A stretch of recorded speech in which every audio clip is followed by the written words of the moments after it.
des Kongresses Lebendige Menschlichkeit, Kriegsverbrechen, universelle Rechte und die Zukunft der Gerichtsbarkeit.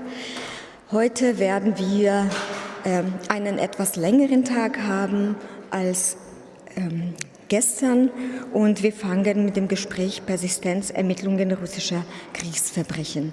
Und ich möchte unsere Gäste begrüßen, Maxim Butkewitsch, Magda Kohle, Andrzej Umański, und moderiert wird das nächste Podium von Oksana Kowalenko. Herzlich willkommen in Nürnberg.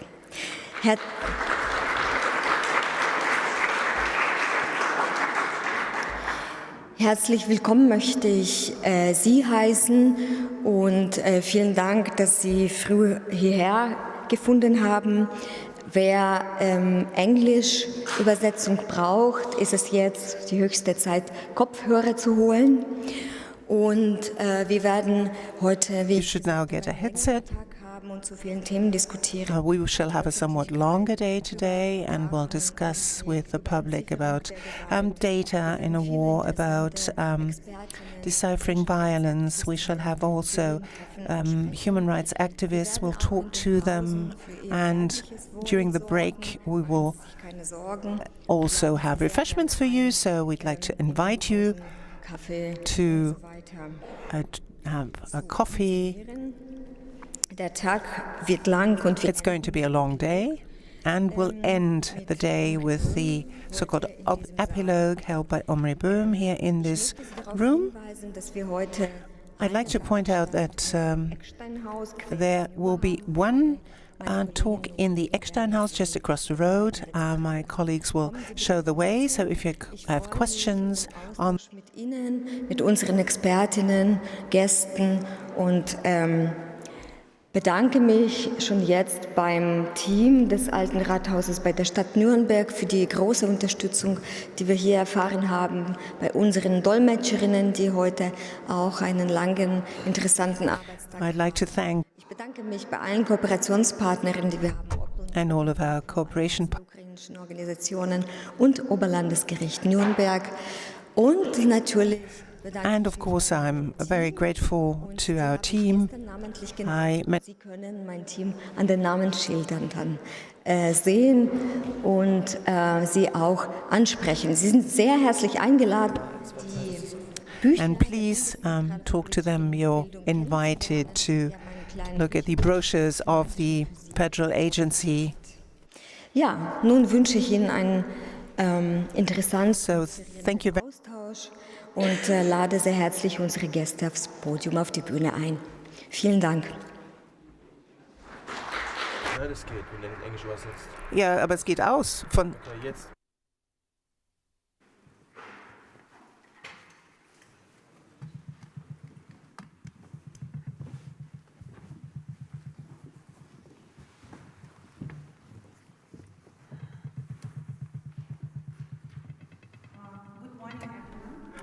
so.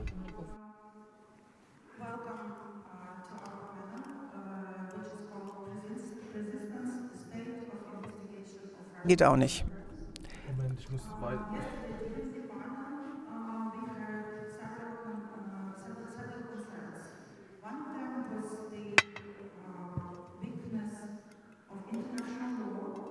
The one was that the international conventions are being questioned.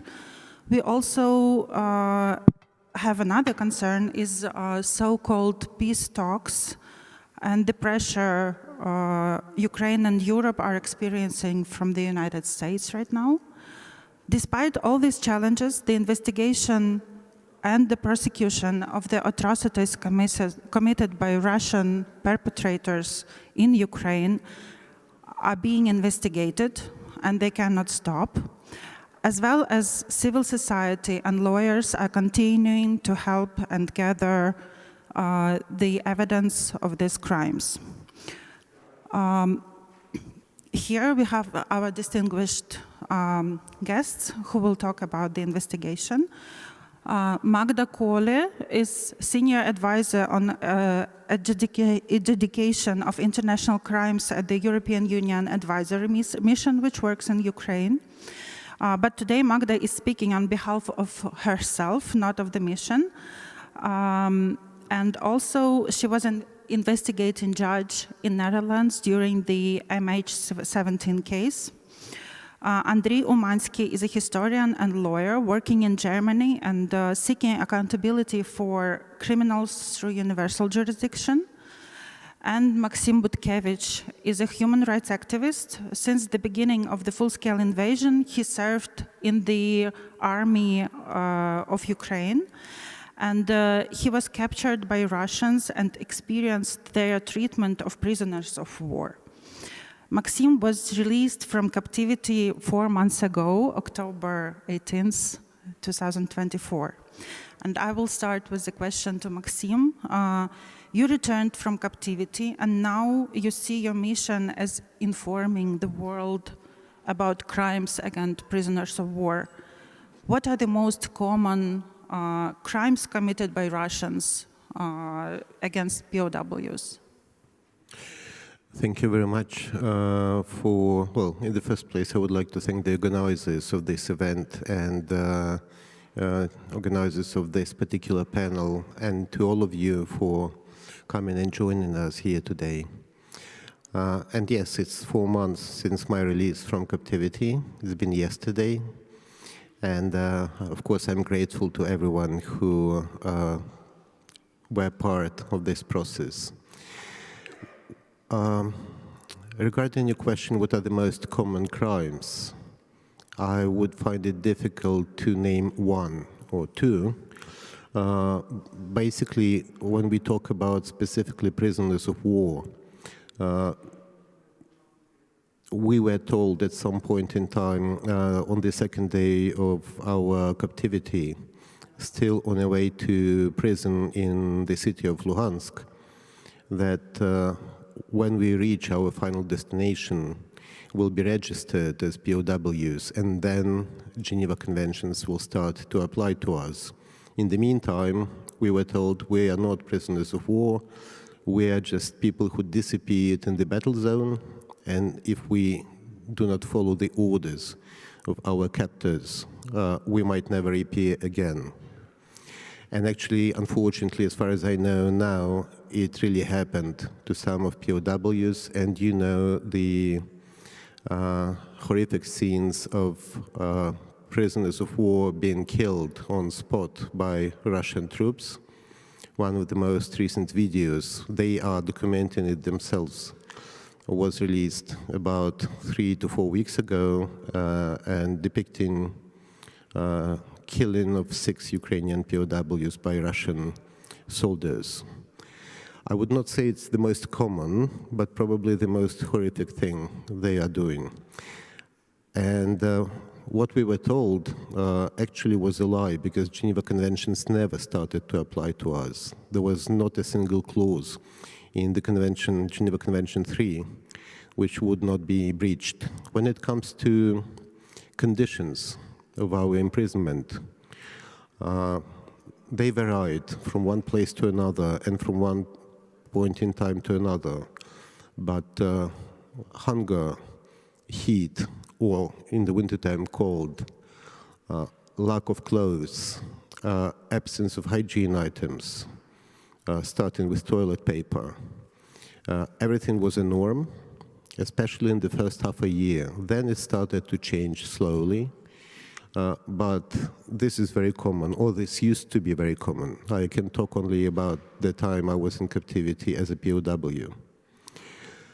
Because later on, I was sentenced under fabricated charges against me as a war criminal to 13 years of penal colony of strict regime, and I was held already as a prisoner, as a common prisoner, not as a POW, and these are very different situations, actually. Physical violence is very common, especially during the interrogations, but also just as a method of disciplining, as they say, POWs. Mostly these are excessive physical exercises when people are ordered to do dozens or sometimes hundreds of push-ups and sit-ups until someone starts to faint, for instance. Beatings are norm. During the interrogations, it also involves strangling, use of electric shock, all sorts of things, basically. You can imagine not very technically savvy, but quite efficient. In some places of detention, not everywhere, I should say, but POWs are forced to learn by heart dozens of Soviet and Russian patriotic songs and sing them, sometimes for hours. Of course, we were all forced to learn by heart Russian anthem, and before that, anthem of the so-called Luhansk People's Republic. So now I knew both of them.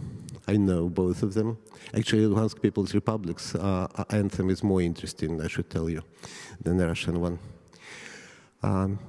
So these are very common things. And when it comes to convicted POWs, and I was one of them, already in the penal colony, there was something that was absent in prison. Well, there were good things there comparing to prison, like fresh air. There was none in prison, or the ability to switch off the light in the nighttime. In prison, it's never off. But we were forced to work, and it was hard. It was a back-breaking job, mostly. While in prison, we were not forced to work, so it was difficult. Yeah. Before the full-scale invasion, you were also the human rights defender, and then you experienced captivity and the violation of your rights. What is justice for you and for other prisoners you met?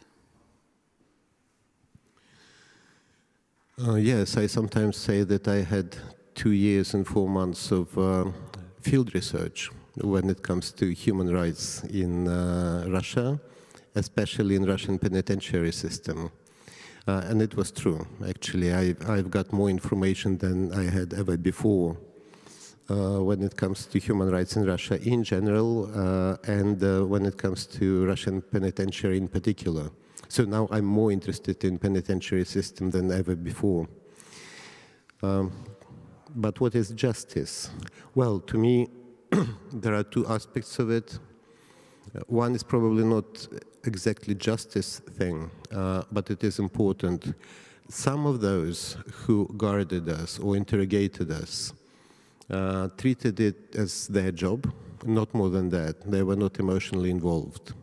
Some, especially among the guards, the local collaborators, some even have shown some sympathy, especially when they saw us, met us every day for months. And they started to see us not as, someone depicted by Russian propaganda, bloodthirsty Nazis who just want to jump upon any Russian's throat, but they suddenly realized we're human beings. But there were some who enjoyed torturing people, who enjoyed applying violence. And they found themselves in this particular situation because they did it professionally. And it was visible that they've done it many times. And they are going to do that many times again. When it comes to these people, I think they should be stopped by, of course, not all means possible, but wide range. Because if they are not stopped, they will carry on torturing dozens, maybe hundreds of people, each of them, in the future. But that's not exactly justice. When it comes to justice, I think that they should be brought to justice. They bear responsibility for what they've done, even if they were just a simple guard, guarding POW. It doesn't mean that they should be punished. I really distinguish between punishment and responsibility, and punishment and justice.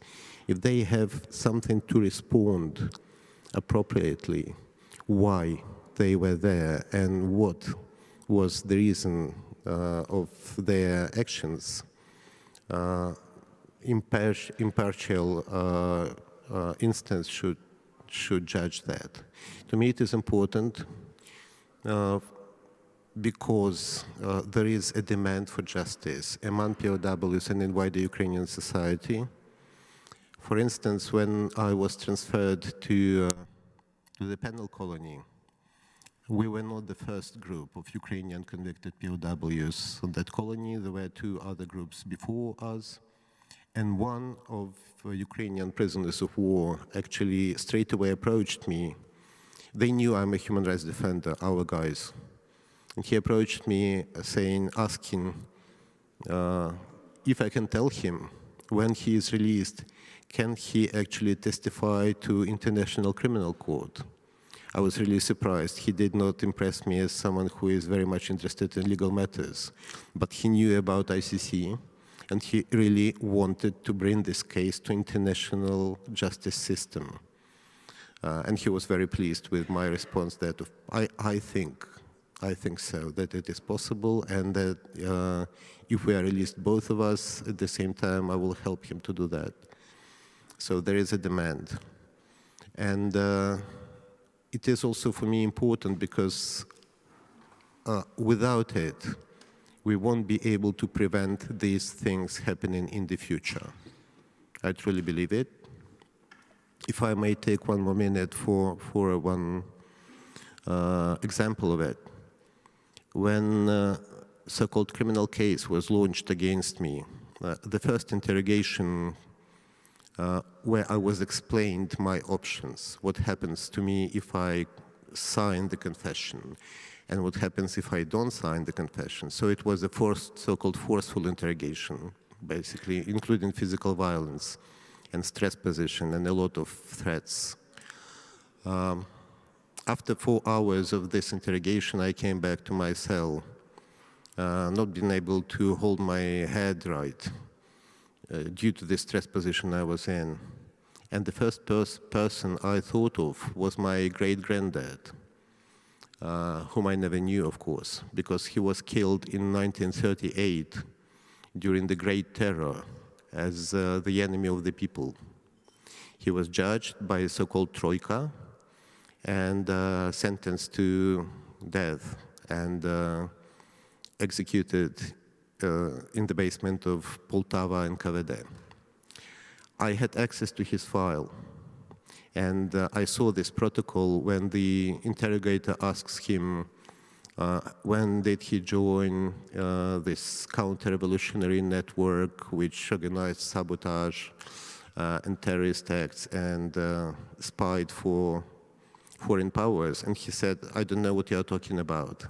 Next question was, we know you are lying, now you should explain us when and how you joined it. And his next response was, yes, I confess that I was lying because I really joined this network. I know very well now firsthand what happened between his first answer and his next answer, what happened to him, what they were doing to him. And 84 years later, in the neighboring region of Ukraine, his great-grandson also signed the confession about something he's never done. Okay, he was not, meaning me, sentenced to death just to 13 years of strict penal colony. But the system is the same. The system has never been broken. The same system which sentenced him actually sentenced me. So if we don't bring the perpetrators to justice, we won't be able to demolish it. We should stop it. This is what our armed forces are doing now at the front line, but we should destroy it by bringing them to justice. And I apologize for lengthy response. Thank you very much. Since we mentioned ICC, and I understand that not everyone here is a lawyer, I would ask Magda to talk a little bit about the different avenues, how we can bring perpetrators to account. Thank you very much. And let me start with thanking Maxim for your story, because I know it takes a lot of courage for someone who suffered those violations to come up and to tell the audience what happened to them. So thank you very much for doing that.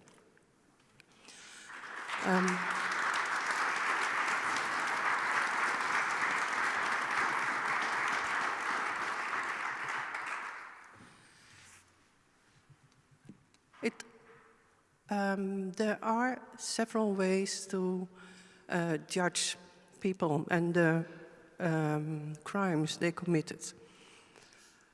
But hearing your story, Maxim, it's also a truth that, and we heard that yesterday night, I think, justice often comes late. And justice also has its limits. The Office of the Prosecutor General in Kiev registered more than 155,000 war crimes. And that's a number you can't imagine, actually. The people who suffer from the Russian war crimes are even more. Within Ukraine, 10 million people have fled. The stories about abduction of civilians, the rape of men, women, and children are numerous, and those crimes are unimaginable. And we must talk about justice and how to bring those perpetrators to justice. In Ukraine now, the police force, the prosecution, and the judiciary are already working on that. And it is unprecedented that a country during an ongoing war is investigating, prosecuting, and adjudicating the war crimes committed during that war. So I think Ukraine deserves a big salute for that.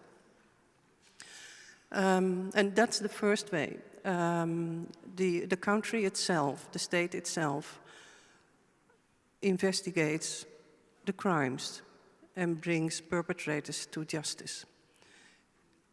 The other way is the ICC, already mentioned. The ICC has now issued a few arrest warrants against the most, the highest people in rank, President Putin, the lady who is the chief of the children's organizations in Russia, who is charged with abduction of Ukrainian children.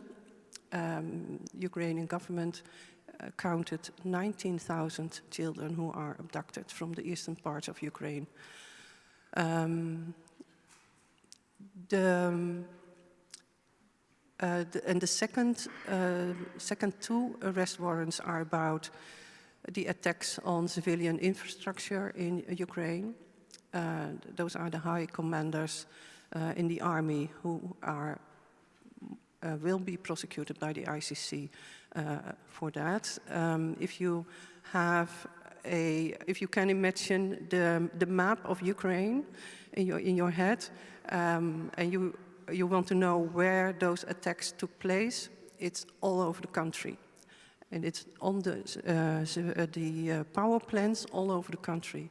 And not only that, but also hospitals and medical facilities, education facilities, and schools all over the country are being attacked by Russian armed forces.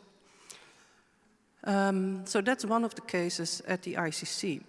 But if we compare the number of arrest warrants issued by the ICC and the number of the crimes registered by the Office of the Prosecutor General in Kiev, it's an immense gap.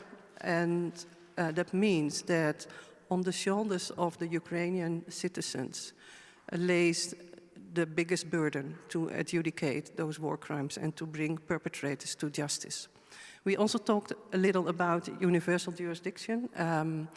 So that means that other countries within Europe or even in the world can prosecute perpetrators, but that's often also a limited number, but we will hear more about that later. And we have as forward way to justice is the special tribunal for the crime of aggression, and the Council of Europe is working on that. But also that tribunal, if it comes, it will only adjudicate a few people in the highest ranks of the Russian nation. So we have 4 ways actually, and the most important is the jurisdiction within Ukraine itself. Secondly, the ICC, which can be also of great symbolic value. The third is universal jurisdiction, so people prosecuted in other countries within Europe, or Canada is often doing this as well. And the fourth is the special tribunal for the crime of aggression. Thank you. Thank you so much. If we talk about the special tribunal for the crime of aggression, Ukraine wants Putin to be charged there, but there is a problem with the immunity. So this is one of the main talks and negotiations right now in the Council of Europe. Magda, let's talk a little bit about the prosecution and investigation in Ukraine, the state of prosecution and investigation and the challenges they face. Because you know about it, because you advise and help Ukrainian prosecutors and investigators and judges. So, thank you. Yes, I have the privilege to work with Ukrainian prosecutors and judges at the moment. And it's difficult where to start. First of all Ukrainians in Ukraine, also in Kiev, suffer from this war. And I think that's the first challenge to mention. And that means not only that often they know people who are victim of the war, but also they suffered from the first days of the war of the 24th of February 2022. It was chaos, and it was what I hear from them, very, very dangerous. The anxiety was enormous. It's unimaginable. And everyone still bears the scars of that. So that's one issue. A second is that Ukraine is coming from a post-Soviet stadium, slowly growing into the culture and rule of law as we are used to in Western Europe, and Ukraine is approaching and accessing the EU means a change of culture within the prosecution and adjudication of crimes. And may I give one example when it comes to prosecution? It's just a very small example, but a prosecutor in Ukraine has to bring his cases to the court, and he only will bring cases of which he is very, very sure that the court will convict the accused. And why is that? It is because if an accused is, if the conviction doesn't take place, so if the accused is, I'm seeking for the word, if there is no conviction, then the prosecutor loses the case.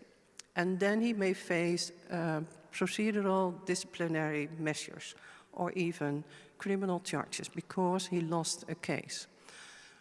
And that is something with we are not used to. It also slowed down the creativity of the prosecutor. It makes that he doesn't have the courage to bring a case to court just to find out how the law would work out. And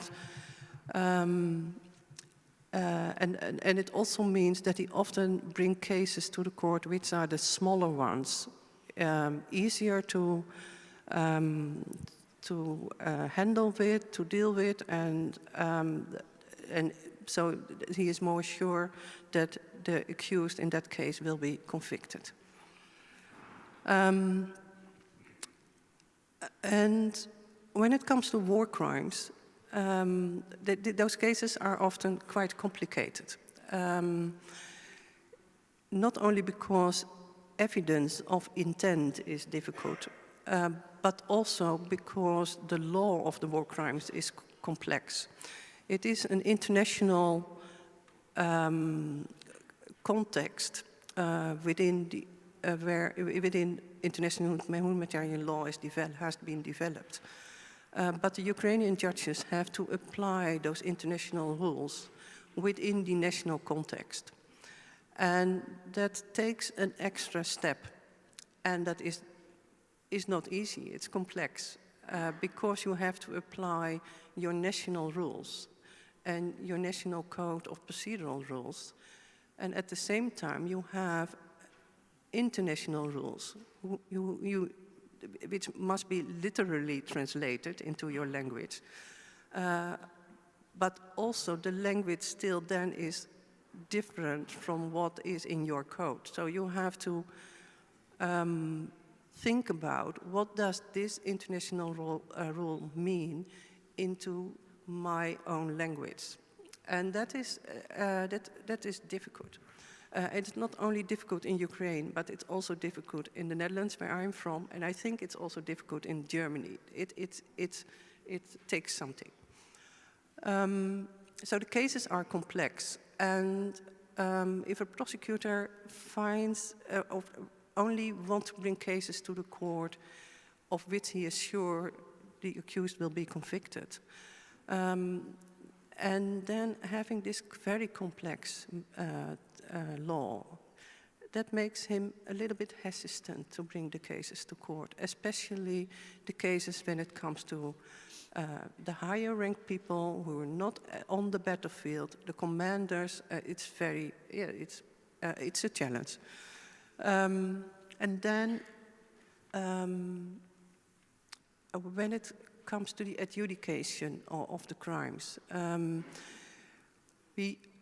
we should realize that judges in Ukraine had only a few war crimes before 2022. There were a few war crimes starting from 2014. So those cases were a little bit taken aside. I don't know what happened with those cases, but I think they had a handful, not more. Now, all of a sudden, they have hundreds of those cases. So they have to learn very fast about international humanitarian law, about international criminal law, and that takes time. What I heard is that there is a huge lack of judges in Ukraine. Only 50% of the positions are filled, so they miss 50% of their colleagues. The judiciary in Ukraine decided to not decrease the number of cases they want to adjudicate. So they try to adjudicate the same number of cases as they did before 2022. Judges have hearings every day from 9 in the morning till 6 in the evening. So the preparation of the cases and the drafting of the judgments takes place in the evenings and in the weekends. That's a second challenge. And another thing is that in the war crimes, the victims and the witnesses are often interviewed in the court, which means that the judges have to hear all the stories. And that is something that not only applies to judges, but also to prosecutors and to investigators. Because asking the questions to the witness brings the witness back to the trauma it experienced before. And that means that the investigator, prosecutor, or judge has to deal with the emotions that he or she will suffer again. That takes that means that also the mental health of investigators, prosecutors, and judges should be supported. It's a huge issue as well. So not only care for victims, but also care for those professionals who are working with them.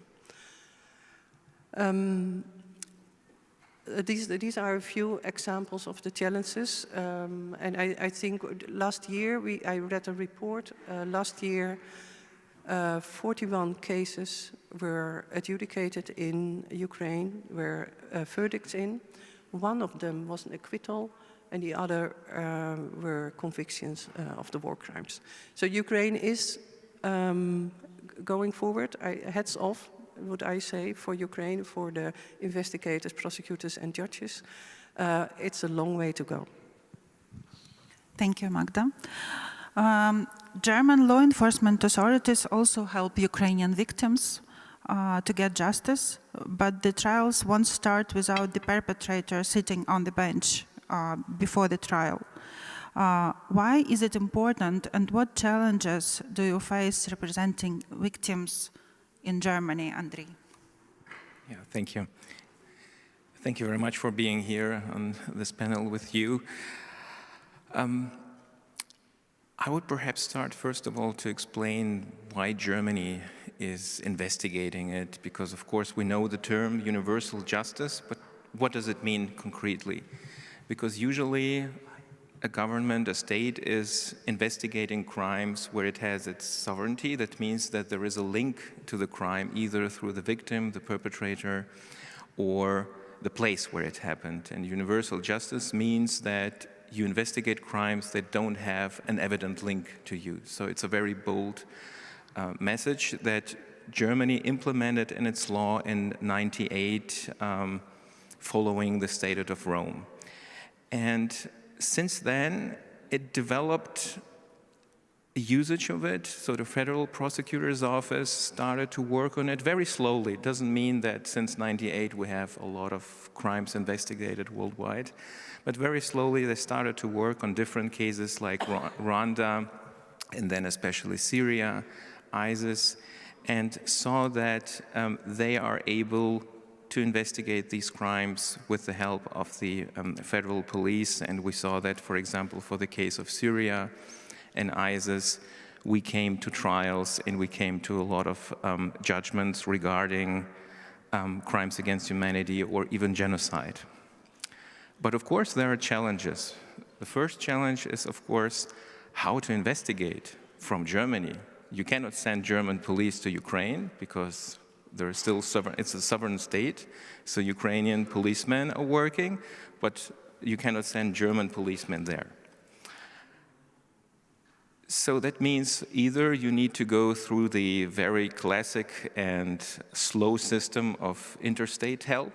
That takes time, and as you can imagine, from the Ukrainian side, you might have the message, well, we're working already on these crimes. We can't help you right now. Please wait. So this is why the Federal Prosecutor's Office and the Federal Police is working since the beginning in all of these cases very actively with NGOs, because this is where civilian society and NGOs can help. They can bring the witnesses, they can bring the evidence, and this is what the German system is working right now. I know these men and women personally. They're very active. Regarding Ukraine, you have to know that the Federal Prosecutor's Office already started an investigation in 2014 on crimes of Russians in Ukraine.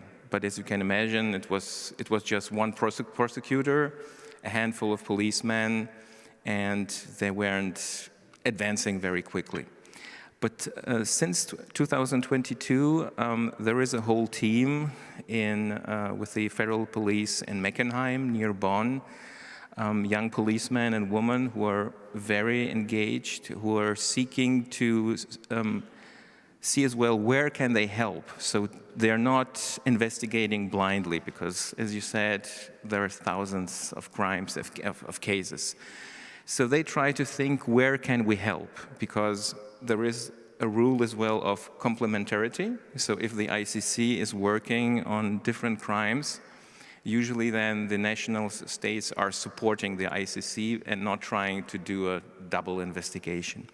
And same thing goes as well to the Ukrainian state, of course, and they have a very concrete connection to their Ukrainian colleagues and also try to find out where can they support the Ukrainian prosecutors. And only then they see that certain cases, certain questions, they can dig in deeper, and this is where as well they ask for the expertise of NGOs and experts and asking which type of crime, which type of cases we should work on. Because as you can imagine, in Ukraine it's the same.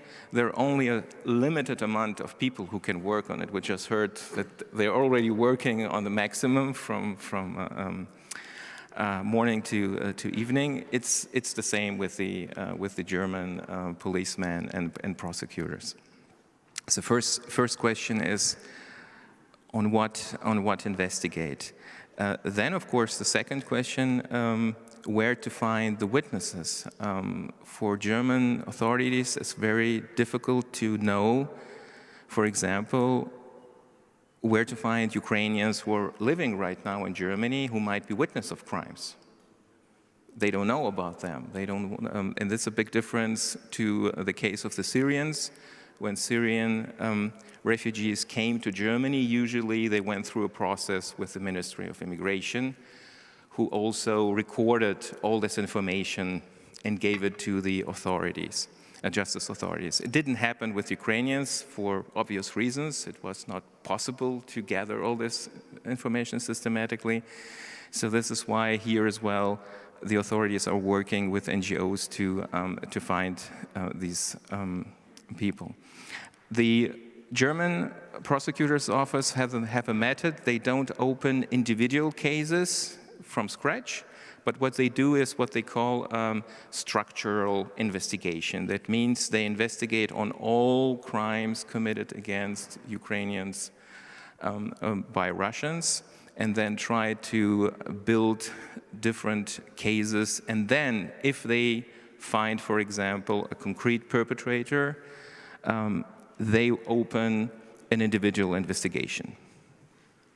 And this is what happened in several cases, from what I know. It can be frustrating because you won't have concrete results, but like we just heard, prosecutors want to have a solid case. They want to have a case that will succeed before a court.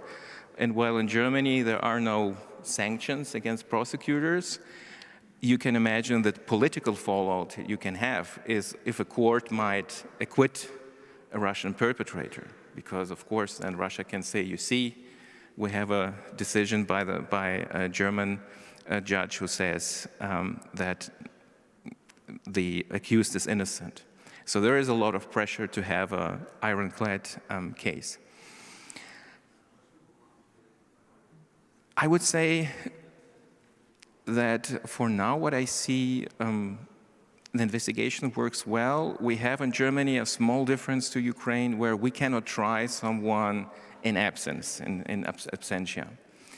So of course then you could, and critics are saying, so why do investigations then? Because when will we get, we're not only talking about Putin, but let's say a general officer or a soldier, when will we get a hold of him and bring him to Germany? Well, you know, I'm an optimist. I think that there are ways to do this because in an investigation, in a criminal investigation, you have a very precise tool that you can use. And this is like the ICC did, like Ukrainian prosecutors did, is to ask to issue a warrant against this person. And this is where it gets very interesting because when a German prosecutor's office is issuing a warrant, a national warrant against the person, it can be then transferred to an international warrant, and then through Interpol, you can have a red notice against this person in more than 100 countries worldwide. And believe me, it's different if there is an Interpol red notice requested by Germany or by Ukraine. Because when it comes from Ukraine, you always have your argument, it might be a political crime here or prosecution, so states might be hesitant. And in my opinion, if this will happen from Germany, if Germany will issue these kind of warrants, especially against soldiers and officers, it's going to be a very broad signal to Russia and especially to soldiers and their families, where these people will see that if they participate in crimes against the Ukrainian people, they might have issues. Perhaps not today, perhaps not tomorrow, but if in 3, 5, or 10 years, they might go on vacation to, let's say, Spain or Turkey, just try to get on the beach, they will be arrested. And I think already this threat, this message that justice is not only targeting generals, Putin, Council of Security, but also the soldiers and officers, I think this is a very important message that might at least stop some of these men to participate in this kind of crimes. Thank you so much. I'll have a question for each of you, for all of you. And this question will be about the victims. Sometimes victims want to have to get justice, and sometimes they change their mind due to trauma. So they can come to, I don't know, to documenters and say, okay, let's stop it because I don't have, I'm not ready, I cannot do that anymore, etc. What can be done to support survivors to get justice? And what should be done when this happens? This is a question for each of you. What do you think?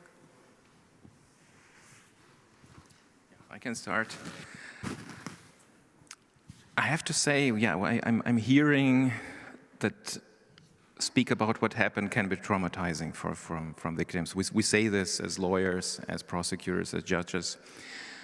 But what I was impressed about since 24th of February 22, that so many Ukrainians wanted to speak out about what happened to them. I never saw that anywhere, where people would speak on social media and say, this is what happened to me, I want to be heard, I want to get justice. So I would say that we have to help them to bring their voice, to bring their words on the right door. Because very often people are saying, I want to get justice, but how do I do it? Where should I drive to The Hague, or should I drive to Karlsruhe or somewhere else? And this is where we have to help them and to lead them, because they want to do this. And I'm speaking about the simplest people. We traveled with my team to cities, to villages. Everywhere victims or witnesses wanted to talk. I never had the situation where people would say, I don't want to be bothered. It's the opposite. Sometimes people would say, why are you coming only now? You should have come the day after it happened.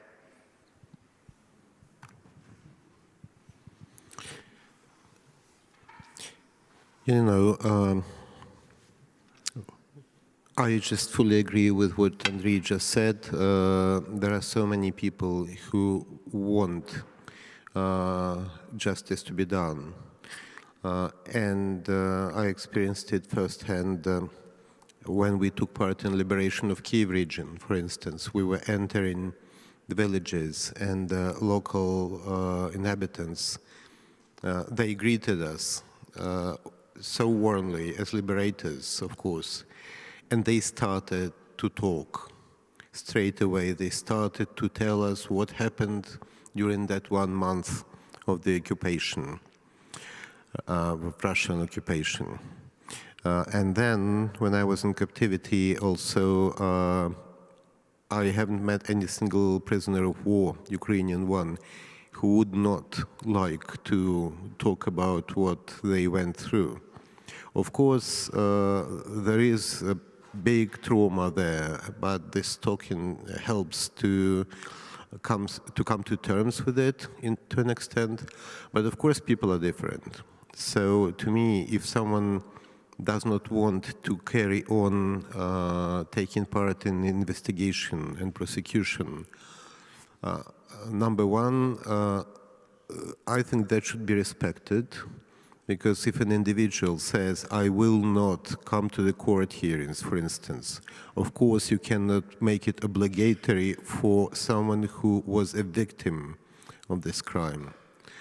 But to me, it does not imply that the case should be closed, because every single war crime and every single crime against humanity, any case of torture, it is not directed and it does not affect only one individual.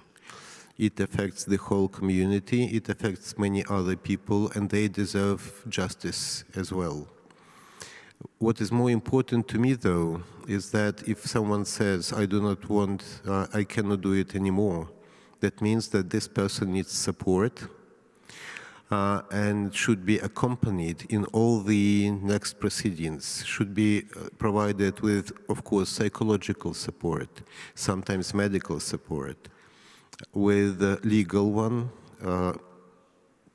Without it, a lot of things would be impossible, and sometimes social one, especially those who've lost literally everything due to the actions of Russian invaders. We face, later today we have a panel actually dedicated to responding to violence, to this particular number of issues. I will be very interested to listen to what our colleagues have to say. But we face enormous challenge as a country, as a community, because we have to set up rehabilitation, reintegration, and continuous support system for, well, thousands of those who were in captivity, both military and civilians. Just to remind you that there are many more Ukrainian civilians in Russian captivity than POWs. To those who were and are fighting at the front line and came back being traumatized both physically and psychologically, and to those who experienced violence from the hands of Russian invaders.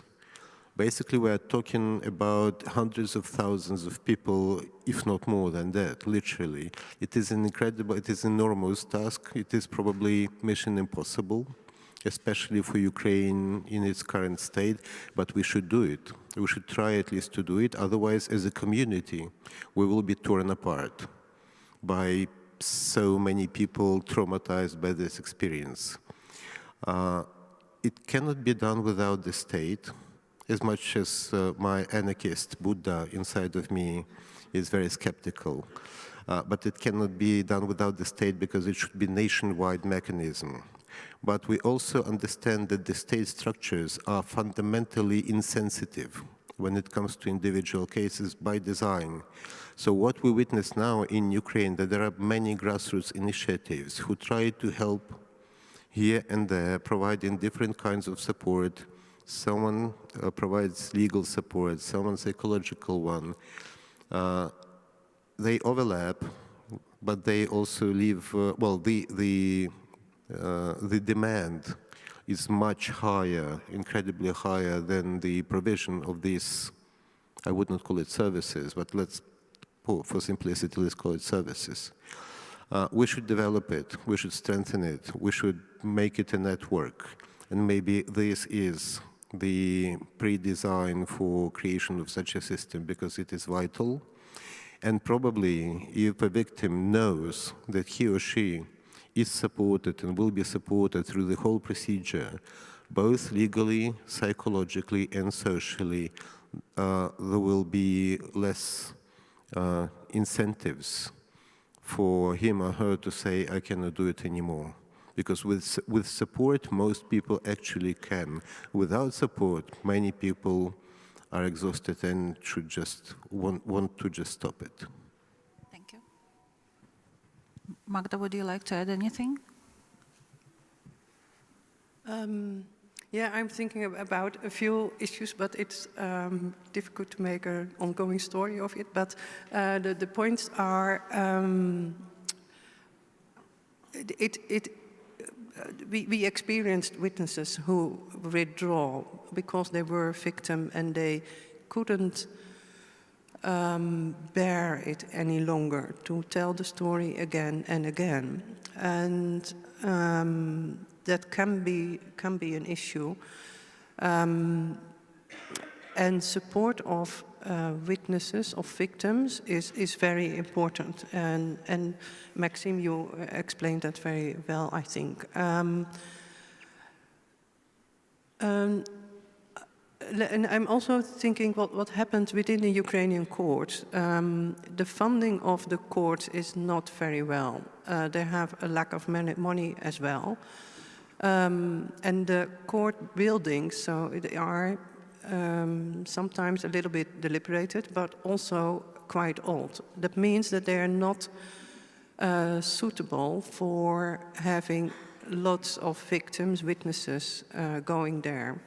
The courts I saw are courts with one long corridor. In one side, the rooms of the judges to work in, and the other side, the courtrooms. And witnesses, victims, and also the accused people are waiting in the same corridor. So there are no separate rooms for victims, which is now the norm in Europe. That's one of the aspects which makes witnesses and especially victims a little bit reluctant to come to court. So they need support, and I know there are a few pilots going on in which additional rooms were added to a few court buildings with cabins, something like that. And those rooms are dedicated to victims to be supported and so forth, and to wait there for the trial. Another issue is we're talking about victims who are witness, but also we have other witnesses as well. And the more important a witness becomes, the more risk he or she has that he will be threatened by other people, by Russian authorities or soldiers or by people on behalf of the accused. And I think that's a huge problem. It becomes a huge problem as well, because the system in Ukraine is not ready to fully protect those kind of witnesses. There is a system of having those witnesses in a form anonymous, but only the name, for instance, the name and address is covered, but not the place where they were when the crime was committed. And that means that the accused always knows about what witness it goes. So there needs more be done to protect those kind of witnesses, who not always are also victims.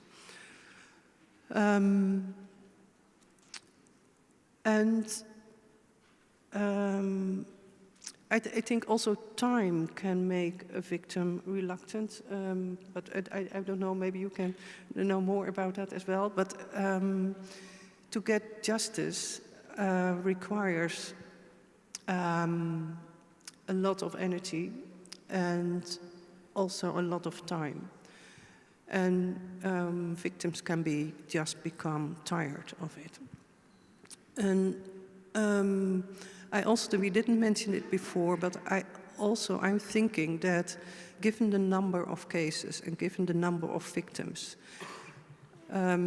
Ukraine could not only think about justice and the way to court, but also on other forms of reconciliation, reparation, and healing of what happened to those many, many victims. But that's different. It requires involvement of the government, of the whole society. It's a different way, but I think it's also one of the ways which should be thought about. Thank you very much. And there is one more issue. It is Russian propaganda. The Russian media, Russian journalists who are not free, they influence on people, they distort the reality, they justify the crimes committed by Russians, by Russian soldiers, by Russian government. Is there any way to bring them accountable for this? What do you think? This is the question for each of you. Well, I will dare to start because this is a topic which is really important for me. Thank you very much for bringing it to the table, to the podium. Well, because I'm a journalist, I worked as a journalist for 10 years of my life. It was my main preoccupation. And I'm still related to media as a media trainer and a media professional in a way.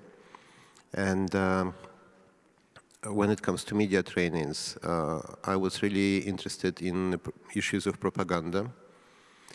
But when I was captured, within 8 to 9 months, first months, we did not have access to any information from the outside world whatsoever. But after I was sentenced, convicted, I was transferred to another part of prison where those charged with criminal offenses were held, and they had TV in their cell. Well, they had everything, more or less, which POWs were deprived from. They had TV. And TV in a cell is never switched off. It is not an obligatory thing. It is a wish of inmates. 24/7, it worked. Of course, some things were entertainment and some were silly, sometimes propagandist pop music, Russian one, turbo folk style. But mostly these were propaganda programs and news bulletins, which mostly did not contain any news.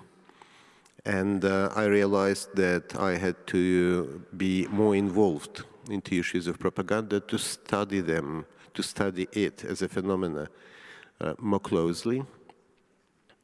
And what I witnessed also in the colony later on, that of course without Russian propaganda machine, which is the biggest and the most elaborate I've witnessed in my life, I think the most elaborate propaganda machine currently in the world, there would be no war. It would be impossible. It was made possible specifically by all those hundreds and thousands of media professionals who became parts of this propaganda machine, preparing the public for normalizing the aggression, normalizing what actually was war crimes and crime of aggression, inciting hatred, inflaming animosity, justifying not only aggression but violence in all its forms if it is committed in the name of the Russian state. And it sets up a parallel reality where the objects of this propaganda, Russian audiences, become willing to go to another country and to kill people they've never met before, feeling being absolutely just and right and doing their duty in the name of their motherland and their national leader. Of course, I could not help myself but to recall the case of International Tribunal on Rwanda, which had a special media trial when it comes to RTLM, Radio-Télévision Libre de Mille Collines, and also Kangura newspaper. I read some of the papers of that trial online before, of course, the full-scale invasion. And actually, to me, it sets up a precedent in the, at least contemporary international justice system, because it was a very important case when media professionals were found guilty or complicit to the crimes of genocide and crimes against humanity, while they personally, most of them, never killed anyone with their hands. But it was acknowledged that the role they were playing made genocide possible and made genocide, took it to a different level, to a different scale. When it comes to Russian propaganda machine, it is much vaster, it is huge, and it involves many people. But I truly believe that they should be brought to justice. not only when it comes to moral responsibility, but there should be legal proceedings, because they are complicit to genocide and to crimes against humanity and to war crimes and crime of aggression, for reasons I've already explained. I don't know really what would be the most suitable international justice mechanism for that under the current circumstances, so that question I would leave to you if you can advise me on that. Thank you. Yes, please. Yes, thank you. Yeah, propaganda is a important issue.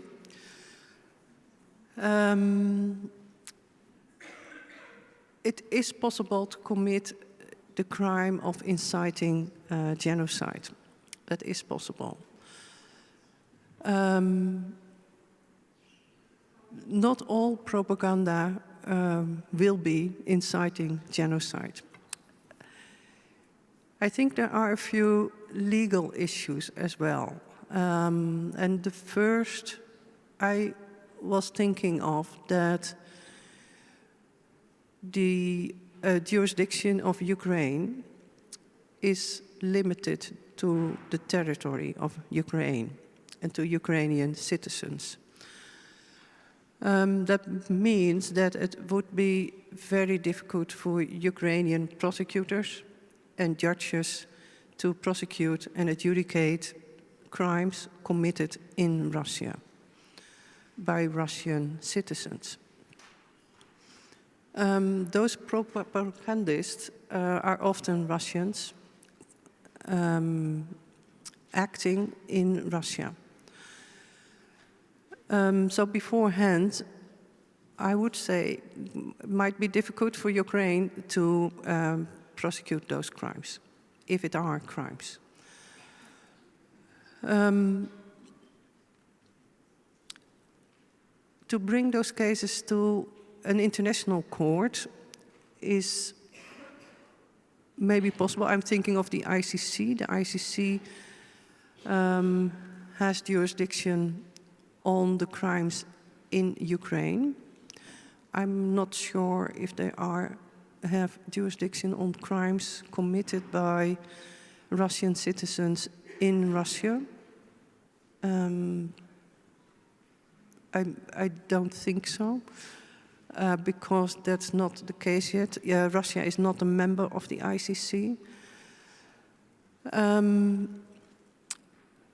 And so I'm reluctant, I must say. There should be, if there is a new tribunal which is dedicated to the crimes of the war, committed during the war in Ukraine, then it might be possible to add the crime of inciting genocide as one of the crimes the new tribunal has jurisdiction on. But now the Council of Europe, and Europe is only talking about a special tribunal for the crime of aggression, not for genocide. So that is that's a step to go then. Yeah. Okay. And another issue. May I make another issue? And that's difficult, and it's not very popular to say, I think. But prosecuting and adjudication is not always a solution. It is one way to get justice, but it has its limits, and we cannot investigate and prosecute and convict every war criminal. That is not going to happen, unfortunately, not in this life. And so Ukraine should make choices, I think, and try to get the society with it to make choices which will be sufficient for society and society can live with. that is a very difficult, I think it's a very difficult task. And going after thousands of journalists in Russia, I don't know if that is, if it helps. I'm not sure about that. And I know, I fully understand the evil, what's in it. And it affects Russian people. It affects Ukraine through the violence. But it almost affects the whole world. The Russian propaganda is very dangerous. So I fully understand. But I'm not sure if investigating and bringing them to justice, if that is the solution. I think we should approach them with truth. That's the most important thing we can do. Thank you. Thank you. Andrei, do you have anything to add? You said already everything. Yeah, I wanted to say, I mean, when it comes to Germany, yeah, it's the same issue. Universal jurisdiction has limits as well. And as long propaganda that can be considered as a crime, incitement to violence, for example, and so forth, is not committed in Germany by Germans, for example, it's difficult to prosecute. But what I would stress is I totally agree that we have to document and counter this propaganda. There are great projects like War of Words project that is very important to show what is said, how is it said, and how to decode it, because we are already fighting with propaganda regarding the crimes itself. Because if you take a look, even the most important cases, Bucha, Kremenchuk, Kramatorsk, you have a very, and many studied this, a very fine and proactive propaganda countering the facts from the start, and even trying to give different stories.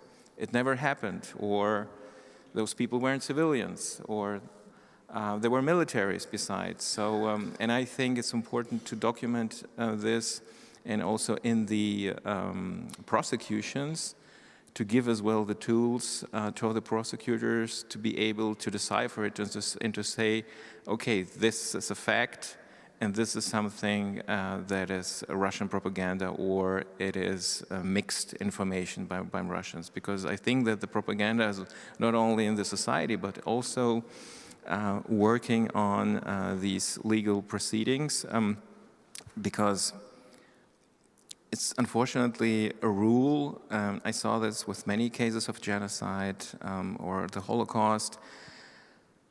No perpetrator is admitting its crime.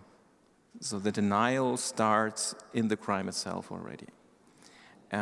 So this is why propaganda is part of the act, and this is why when we are prosecuting the crimes, we already need to dismantle the propaganda. So I would await from a prosecutor not only to establish the facts, but even also divulge and say, and what Russian officials are saying is not true because for this or this or this reasons.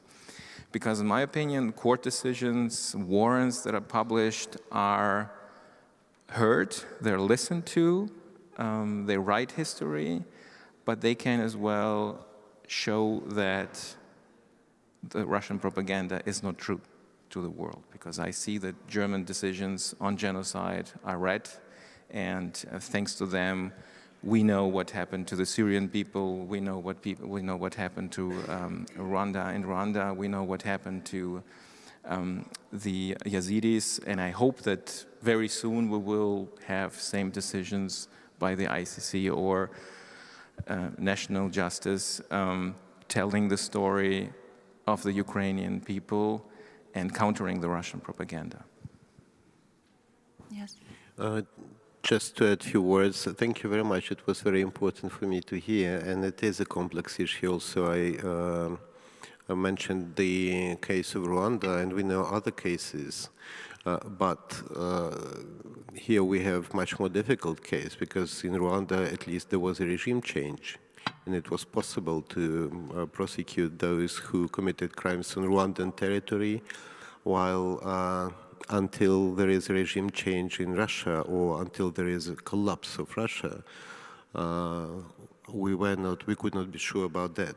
At the same time, of course, I believe truly that the mechanism should be found and established just for one simple reason. There are key persons in this propaganda machinery, those who impersonalize, like embody this machine, and I cannot imagine that even after the war is over, Simonyan, Skobeyeva, Prokopenko, Kiselov, Solovyov, and all these media professionals will be able to tour freely other countries, to go to vacation, to go visit their newly bought villas, paid for with blood money, received for incitement of murders of hundreds of thousands of people, and enjoy impunity. If this will be the case, the J word, justice, we can just throw out of the window. I really don't see that being possible and being happening. And just one more small remark. We're talking about specific kinds of propaganda, incitement of hatred, violence, war, aggression, genocide, because propaganda is just a trade, basically, and it is different from journalism, as well as advertisement is different from journalism. I know few Russian journalists who, of course, live outside of Russia currently. Thousands of Russian journalists, they're not journalists. I would ask, advise, plea not to call them journalists. And Russian official media are not journalism, they are propaganda, and these boys and girls are propagandists. They should not enjoy the privileges free, professional, independent journalistic media enjoy, because they are not. They are designed for very different things, and they are tools of aggression, they're weapons of war. So yeah, just I would ask you to remember about that when you talk about Russian and you want to say journalists, propagandists, this is who they are. Thank you. Thank you very much, and we have time for questions. If you, yes, please, starting from you.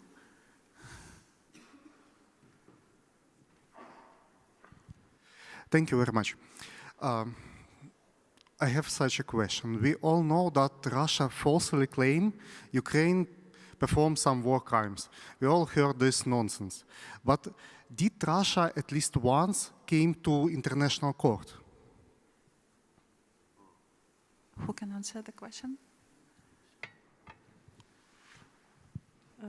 Please, could you repeat the question, because... Sorry, my question was, we all know that Russia claims there are some war crimes from the side of Ukraine. We all heard this nonsense from Russian propagandists.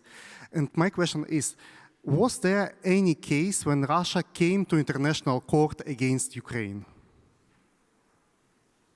I think no. No. As far as I know, Russia didn't start any case in any court. No. But there is a case ongoing at the International Court of Justice between Russia and Ukraine, which Ukraine started. And it is actually about the false justification of Russia for starting that war. I think it's a very interesting case, and it's well worth to follow that. But it's a case from Ukraine against Russia, yes. Yes, please. I just wanted to say that, unfortunately, I was deprived of a possibility to follow what happens in international courts for about 2.5 years. So I'm afraid I cannot answer your question for this very reason. Hello, thank you very much. I have a question probably to Maxim, but if someone else wants to answer, I will be more than happy. I'm Peter Pojman. I was working in Ukraine from 2014, different capacities. Now I'm doing the war crime monitoring. Until 2022, I was in the mission of OEC in Donetsk. And when it started, we were evacuated. And my question was, why they didn't start the same invasion in 2014, when the chance would be much higher? because of the situation in Ukraine. The Russian army was not ready, Russian society was not ready, or the Kremlin psychologically was not ready to make this order? Please. As an advisor to Kremlin, I should say that, sorry about that, it is very, it is a very interesting question. Actually, in 2014, after the beginning of occupation of Crimea, there was a feeling very widespread in Ukrainian society that we don't know how far they would go. And there were, for the first time, but unfortunately not the last one, scenes in Ukrainian cities when there were queues of people at the military conscription station in the first days of March 2014. I know that because I was in one of those queues, actually. There was a feeling that they could try to go up to Dnieper, to Kiev, to try to take it over. It didn't happen. Well, I think they were not ready. I think they actually thought still that they will be able to subjugate Ukraine by different means, that they will take over a large piece of territory and incite the process of restoration of previous regime, which would be totally controlled by Russia. Because still, even after all the propaganda coverage in Russian media of Maidan protest, I don't think it would be easy at the time to explain to Russian society why we have to take over Ukraine by military force.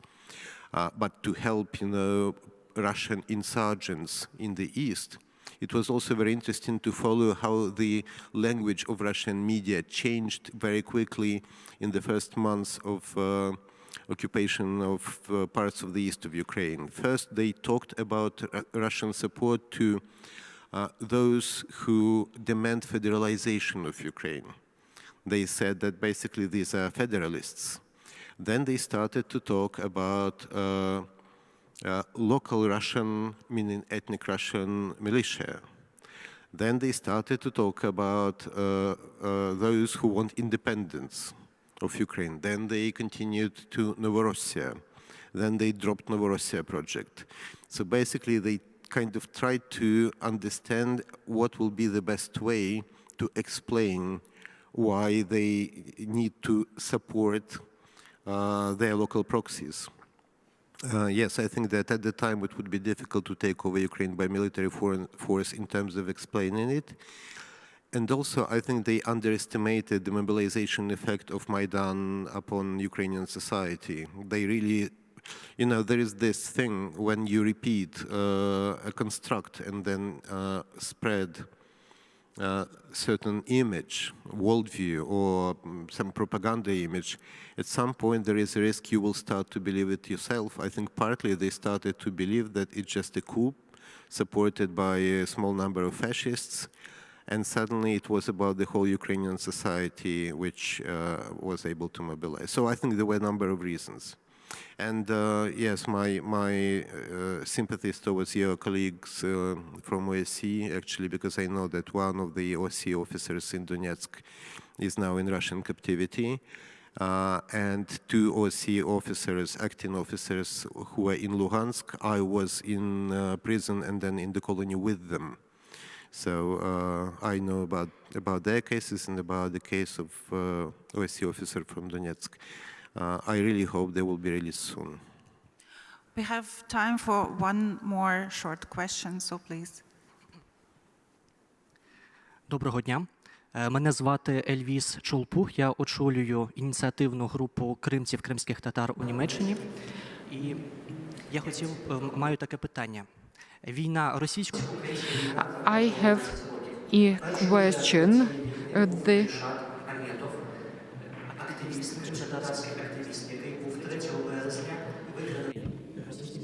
Ополченцями, і 15 березня було знайдено його. На його голові голова була прив'язана скотчем, на ногах і руках були наручники, а смерть наступила внаслідок колотої рани. He died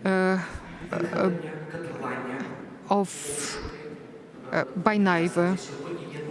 abduction, torturing, and killing. It is a norm in Crimea. Thousands of people have been suffering from it, but most of them are scared of information. How we, those who are in Europe, are able to protect those who are in Crimea. So the question was about Crimean Tatar Rishat Ametov, who was the first victim of the Russian aggression again, because Russian invaded Crimea in 2014, and he was killed by Russian opolchenцы. Now we know who they were, and he was tortured. So the question was, what Ukrainian community can do here to help to restore justice. Yes?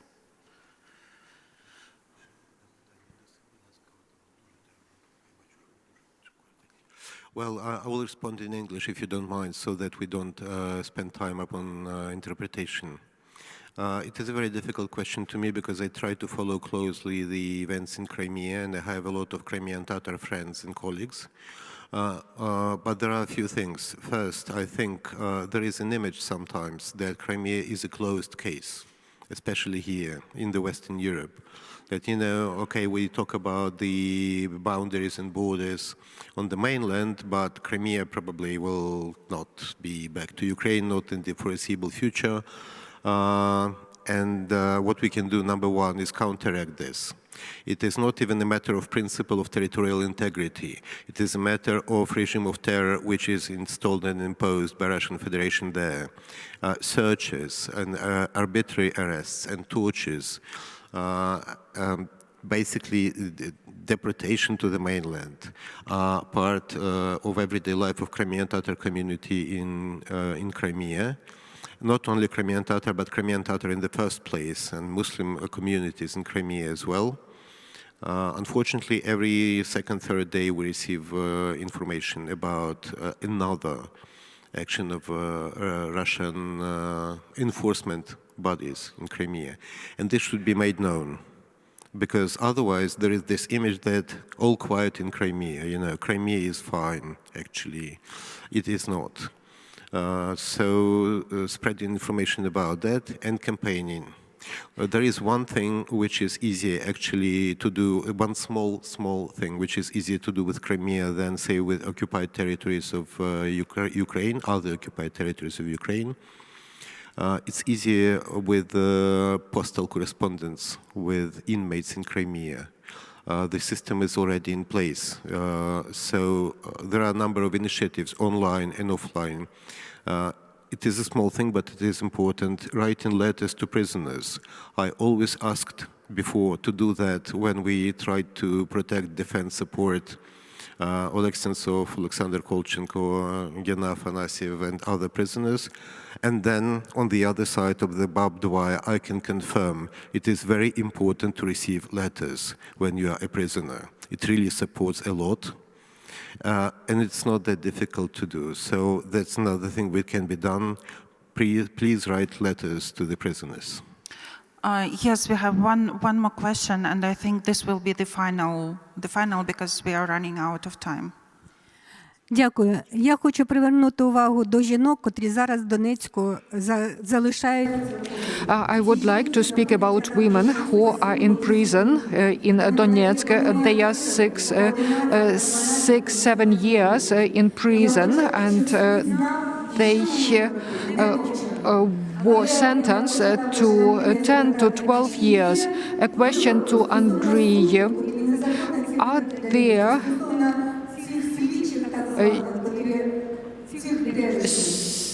verdicts against the prosecutors? Just for being Ukrainian, for Ukrainian descent, just a Ukrainian person, innocent, who survived in these horrible conditions. And now she dedicated her work to bring voices of those women who are now in prisons for years for 6.5 years, for 2 years and more, since first occupation in 2014 of our region, Donetsk and Luhansk. And she also asked a question about are there any plans to prosecute the so-called judges in so-called People's Republics, etc. And I would add from myself very quickly, Maria Kurina from Luhansk, human rights defender. My closest family member was tortured in 2014 due to her Ukrainian position. When people ask me here in Europe, what can we do? We're just people. Please post their names on your social media. That can prevent these people from torturing, and this can save their lives. Even simply posting their surnames and a picture can really do difference. We talk to all people in captivity, and they confirm that. Please, thank you. So the question.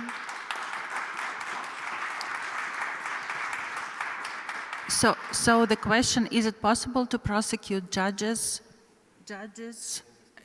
and investigators in the occupied territories who are doing it, who are really not doing justice but persecution? I can be very brief. Yes, it is possible to prosecute those cases, and I also know that they have the attention of the Ukrainian authorities. Yeah, I can add the same. I think in Germany it would be possibly, that's for certain, but we need evidence. This is what, as I told at the beginning, unfortunately, German prosecutors and policemen can't go there, can't even meet witnesses. So I would call you to any kind of information, names of prosecutors, of judges, decisions as well they made. If you can give access of it to justice institutions, please do it, because sometimes they don't even know about the scope. And in my opinion, and I think if we, for example, speak about detention of civilians, of course, those judges and prosecutors are part of the system because what we see in Russia is a pseudo-legal system. There is a positive pseudo-legal system, so they try to justify what they do as well legally. But of course, if we just take a small dig on it, or just we uncover it a bit, we see that it's absolutely against all international standards, and it's only they are faking a justice system. So of course these judges and prosecutors, and not only in my opinion in the occupied territories, but also in Russia, who are signing these decisions and giving the possibility to torture people, Ukrainians, in Russian jails right now, in Russian territory, all of them are complicit to crime against humanity, war crimes, and so forth. Thank you very much. We have to finish the panel, but now we will have a coffee break where everyone can come to our speakers and ask your questions. Sorry, we didn't have time for your question. Have a nice. Thank you.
I'm waiting for the...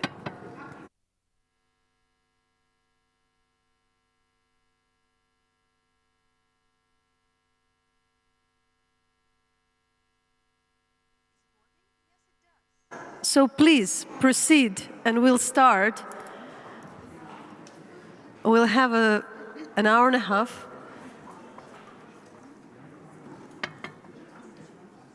Okay, I give you everybody like another minute. We will speak in English fully all the time, unless somebody would ask the questions in other languages. But therefore, consider if you need to have the headsets. And we're almost about to start. And I'll start to presenting everybody while you're taking a seat, so we'll use the time efficiently. My name is Natalia Humenyuk. I'm a Ukrainian journalist, co-founder of the Public Interest Journalism Lab, and also the organization which co-founded the Reckoning Project on War Crimes Documentation. And wow, I can see finally the English title of this discussion, which is about the agency of journalists, human rights activists, and the society during the war, but it's also about public spaces and our objectivity, and I'm glad to represent the panelists. So Maciek Hamela is a Polish filmmaker whose recent film, In the Rear View, was about the evacuation, which Maciek did himself from the war during the first months of the war, and it has been shortlisted in the Oscar and won an enormous amount of the awards. Oksana Pakalchuk is a co-executive director of one of the most interesting and I think dynamic Ukrainian human rights organizations, which I honestly say like the most. I honestly should admit that, the Truth Hounds. And she used to run the Amnesty International Ukrainian, we will talk about that. And Vesna Tershelic is a director of Documenta, Center for Dealing with the Past from Zagreb, with whom I had a chance to meet just yesterday, but I know there is a lot to ask. So myself, I want to start with the introduction, with the first question, which was the idea. The trials take very long time, and sometimes even as not just witnesses, but as journalists, as society, we don't have the patience to follow and to wait till the end result. Therefore, it's equally important to have what we call the courts of the public opinion, and our experience, my personal experience of working with the war crimes documentation of the last 3 years, told that that if you just narrow down the justice into the verdict, you literally, by default, aiming for the defeat, because it might not happen, it might be very narrow, it might be something which you even won't know because it will happen in 10 years. And all the rest would be the void. Therefore, I'm very critical, and being a journalist myself, of the journalists who just really focusing so much on this very pure justice without mentioning something else, like that it's not Vladimir Putin in the orange robe, the end game. It's the justice for survivors. So I'm curious to listen what else we can do in order to bring recognition, justice in other forms. How much it matters, and for what? Is it for history, or is it for today as well? And I probably want to start also with kind of a disclosure. We have an anniversary with Maciek tonight, because on the February 18th, 19th, that was the night, Maciek was filming me working as a journalist of Hromadske under the fire at the Maidan. Because, it was that night, we didn't sleep, so we overslept the next tragic night. But that footage remained. But at that moment, it looked as something very momentary, like something which will expire. It was a news story. 11 years of the war, these records tell that, it happened. We can use it to say, no, it was not the coup. It was the Ukrainian government who used the violence. There is actually the court decision of the European Court of Human Rights to say that, no, Russia annexed Crimea. The occupation started at that way. We don't remember. But I think it preserved the history, the job of the filmmakers and the job of others. But what else? Does it serve the goal today? Is it just we're preserving it for history, or what we also can do, and what are the other venues to support people beyond the legal? Maciek, that's for you. It's working, yeah. Well, that's been a long it's been a long 11 years, and it's true that that's where my paths crossed for the first time with Ukraine, and I'd like to come back to what you mentioned, the film I made in the first months of this full-scale invasion, which so it was many years later. I just joined the volunteer efforts of many people from Poland, Ukraine, but also from many other countries, of people that just decided to spend some of their time on as volunteers in these first very crucial months. What came out of it was a film that we've been touring with for over a year now, advocating for more help for Ukraine and fundraising. And the first thing I noticed so it was a film that started by coincidence. We started filming the evacuation efforts within the car that I was driving, and I realized that the people we were driving, especially in March, April, were one of the first-hand witnesses of war crimes coming from the occupied territories. Back then, I was driving mostly from the Chernihiv region. I then went to Zaporizhia, and I was driving a lot of people that were coming out of Mariupol. And these people were, and Maxim Budkiewicz mentioned how poignant was this experience, this 1 month experience of occupation that these people had, and how little we knew back then of what was happening on these occupied territories. We didn't know what happened in Bucha then, what happened in Kherson, Izum, etc. And these people were coming out of these territories, and they were so eager to share their stories. And so Maxim talked about this eagerness to talk about that everybody coming from the prisons wants to tell their story, how important that is. We know this in Poland from the Holocaust survivors. Most Holocaust survivors have this urgent need to talk and tell their story. Of course, you know, everybody's different. One famous Holocaust survivor just died yesterday, Marian Turski. Some of you probably know, Polish historian, an amazing persona, very famous for his speech on the 75th anniversary of the liberation of the Auschwitz camp, that I think resonates still today about how we should never stay indifferent. And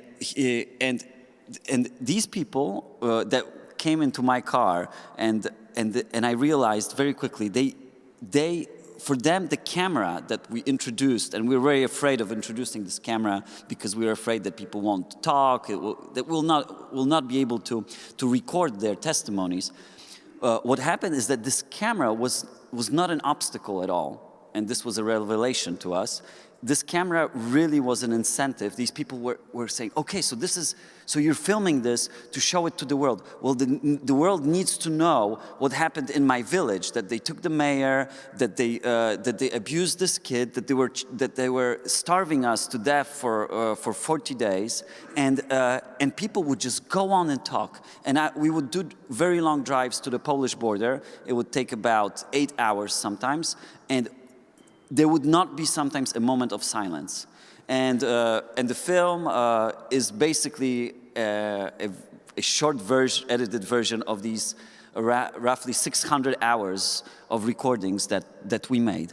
And I understood that this is part of this is such a necessary step for these people to understand that their stories are heard. And it's a step that is a step before them seeking justice sometimes. And when we talk here about, and when you mentioned that it's not about arriving at the end point and getting to the condemnation verdict, it's about going through and leading the way, and it's the path that matters. And part of that path is the ability to be heard, to share their stories with lawyers, with people who care, with people who listen. And it's so important for these people who have experienced these war crimes, but it's also important, of course, for the whole for the whole idea, and this is, I think we're going to touch base on this, because the whole process brings media attention, and this is also very, very important. And I mean, we can talk later on about how these stories and documentary films, what impact that they can have on real actions that follow, and fundraising is just basically the beginning.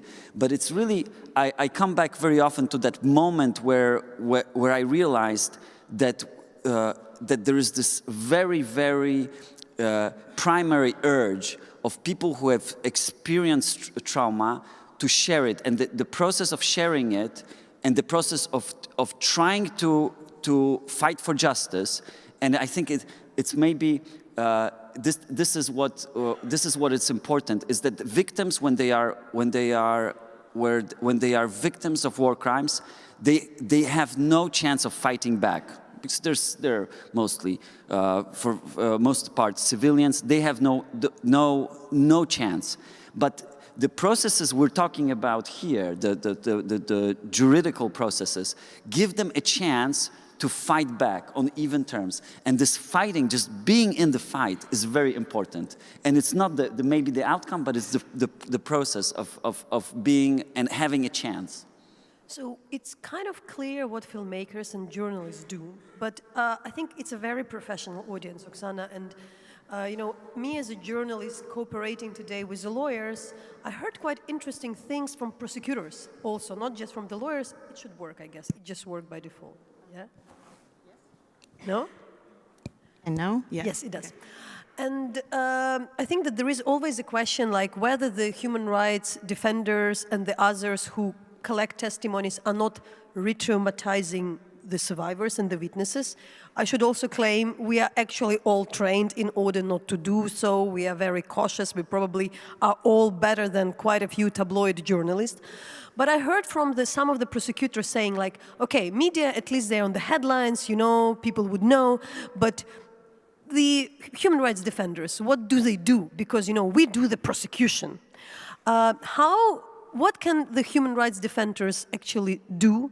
What is the way to cooperate with the prosecutors? What also can be beyond the justice? Because sometimes people can ask, like, I'm talking to you, but does it mean that there would be the trial, you know, and how you find your way, and maybe tell the other ways how you seek the justice for the people within your organization, or overall, what can be done? I think we can start from the word justice, because in Ukrainian, word justice means two things. First, it's quite legal. It's like verdict or judicial proceeding. And second is a concept. It's a concept about something that beyond judicial proceedings, and that's very important to understand.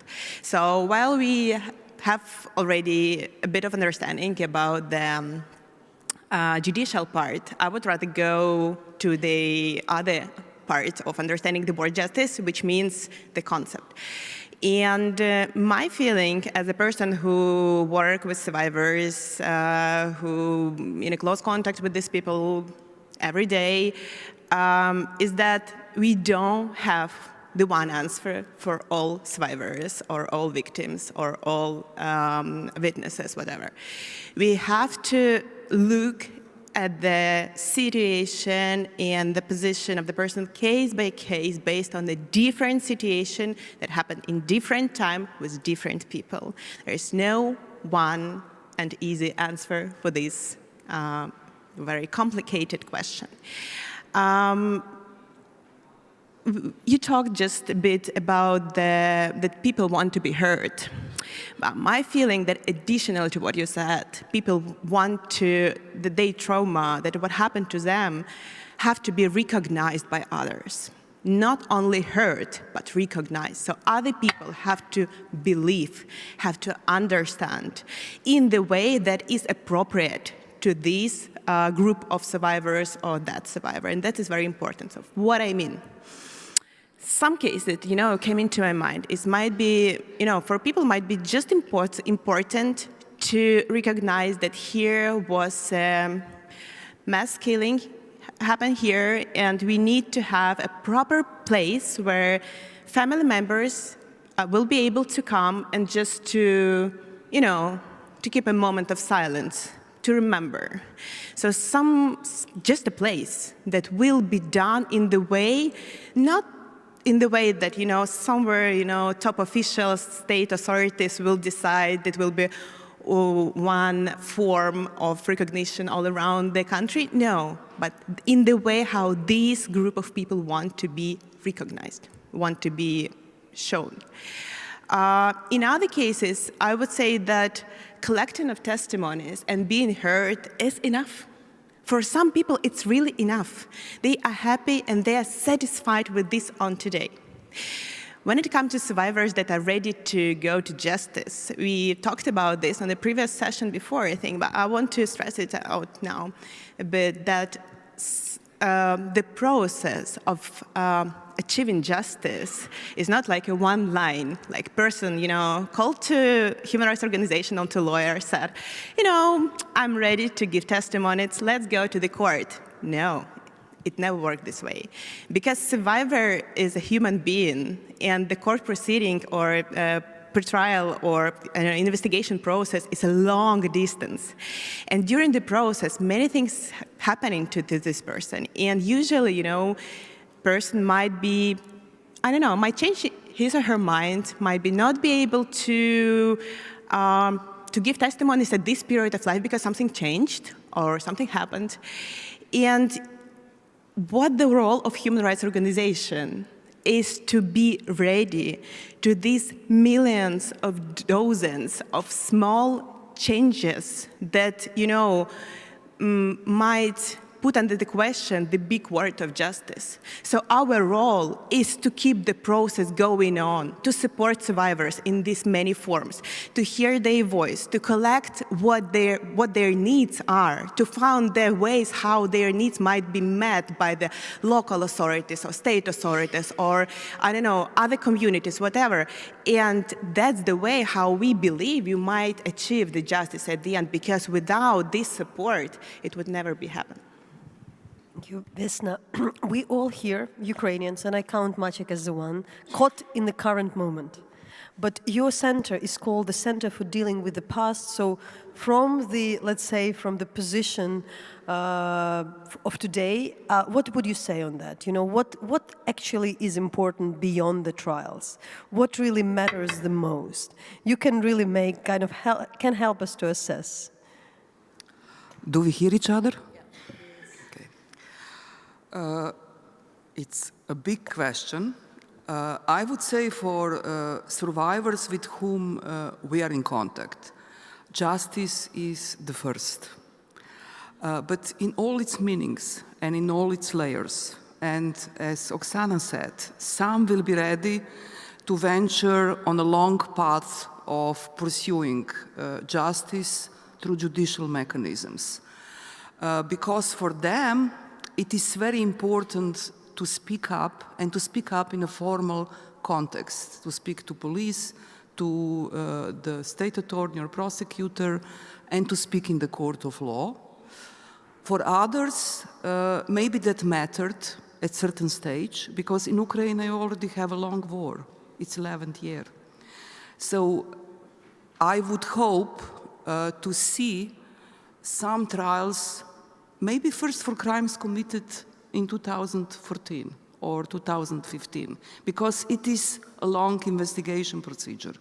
It's very important to have this experience of trials in the country and to actually give a chance both to media, to filmmakers, to eventually follow and to get involved in discussion, you know, to follow through the news, but also in the court of law, because some will simply come and sit there to see the indicted. For the survivors, it's so important to speak up first time in the court of law, although it's a very limited procedure. So the support system is very important, that human rights organizations like Truth Hounds are there, but it's also a chance to develop further the support to witnesses and to survivors. For Croatia, it was a big chance of humanization of judicial proceedings. And the big task which we worked on together with United Nations Development Program, Ministry of Justice, with support of civil society organizations, have actually now been going on for many years, and gradually the support of witnesses have improved in the court. But we are still not satisfied with the support at State Attorney Office and police. It takes time, but it's a big task. I would say that trials give a chance to broader public to actually speak about what happened. Trials always come later. You know, yesterday it was framed like that they come too late. But that's how the justice mechanisms are designated. We cannot expect the trial will happen 1 month after the crime was committed. What we can expect, and as human rights activists have to expect and insist on that, is that there will be support to survivors and that the state is responsible to offer support to survivors from the moment when crime was committed. This was not the case in Croatia and other post-Yugoslav countries. I hope at least in some cases in Ukraine it was case, but surely it was not case for all witnesses and for all survivors. And it's that with our forgetfulness, you know, we are forgetful as individuals, as societies, as institutions, even as journalists. We need to have this process in a court of law where evidence, material and personal evidence is presented, so that we are reminded how it was, what really happened. So for survivors, the moment of giving testimonial in the court matters, but then of course a verdict. Although a verdict might be bitter disappointment. So it's, you know, the support is also there, and the survivors are to be accompanied by friends, by human rights activists in the moment of verdict also because they might be disappointed. And it's that I'm from a country where 20 years are the longest punishment which can be pronounced. So you know in advance that victims will feel, was it really, you know, just for 15 or 10 or 5 years? But beside the trials, it's very important to speak about reparation. Reparation for the ones who survived humanitarian law violations. This cannot be left, you know, for the years when eventually compensation would come. In your case, in Ukraine, would be from Russia. In Croatia, reparations never arrived from Serbia, although aggressor came through forces of Yugoslav army. Some reparation came from Montenegro. That was very satisfactory for victims. But I think that it's really important to advocate laws, in-country laws on reparations for survivors of sexual violence during war and for all civilian victims. And maybe you can ask a question, are there additional truth-seeking mechanisms needed, like truth commissions, which have been functioning now in more than 40 countries in the world? Some with success, some unsuccessful. Truth commissions are appointed by either presidents or prime ministers or parliaments, and they might offer a space for survivors to speak up, to share their stories. Especially important for the ones in whose cases there is not enough evidence so that prosecutor can finalize indictment. This is to be considered also. Maybe it's not a good idea for you, but it's still something to be thought about. And memorialization, especially in places where crimes have happened, as Oksana said, is important for survivors, but also for education. Now is already time to think, well, what the students will learn. 11 years of war, 11 years old children. They never have seen situation outside of war in Ukraine. So it is that the places where crimes have happened are really important for history and civic teaching. And it is that it's a good moment to think how we will organize this place so that education can start. We'll speak about these patients. I do remember very well the first trial of the first Russian soldier who was kept in Ukraine in summer 2022, and in this regard, how filled the room was during the first hearing. But I knew very well how little people were there on the second hearing already, and it was the first out of thousands. So it's really up to us to be persistent and patient, and that's we who give the agency to this.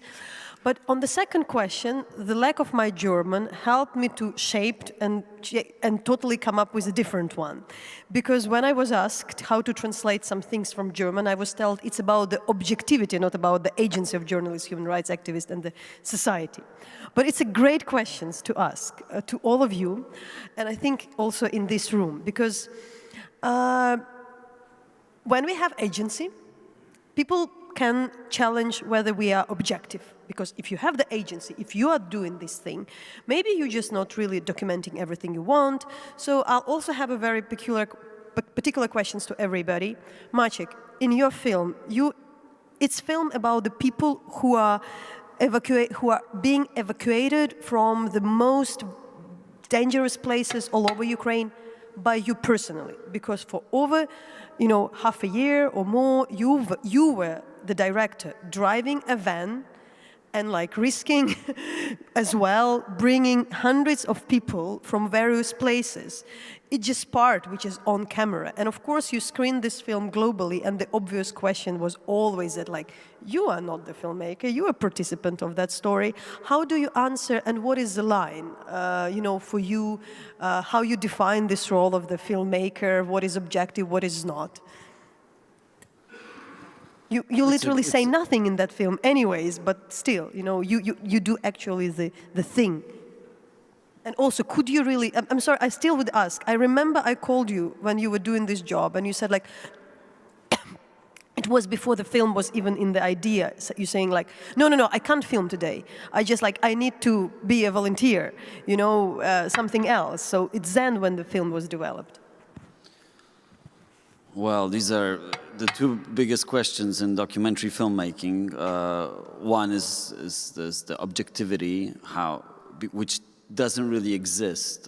You can't pretend to be objective. There's always some kind of subjectivity. And to all these questions, I always say I'm not in that regard, I'm obviously not objective. I'm clearly on one side of the conflict. Although in the film we try to concentrate on kind of life stories that didn't involve a lot of politics. We tried to show mostly how the war affects everyday lives of peoples, but we touched on a huge list of topics, including war crimes and tortures. I had a few people I drove that escaped from these makeshift prisons on the occupied territories in the south. They were electrocuted. They were subjugated to a lot of different types of tortures. And objectivity does not really exist, but your goal is to show in the best possible way the fragment of reality that you're talking about. And it's funny you mentioned the trial in the Kiev and the fact that many people came on the first day and then the attention dwindled off. We live in the time where attention spans are getting reduced, and of course these trials and prosecution cases, they last over years, and it's very hard to follow for the general public. It's hard to follow really these cases and how they evolve, and it's sometimes up to well, journalists, but also filmmakers to try to approach these subjects, to give them a second life, and to make them meaningful for years to come. And I think of this beautiful film that I'm sure you know, Vlada. It's called The Silence of Reason. It's an amazing film that recounts the testimonies of women that were officially given to the International Criminal Court that pertain to sexual violence of the Serbian army, and the director of this film, she spent months in the archives cutting down these testimonies to really the essential, and juxtaposing them against the still photos of the places where the crimes were committed. And in this film it's an electrifying effect that it's absolutely chilling. And to all of you that you haven't seen it, I recommend you find it. It's pretty widely available now, and it's one of those films that sometimes if it's not done the right way, it's going to have a very short life and it's going to disappear somewhere. This is a film, I think, that's going to last for generations, and it's going to be the reference to the more general public that doesn't have access to all these Hague procedures, that doesn't have access to all these testimonies and doesn't have the time to go into them.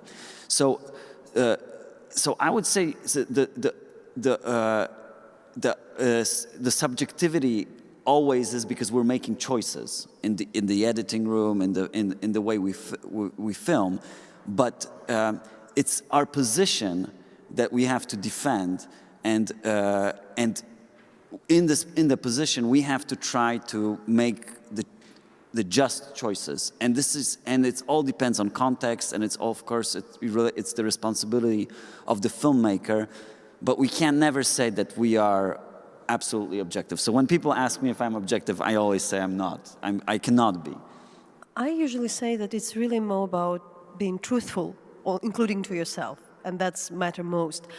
That is a filmmaking and, let's say, cultural field. There is something else in particular in the research. And Oksana, there is, again, a very clear question. For a long time, the International Human Rights Organization even didn't hire a local staff, because that was kind of the rules in places where things happen.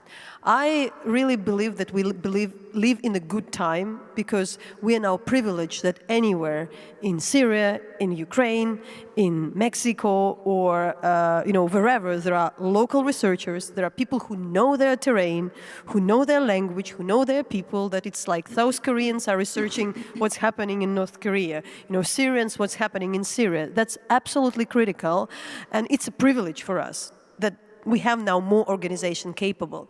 But you lived through pretty let's say, interesting period when you used to run the Amnesty International Ukraine, and the Amnesty International ran the report, which was later very much criticized for being not very much kind of correct and truthful and having the bias against Ukraine, actually, and it was proven, we forget about that. But the local staff, including yourself, resigned. And can you also explain this challenge, you know, about like, they were probably telling like, okay, the locals are not objective. How you really can explain what is, you know, what is this tension between the local, covering your own war, researching your own war, what is the benefit, what are the risks, and like also coming from that incredible experience you have with a major, very famous organization. Oh, wow, that's a very complicated question, easy to answer. I even don't know how, which part to start from. I will not be objective, of course. It's my opinion. Yeah, it's my feeling as a human being.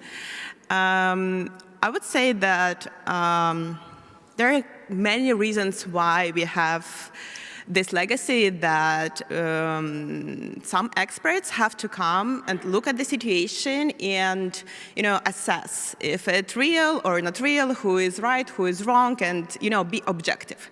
So the legend says that you cannot be objective if you are from the situation. For example, if you're Ukrainian, you cannot cover Ukraine, you cannot research Ukraine because you might be biased.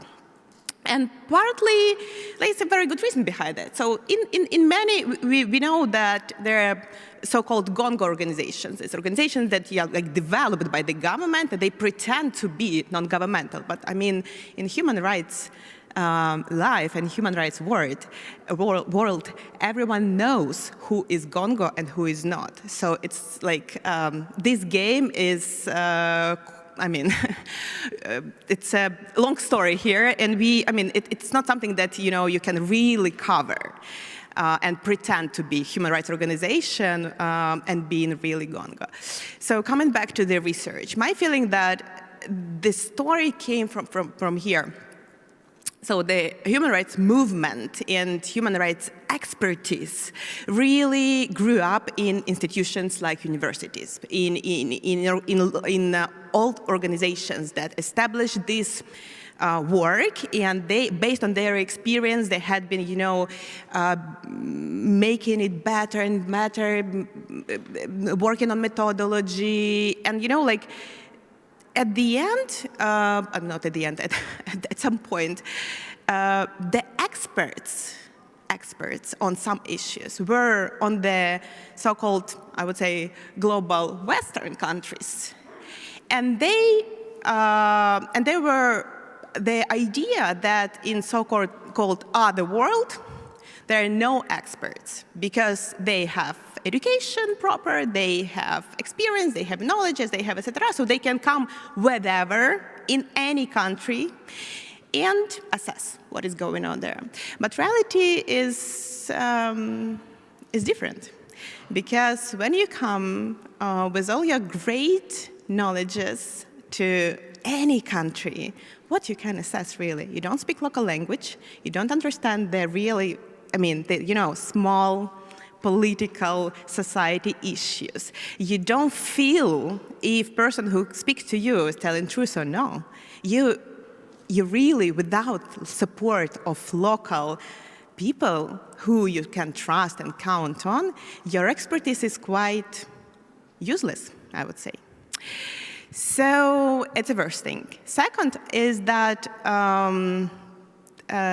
the work of human rights organizations and human rights defenders, they, with support of course, these big organizations time ago, they grew up in all these other countries, like Ukraine, for example. Yeah, we didn't have that much strong, you know, civil society during the Soviet time. Guess why?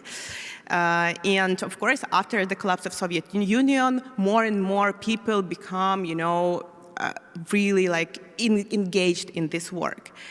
And on today, with experience of 11 years of war, with the good, I would say, educational system in Ukraine, with the good contacts with the whole big human rights society all around the world, I would ask if it's really possible to find better expert on Ukraine out of Ukraine, really, because you have to understand small details. You have to be very cautious to things that you will, with all your best, with all the great experience, you will not be able to catch it.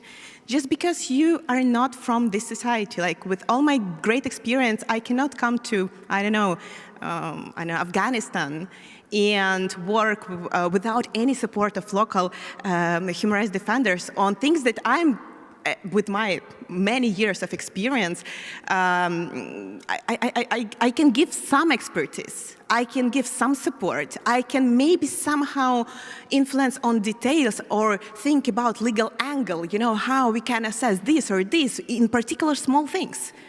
But the basic, you know, the core, the organic stuff is impossible to get without being a part of it. I think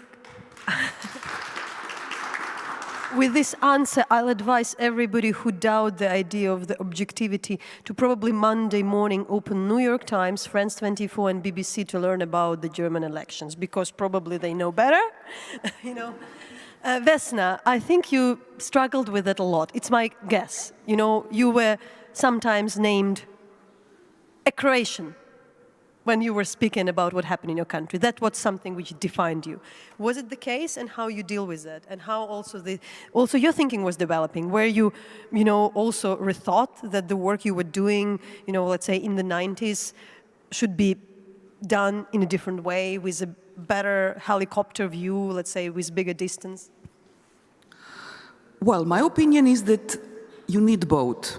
And we strive to present facts about war crimes in their context as good as possible. But it's that we strive to get as good as it gets. And, you know, to paraphrase something what you have heard most probably, that it takes a village to educate a child. It takes a world to deal with consequences of war. So, you know, the methodology which is perfectly used by Truth Counts and other human rights organizations in Ukraine was once upon a time developed by guys coming from, you know, International Red Cross. I admire their work. You know, let's recall can you please speak more to the mic? You know, yeah. It's a bit let's strange. recall the ones having mandate to visit prisons and detention centers, the one who actually have and will have a chance to enter the detention center. So it's that you need very much expertise on the ground, but you need also international efforts. And the moment when, you know, the international capacities are getting gradually broken, it's not very good for all of us. So it's that, of course, in Documenta we have been very frequently accused of being traitors, not being objective. It is that when you actually interview witnesses and survivors, and we interviewed for our human losses research more than 7,000 people, and we have recorded more than 500 personal memories. Part is available in video form on Croatian memories. It is that I would say it's very important for all of us to speak with witnesses and survivors. So it's very important to break this wall of silence, which is very often around them. And of course that researchers of human rights organizations and journalists and filmmakers are doing it on a daily basis. But I encourage everyone in this room and the ones who are actually following us on streaming to do it also. Just, you know, say hello to person and speak with them. So its objectivity is hard to reach. In research, we try to, you know, we actually validate information which comes from free independent sources. It's similar to obligation journalists have to actually take information from independent sources. And it is that this question of objectivity is raised often also related to trials. Understandably so in situation, as we had it in Croatia and in other post-Yugoslav countries like Bosnia and Herzegovina and Kosovo, where war was combination of aggression, which is the largest part, but also had some elements of civil war, where, soldiers who were former neighbors have been fighting against each other. And it's that is a context in which it's not easy often to reach objective truth, but you are coming closer to facts, especially in the court of law. But even verdicts, verdicts of International Criminal Tribunal or domestic courts have been put in question. But when you have procedure which was developed through 2,000 years, like in the court of law, it's actually as good as it gets and as close as it comes to the facts. So it's that one challenge we have today is how to make sure that judicially established facts, with material proofs, with personal evidence, are respected. And in our country, it's getting more and more frequent that even these facts are not respected, although they come straight from the verdicts.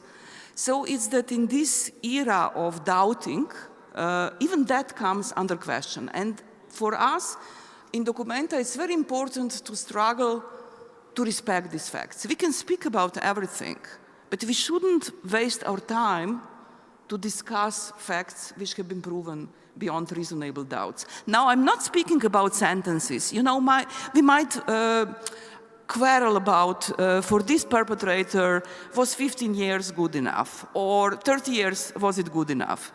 But the facts, which are written about what happened in that village on that day, that perpetrator killed that and that people, we shouldn't discuss that. That was proven. So it's really summarized a bit. I'll summarize this round of question on the, let's say, it was about objectivity, but it's actually the role.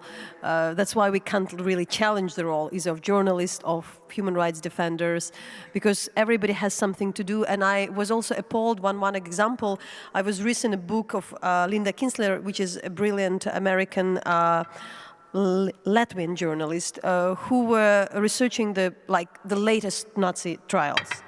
And she was appalled by the case where a man was accused of the murder of 20,000 people, when in that particular place 37,000 died. And her question was, what has happened to 17,000? And the answer was, the prosecutors had the evidence for 20,000. The prosecutors are usually, go to the trials with the evidence they have. It's not always a historic truth. But both figures remain thanks to both historians, but also to the prosecutors, because it's a fact, it's not the thing. And so for the final round of questions, I really want to speak about what we preserve, what is important for today, what is important for the future. And this year, with the Reckoning Project, our team has filed a criminal complaint to the Federal Court of Argentina, bringing a Ukrainian survivor from the occupied territories to Argentina to seek the justice using the universal jurisdiction, mainly because of the legacy of Argentina, because of the positive and pretty unique legacy of those trials against junta. And actually, Maciek is helping us and filming, helping to do the film about that, so we're there together. But what was interesting for us, it was such an interesting endeavor, journalistically. Finally we do the complaint, finally we go. And we also wanted that our survivors speak to some of the local Argentinian survivors. And I talked to a lady before preparing the visit who could be a counterpart, a famous Argentinian journalist who covered all the trials of the 80s, 90s. She was the one. And I asked her, Nirma, how do you assess the trials? What was the major thing after so many years? And she said, you know, they were important, but I really think that the movies and books matter more after 20 years. But for you, I'm more curious.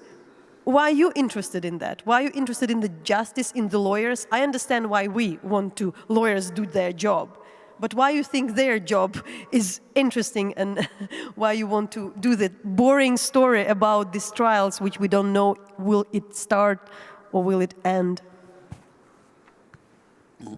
Well, maybe it's because it's very hard to film those type of processes. Just like it's very hard to make good films about journalists, it's really hard because it's most of the stuff that happens is behind a computer.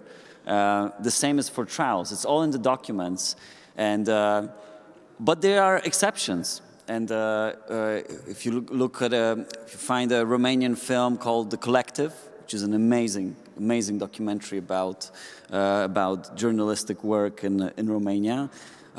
There are also exceptions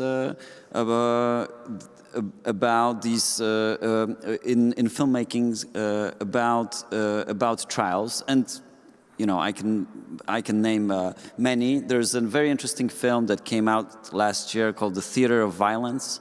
That some of you might have seen, that recounts the processes in The Hague of a Rwandan warlord who was abducted as a kid, and it's an interesting approach because it tries to shift between the trials that are happening in this very sterile environment and the African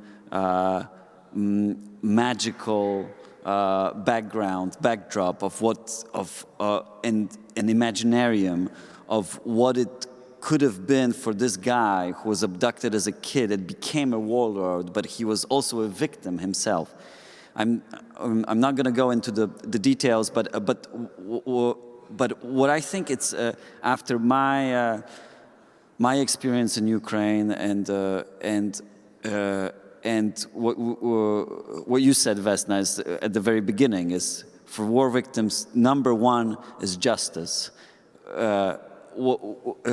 What I experienced was a lot of recounting of what they experienced.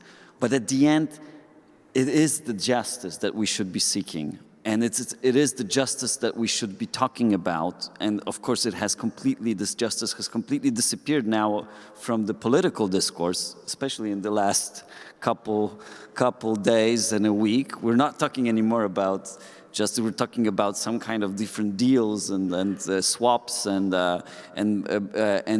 making peace at all costs. We should be already talking about justice. So the process is very interesting because the process takes years, and of course we're in this process. We've been in this process for generations in Poland of seeking justice. I have my family members that have disappeared in the purges in the East during the Second World War and in Katyn, the massacres committed by the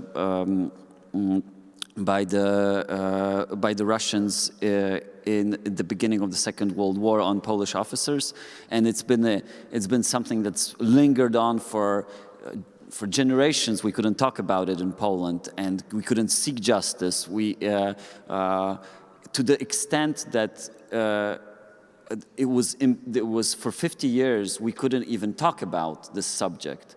And the first encyclopedia published in communist Poland after the war, on the letter K, where it should have talked about Katyn, it had an empty white box, which looked like a printing mistake, but it wasn't. You couldn't print anything, and that was in the encyclopedia. in the first encyclopedia, post-war encyclopedia. So it's these type of traumas that kind of linger and they go for generations. And this is why it's so interesting for me to kind of come back to this process, to also to have this international dimensions that these processes have, especially in the international jurisdiction. And also, it's because, like, and we're coming back to the beginning of what you said, it's not, these processes are kind of like Sisyphus work. We know that so little of them have a chance of bringing the perpetrators to justice, but just getting to the perpetrators, naming the perpetrators, finding out and giving that ground for a even fight for the victims, this is something very interesting psychologically and also film-wise. So I'm really excited in getting into this. I know it's a long haul, but I think there is a need for documenting of this in a way also that comes out as a documentary film. And also when the truth is so easily dismissed, you know, if you combine it with the legal work, it just kind of grounds the words. And we really, I think, in this world, really needs to, you know, give some more weight to the truth as such. And in this particular moment, both Oksana and Vesna, I think the question is what we really do. You know, what else? My kind of motto for the team is like, do at least something. It's my usual answer. If you want to do something, do at least something. But really, now, we have the situation, for instance, when ICC might be under sanctions, but also when the discussion about accountability is totally out of the headlines and the discussions of the past week. If we speak about the, it's not just about Ukraine, but you know we can speak about that. And I remember we celebrated a lot, in particular some of the Ukrainian NGOs, which worked hard to deal with ICC, which put a lot of effort into helping, into doing what is legally possible, and it was counted like a major success. So what do we do in this world now that it's not like that accountability is still there when there is these headlines about peace deals, settlements, transactional relations? What is our task now? You come from maybe from today's perspective, Vesna, you can speak also from your perspective. Yeah. We will just continue to do what we do. I mean, we have a methodology which is based on best practices, as you mentioned very well before. And if it will be ICC, or in some time it will be a local court, or it will be another international court, or it will be court in another country based on principle of universal jurisdiction principle, or whatever, we have to properly collect evidences. We have to properly collect testimonies, and we have to preserve the history, because without proper evidences, we will never be able to do it. I mean, I believe that ICC will continue work.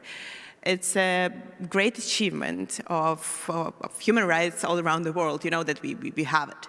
But if it will not work for some reason, or it will stop, or whatever, our survivors are still in our countries, and we have to fight for justice for them in the way that it will be proper.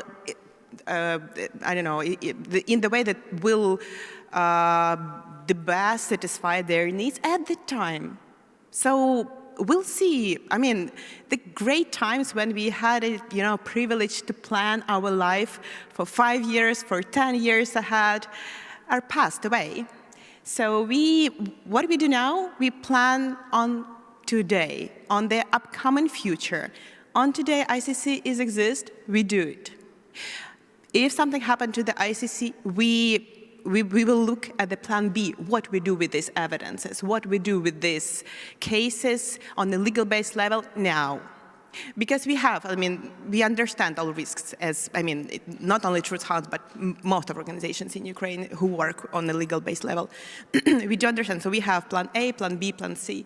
They are not the best, but they exist.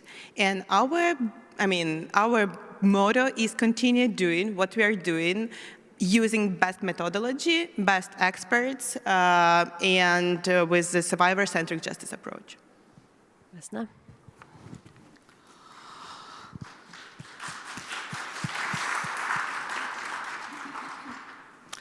We'll keep doing our work and make sure that judicially established facts and historical memory are preserved and interpreted in a proper way.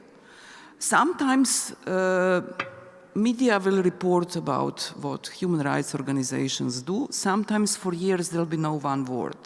Sometimes governments will support. Sometimes they will not support at all. I'll just mention that Croatia in 2016 had a liberal government, fortunately shortly lived. We had actually cooperation then with truth hounds, and the government happily broke the contract which they signed. So we never have been able to have one more workshop in Ukraine. And governments will do that. But most of us in this room will keep doing what we can in our professional ways, either in journalist profession or in filmmaking or in human rights documentation work. And what will remain will surely be some reports, but reports are not read by so many. Although I want to mention one report in Argentina. I'm especially happy that universal jurisdiction case, which will be filmed by you, Maciek, will be in Argentina, because I was in Argentina in my life 3 times. And I would always walk in a bookshop.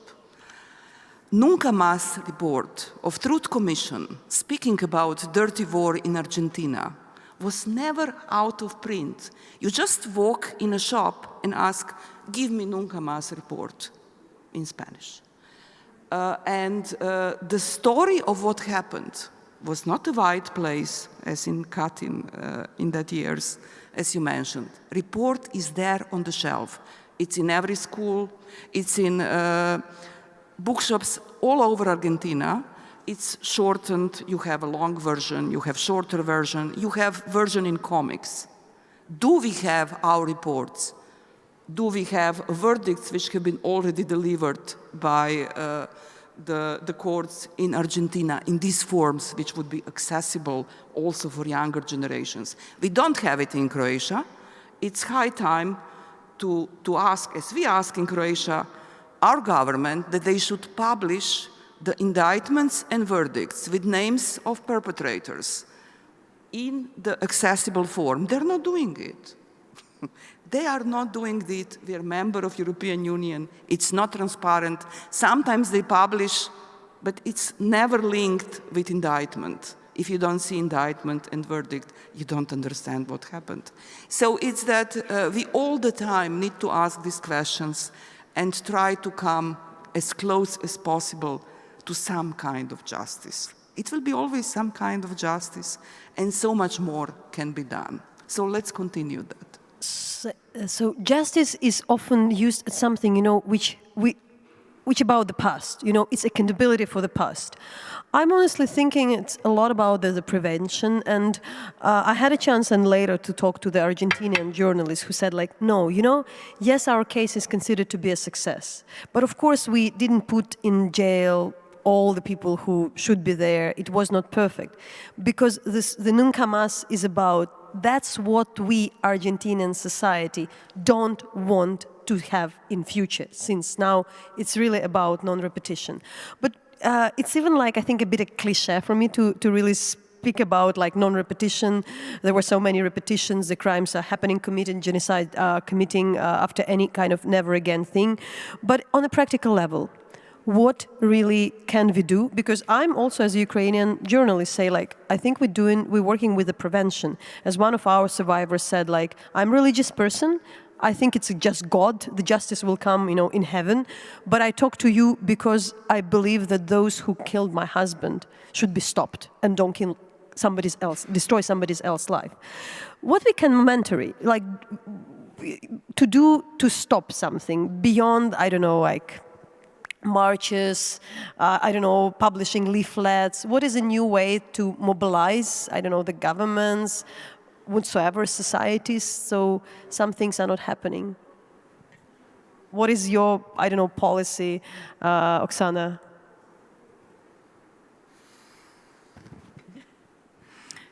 It's a complicated question. What could be done? you know,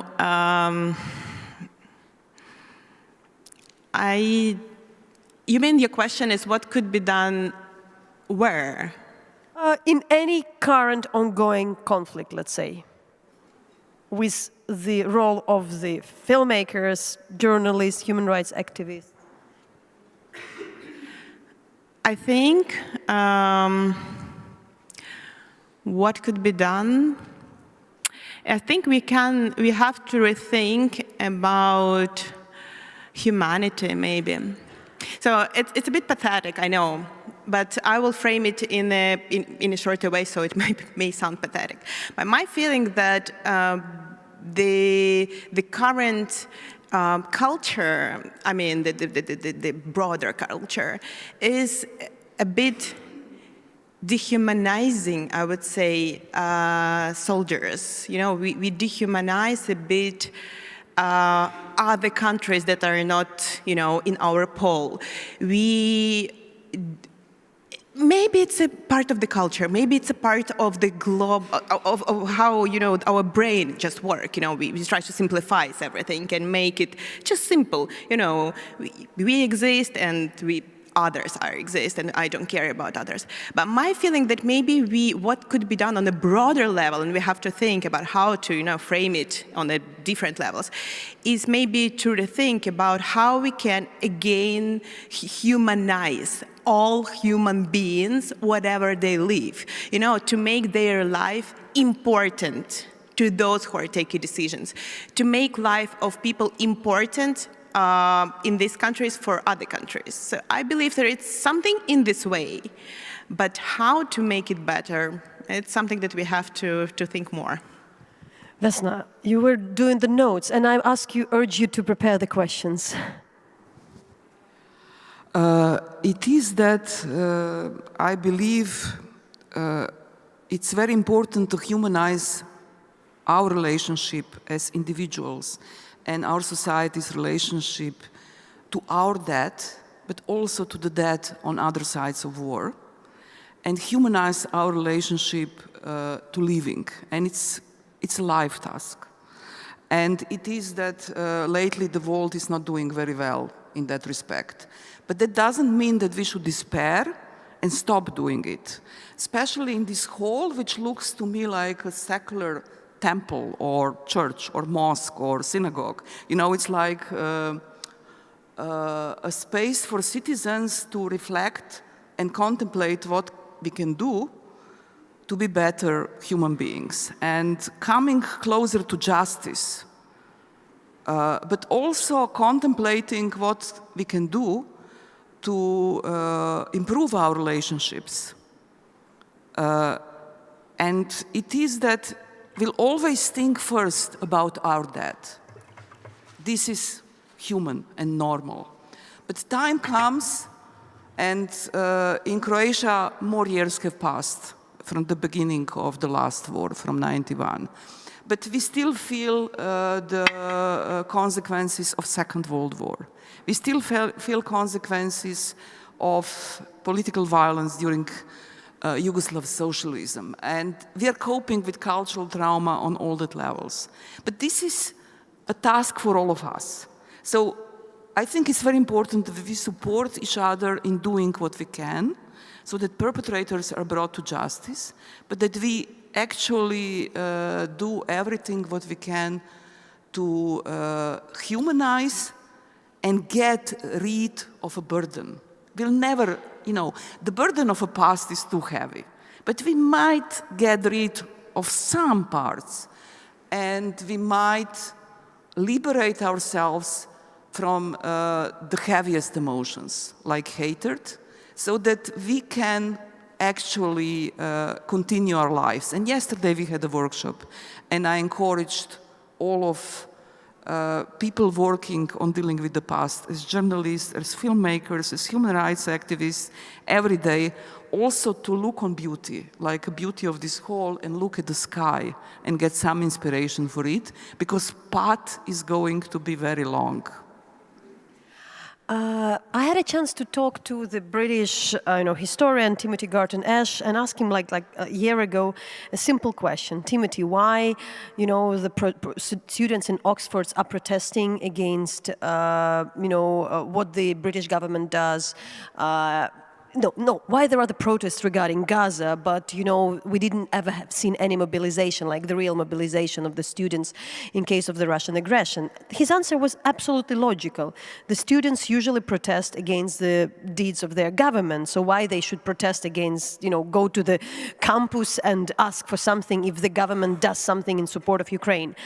But I've heard this criticism that beyond the things where there is a pretty generous programs to Ukrainian filmmakers, to the cultural more asylum seekers programs, we didn't see real mobilization, like very strong political mobilization of the European artists to really speak strongly against, in creative way, against the Russian invasion, like as a movement, as something which was happening, I don't know, during the Vietnam War or things like that. What would you say? What do you think this creative community can do beyond just helping? You raise money and you do a lot for Ukraine, but I'm speaking more in, but you're not, I'm not saying there are few of you, people like you, but we don't feel that this community is really very much strongly trying to stop the war.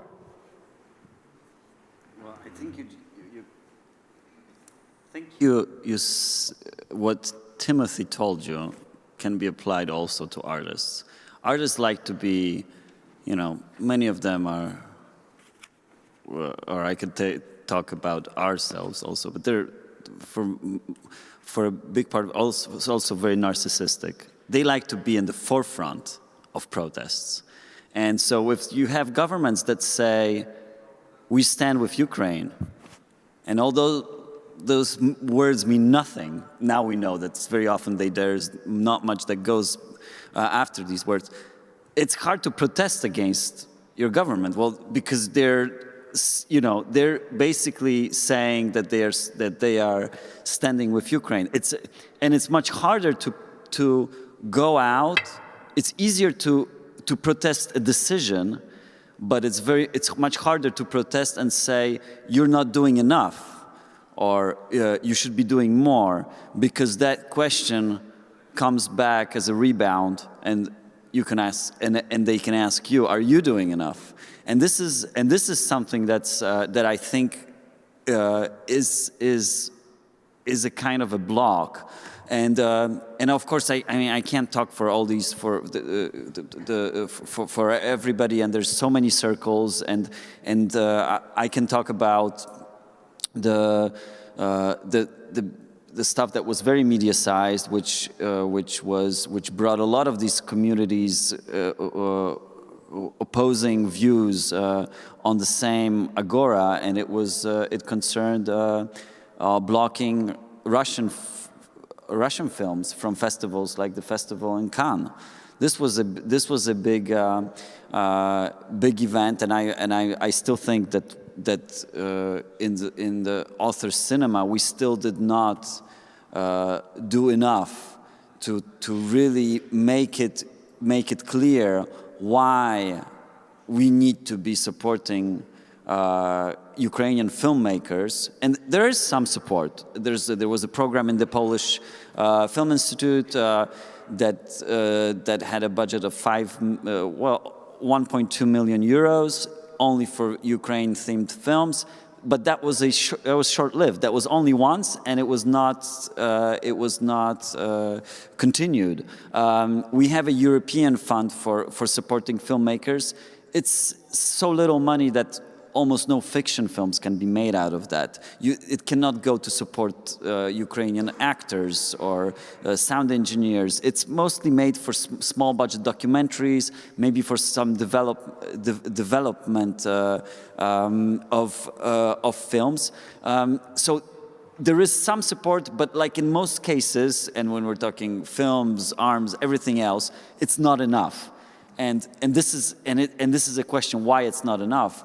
And it's because it's not that it doesn't give you this kind of feeling that you can achieve something when you're doing, when you're going to speak out against your government with the Gaza protests. And I think that we have come also, Gaza happened very quickly, and it's kind of ridiculous when you think about it, because Gaza didn't, well, the war in Gaza right now happened very fast, but in fact it's been going on for years, and we've been silent about it. We haven't been talking about, we've always been saying the conflict is too complicated, and most people have stayed on the sidelines, and all of a sudden, last year, it became a thing where we would divide each other very, very easily, and everybody would have an opinion on this subject. And I think Ukraine has just been going for so long, and the war has started long ago. It's been 11 years. It hasn't been 3 years, and I think this is something that makes it hard for these protests. Protests are always short-lived. And this is the main problem, is that we've been in this for so long, and we're getting used to it, and it's so hard to mobilize people when they lost the first freshness. Thank you. So we have a bit of time for the questions. So please, gentlemen. Yeah. Yay. Thank you very much. I would like to express gratitude to Pan Hamela for mentioning such item as Katyn. I don't know whether you know or not, my city Kharkiv is like Katyn, place for massacre of Polish officer. And between them was father of Andrzej Wajda. Andrzej Wajda came to Kharkiv, and I was honored to talk to him about this subject. What I would like to ask, some lies have deep roots. For example, the lie about Katyn was founded in the hall where we were yesterday, because the Russians, it's not known, yeah? Because the Russians were arrogant, Soviets were arrogant enough to include Katyn in the indictment. And do you think that there are some things which seem untouchable? For example, Nuremberg process, Nuremberg indictment. Do you think it's very, very good for truth if also such untouchable things would be discussed and the lies were there and are still used by Russians now about Nuremberg will be displayed? Thank you.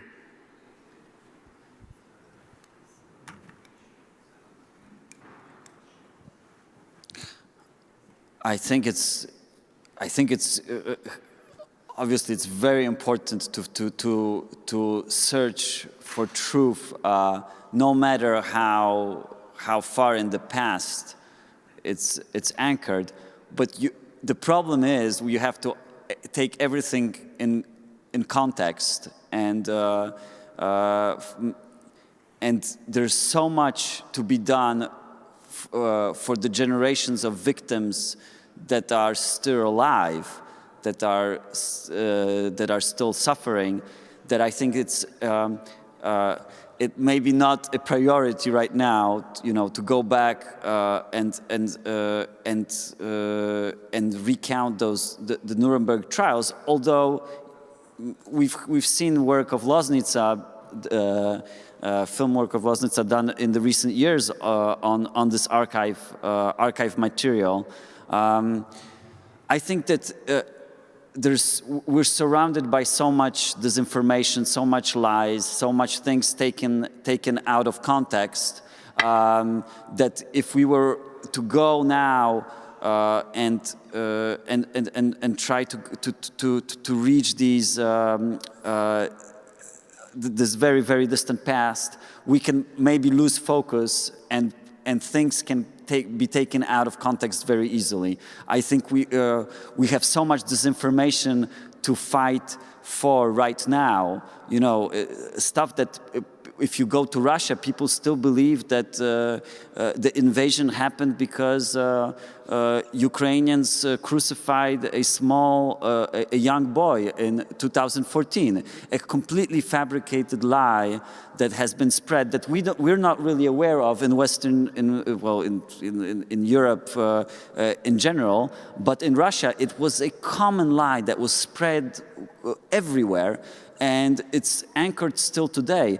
This is the question that remains: is not how we board these lies in our society, but how do we reach these people that have been brainwashed for years, tens of years? How do we crack the system there? And this is something that I don't really have an answer to, but this is an endeavor that really can change a lot. It's reaching these people and trying to force them to think a little bit more critically about the information they're being served. Please, another question. Yeah. Yes, hello. Thank you very much for a very, very interesting discussion. I have a question. Recognition of responsibility is very important for the hope of justice, and responsibility or guilty and responsibility of Russian politicians are very often discussed, or it's a topic on the agenda, but less of the Russian population. And my question is how to deal with collective Russian responsibility in Russian war against Ukraine. Oksana, or Vesna, do you at all share the concept of collective responsibility as such? Does it exist? Yes, I understand very well the concept and understand that the ones who voted for Putin share their part of responsibility. But I would put out of this the ones who didn't vote for Putin. And it's a question for memorial. You know, for years I respect very much the fantastic work of Russian Memorial. They're still managing to work in these absolutely horrible conditions. And it is that hopefully in the future, with someone else and not Putin in power, there will be more space again to contemplate about that responsibility. But we are speaking about process of long years, and dealing with the past will go on and on. So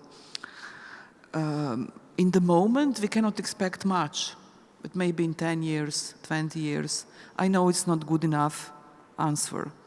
But it's very much to do with organizations which are still working inside, although many friends from Memorial left the country, and they actually work now in many other countries in the world.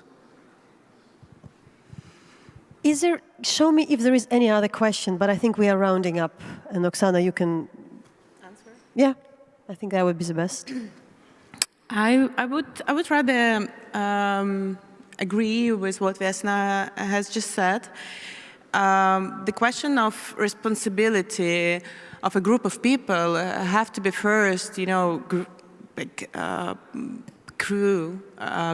up, or I don't know, rethought inside that community. So Russians have to think about this and come up with something. It's a great scenario if, there will be a lot of human rights organizations or, civil society organizations that, give them space to rethink about is it okay or not. I don't believe it will happen maybe even during my life, really. So, on one hand, but on the other hand, I'm really sure that me personally, I don't want to waste my time, a time of, Truth House or other organizations I probably will work for on this, because I believe that it's a job that has to be done by that group of people, not us. We can accept it or not. We can think if we are open to hear their position or position of some groups or not. we can, think if that or those group of survivors is ready to think or to hear this position, or but it's something that might happen sometime in the future. But definitely, it's not something that Ukrainians have to do with. So with that, we are finishing up, and because this title of the panel doesn't have a question mark, I really want to insist that there is agency and give a couple of arguments to finalize, because I had a chance to give a great one just a couple of weeks ago, and I want to pass this empowerment to everybody. I had a chance to be in the festival where there was Salman Rushdie speaking, in particular about his latest book on the attack on him, where he lost his eye. And it was a perfect example when he said, that book is my revenge because I could remain the victim of that guy who he makes nameless in that book. But now he's just a character of my book.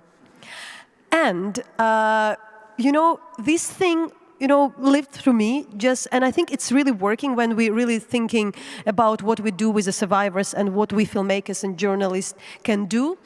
Just this Sunday we had a premiere of the film Special Operation, but our colleague Alexei Radinsky about the occupation of the Chernobyl station, site of the disaster, at Berlinale Festival. There would be still the screening this Sunday, so I'm using this chance to promote. And an interesting thing that this film is made out of the CCTV footage, just CCTV footage of the 1 month of the Russian occupation. And some people said it was grim because you watched an hour of this pretty gloomy thing when nothing really happens, but there are these soldiers and the operators of the Chernobyl, they are zooming in, they have the power, they are empowered to really focus focus on the faces of the Russian soldiers. And when I've been at the screening in the Berlin with a very nice audience, when they were asking the question, I thought it's really worked. They could have been our occupiers, but they are now just Losha's movies characters. They are, so we do caught them somehow. And in the end, they couldn't have imagined that 3 years after, this kind of audience in Berlinale would look at their faces from that perspective, and they would be just characters. So we do have power, so I want to also wish everybody not to be demoralized, and to know if it's not today, it'll be later. Thank you so much for the discussion, Vesna, Oksana, and Maciek, and myself.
Tag, herzlich willkommen zum nächsten Podium.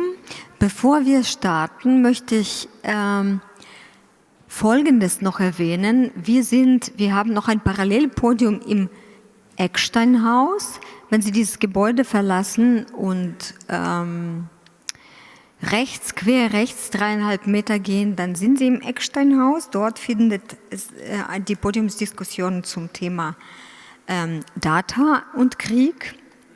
Wir werden hier zum Thema Entzifferung der Gewalt sprechen und wir werden in 2 Sprachen sprechen. Und die sind Ukrainisch und Englisch. Wer nicht so gut alles auf Englisch fassen kann, kann ich gerne irgendwann mal vielleicht zu Ende der Diskussion auf Deutsch zusammenfassen. Oder wenn Sie Fragen stellen möchten auf Deutsch, kann ich gerne ins Englische oder Ukrainische übersetzen. So. Well, I'm switching now into English and I'm very glad to welcome our guest today.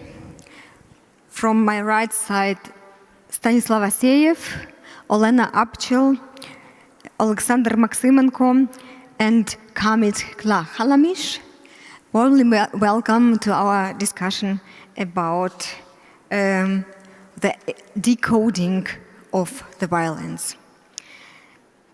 Before we start the introduction of our guests, I would like to thank you, Olena, especially for your one role, which we wouldn't talk about.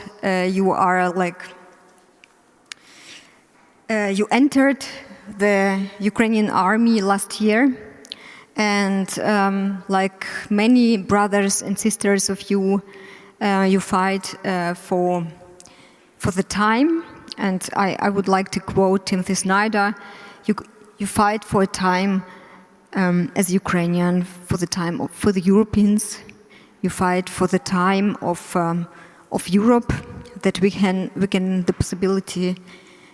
have the possibility to sit here and to discuss. Thank you very much.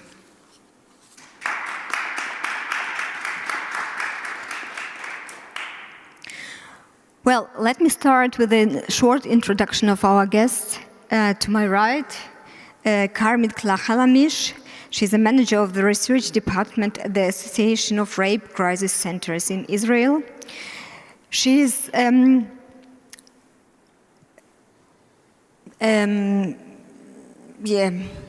the Department of Criminology. You are a lawyer or a lawyer researcher in the Department of Criminology. You also a lecturer of Faculty of Law and the Conflict Resolution Management and Negotiation Program at the Bar Ilan University. Karmit is one of the authors, yes, I have it, one of the authors of the first official report on the systemic violence committed by Hamas on the 7th of October 2023. Well, warmly welcome, Karmit. You came from Israel some days ago. Olena Apchel is a theater director, playwright, curator, human rights activist, and a servant of the National Guard of Ukraine. She holds a doctorate in culture, history, and theory. Olena worked as an artistic director of one of the most important theaters in Ukraine, Lesa Ukrainka Drama Theater in Lviv. But she's also a playwright. I wouldn't tell you now a lot of plays, but written by Olena, you can find them. But Olena is also a curator of different festivals, and one of the festivals was Theatertreffen, a very famous, maybe the most important theater festival in Germany. She returned to Ukraine and joined the Ukrainian armed forces, but she is today also as a representative of the Ukrainian civil rights activistic organization SEMA. We will talk about it a little bit later. Stanislav Aseyev is an Ukrainian author, writer, journalist, also a human rights activist and the founder of the Justice Initiative Fund. We will talk also about it a little bit later. And Stanislav is from Donetsk, which is now occupied since May 2014 by the Russian Federation. After the occupation, immediately 2014, Stanislav stayed in Donetsk and reported for different Ukrainian but also international media under the pen name. But some months later, he was kidnapped by the terrorists and held for 962 days in the Izolatia prison. 2019, he was released as a part of the prisoner exchange and also joined the Ukrainian armed forces in 2023. In the fall 2024, he was demobilized. I know Stanislav as a writer, and he published in German 3 books about his time in the Izolatia prison. And last but not least, Alexander Maximenko. He is from Kherson, southern part of Ukraine. Alexander served for different state and city authorities in Kherson, like, for example, workers' union or election campaigns offices. He worked also as a head of the Department for Research of Taurus and Crimea. Taurus is an historic name of the southern part of Ukraine. In the International Institute for Strategic Research. He is also a human rights activist and is representing here an association of men. It is called Alumni, and this association is working with men who came back from captivity, from Russian captivity, during the Russian occupation in Kherson. Now he lives in Poland, and Alexander was also in Kherson in the Russian captivity during the occupation of the whole city. And as a victim, he works now in the organization and helps also another man, Ukrainian man, to work with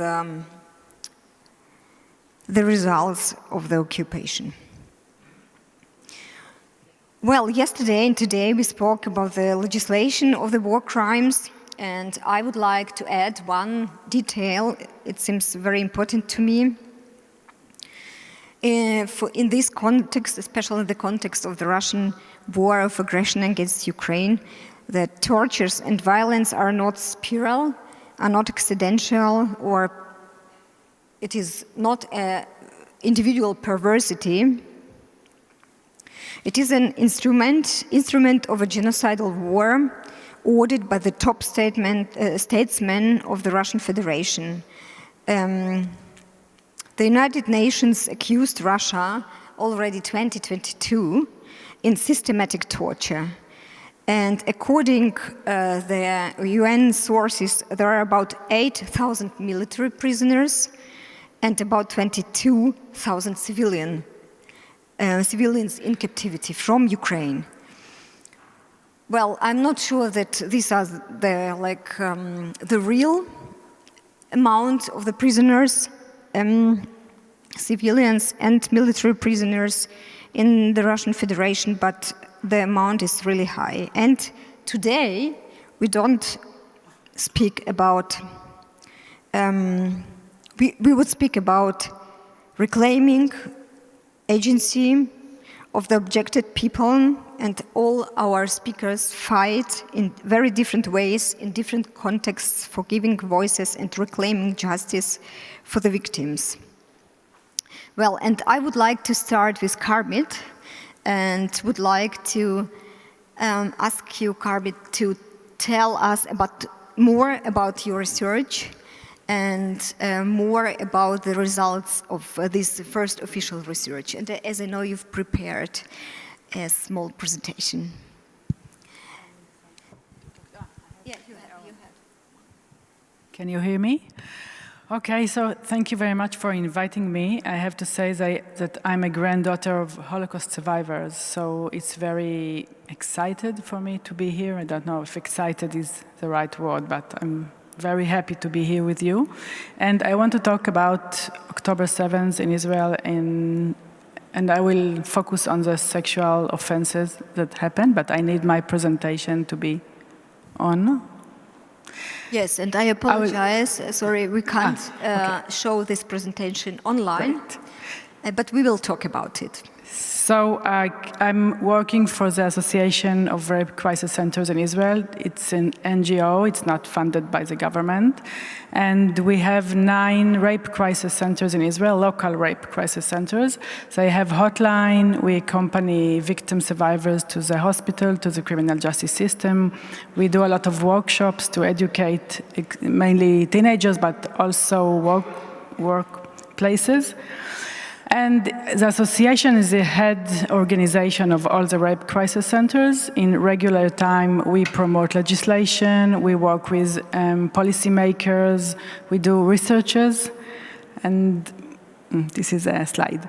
And then came October 7th. It shocked us. 6:30 in the morning, we all woke up to a shrieking siren and went to open the television and couldn't believe what we saw. It was like a horror movie, only real in life.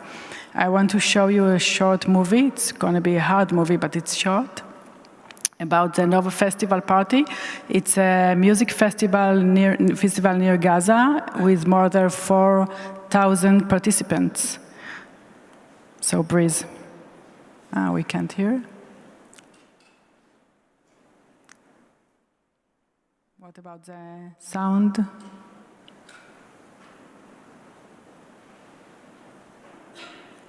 Just a moment. Try it again. No sound.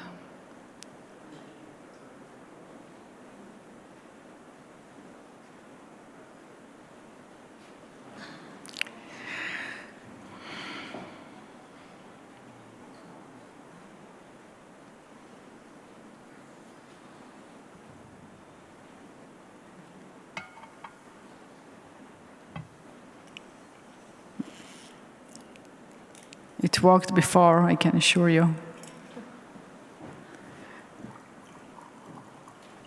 Okay, I'll try to go to the next thing. So we understood this day in the first hours that also sexual offenses had happened, and we understood that we are facing a new situation we never realized, we never thought of before. Those are people who participated in the party and were kidnapped. Some of them didn't come back yet.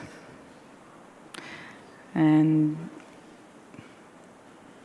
it's okay, I will keep on. Now I can. Okay, so the first thing we did is to contact some experts around the world from former Yugoslavia and Ukraine. And thank you, sisters from Ukraine, for being there for us, because we gained a lot of information and we delivered it to people in Israel, to professionals, so we will know how to talk to victim survivors and what we should do, because it was all new to us. And then we started to document the information we had. And it was from all of these places. It was official information. It was publications, the local and international media. It was interviews we did with survivors and first responders. And we also got some confidential information that I cannot talk about, but we talked to people who knew things. And no one wanted to talk publicly, but we knew those things. We didn't include any social media videos or pictures. Someone talked today about all the misinformation, so we were very careful about it. And then, exactly 1 year ago, we published our first report about sexual offenses during October 7th. I have some copies here if someone wants to have this hard information, so I can give it to you. And I will talk about it shortly. We identified 4 arenas where the atrocities happened, the sexual offenses happened. The first one is a Nova Festival party, the movie I tried to show. The second is a kibbutzim near Gaza. The third one is IDF bases, and the fourth one is captivity, and people are still there, so we'll talk about it later. And we defined 2 categories. The first one was war rape practices, and the second one was sadistic practices. I will talk about it shortly, but it's going to be some hard information, some not pleasant. So, in the category of war rape practices, the first one is systematic use of brutal violence to commit rape. They were pointing guns or stabbing while they raped women. A lot of cases happened while multiple abusers or gang rape were raping and moving the victims from one another. It's important to say that every category is based on a lot of cases, not only one, so it's a lot of information that we had to organize. The third one is rape in the presence of family members or community members. In the kibbutzim near Gaza, a lot of cases happened while family members are looking at what happened. And it also, important to say that also men suffered from sexual abuse and rape during October 7th and also in captivity.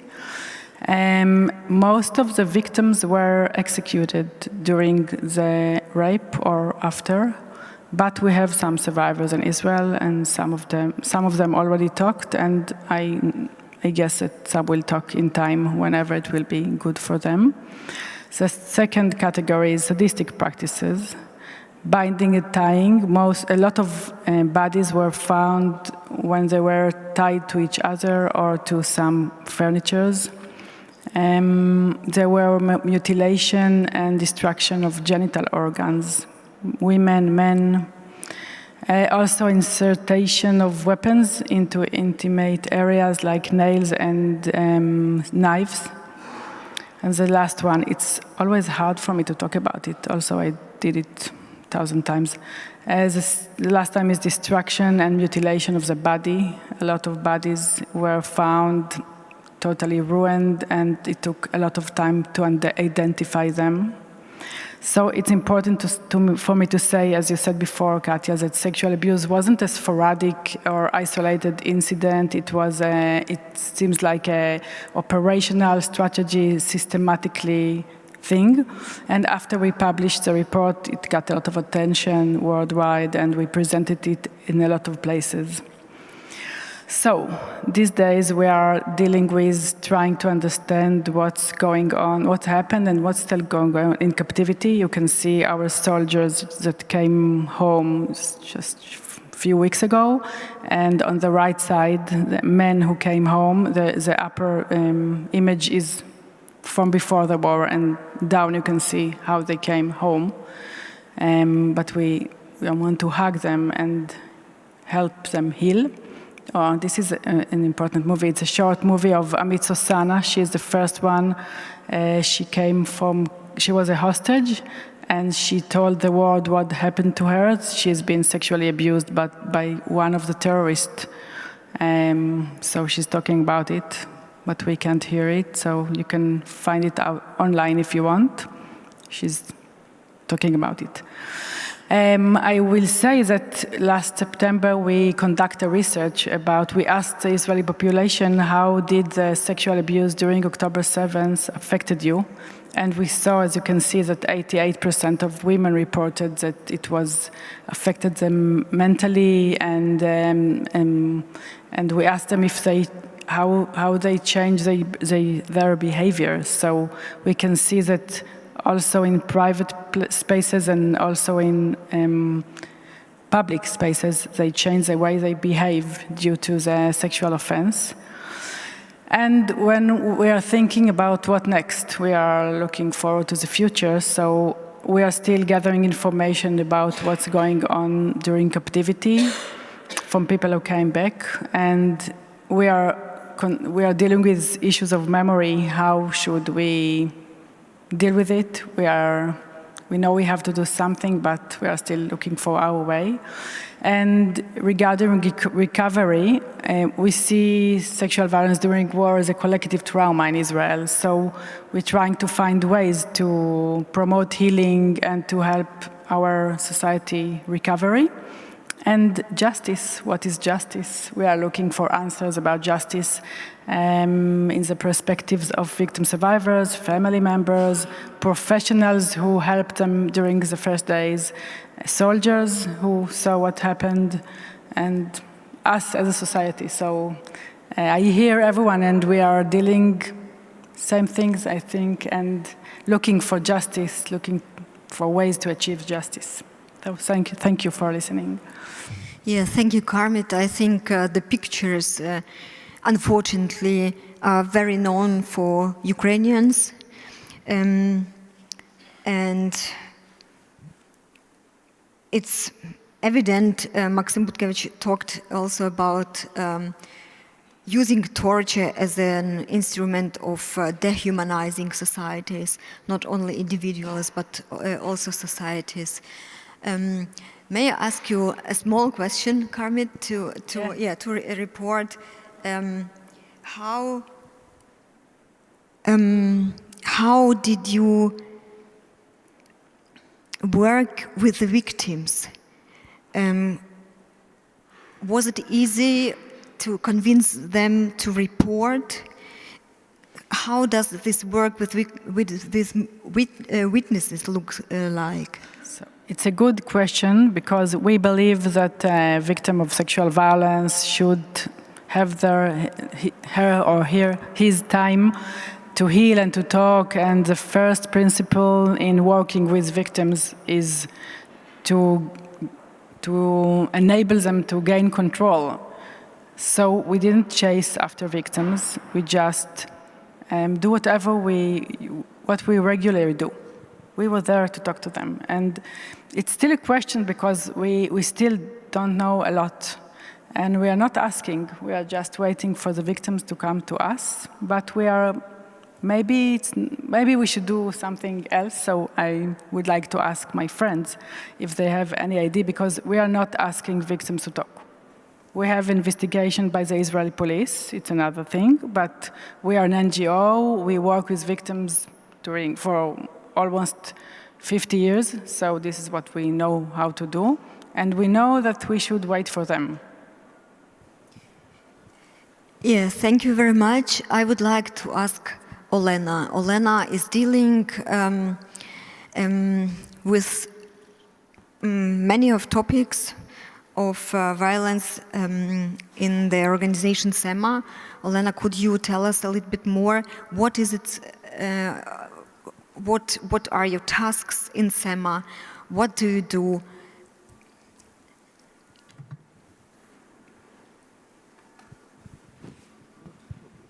I'm really happy to be here, and I really thanks, because it's not too easy come when you're in army. And I'm a little bit sad that I must speak Ukrainian. That's why please take your headphones, because for me it's a little bit easy to explain some difficult things.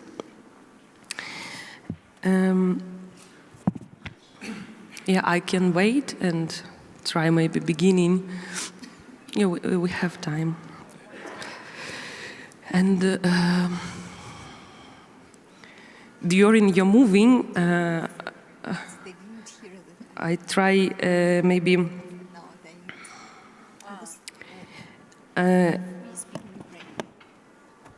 all time, during all of this 11 years, I try understand which different level roles we must take of ourselves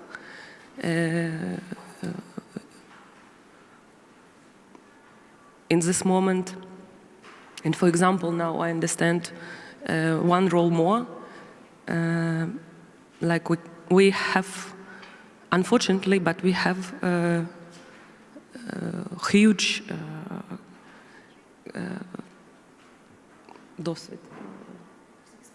huge experience with different types of violence, and it's really like this. You can ask, we can talk, and all of us have. Yes, I can switch. Thank you. Так, я усвідомила, що It became clear for me that we will open ever new roles of us and of additional responsibility and of additional solidarity in the future in connection with this war. During the previous panel discussion, I thought two things. Firstly, today we have the 19th of February. Tomorrow we have the 20th of February. On the 20th of February, the war started in 2014. These are different dates. We were searching for concrete facts, but I am appealing to you, to everybody of you, to be conscious of one factor. On the 20th of February 2014, it was for the first time that illegal crossings of the Ukrainian border by Russian armed forces were seen through the Kerch harbor. In any other country, if armed forces enter your country, armed forces of another country, and they occupy state institutions, police or army,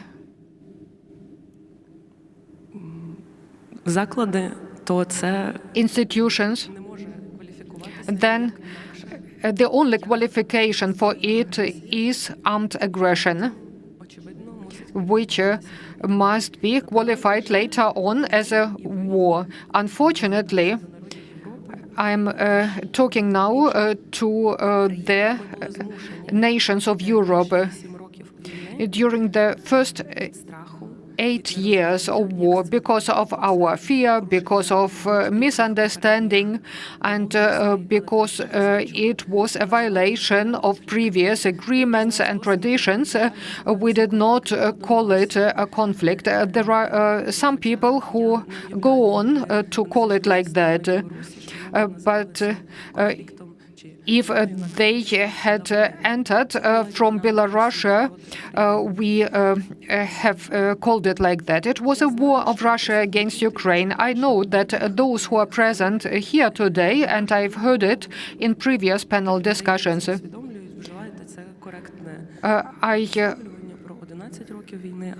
you call it the right way, 11 years of war.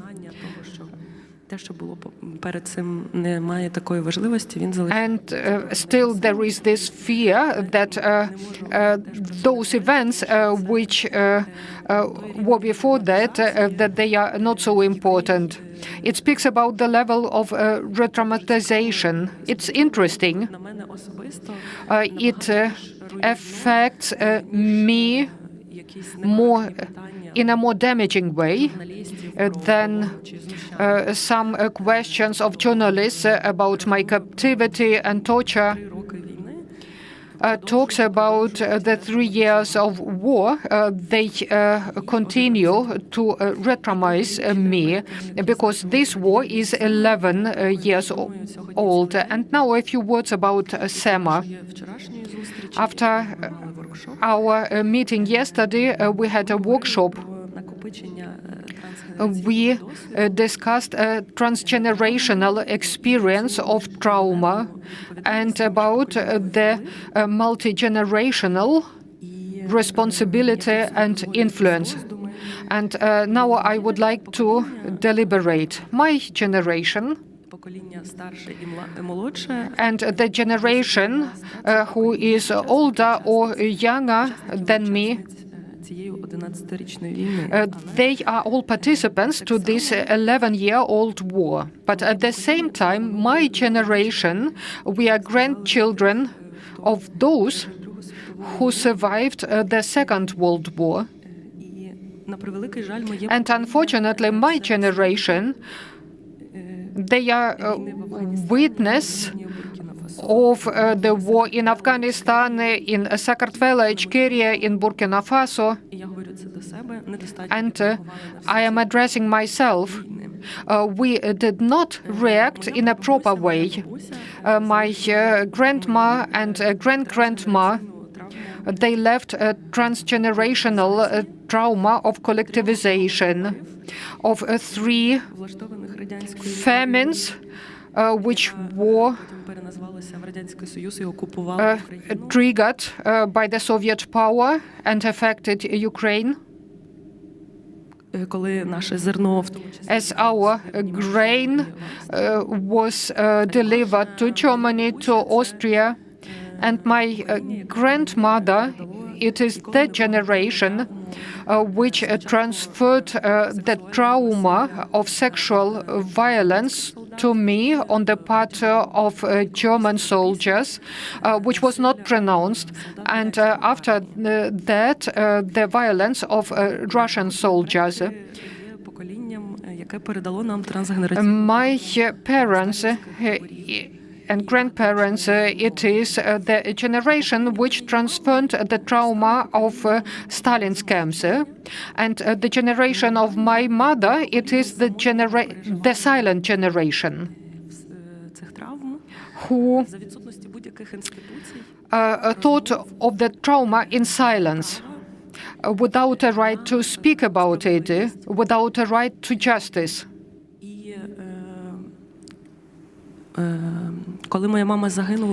As my mother died 2016 by the hands of Russians, the biggest question was probably we could not wait until the generation of my mother could feel at least any sort of justice. Whose daughter she was. And I'm putting this question. I'm asking this question. In Ukraine, we ask often, and it was also a part of these panel discussions, obviously, all those legal proceedings, they will come. And we do not have the infantile hope that everybody will be adjudicated and that everybody will receive help and that we will receive symbolic reparations. We are dealing with a stigma in understanding of how important it is to rethink our subjectivity, our right, and what experience is necessary.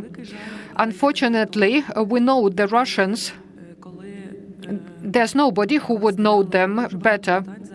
There were a lot of questions. We are a little bit silent about it.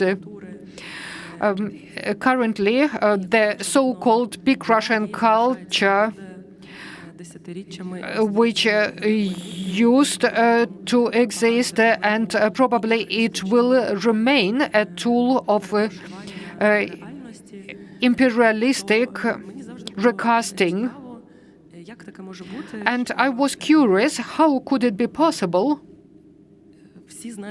that everybody knows it better than the experts? We are the experts. Because the neighborhood and many-year occupation in manifold forms Imperia, the Union, the Soviet Union, currently the occupation, it all left experience. And it would be worth to appeal to those experiences. Maybe I would like that my daughters, I do hope that I will have daughters, because I hope we will have a law on demobilization, and I hope that I will give them this experience of not being silenced, a voice of insurgency and acts of an activist.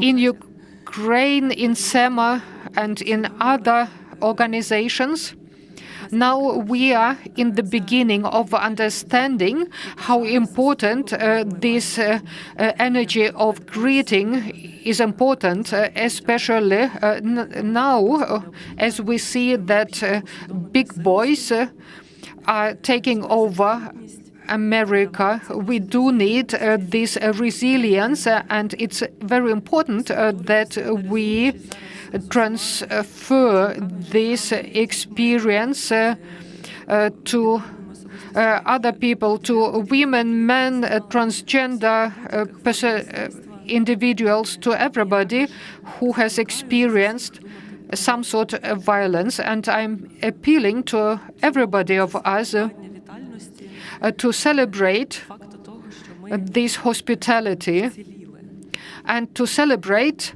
that we have survived.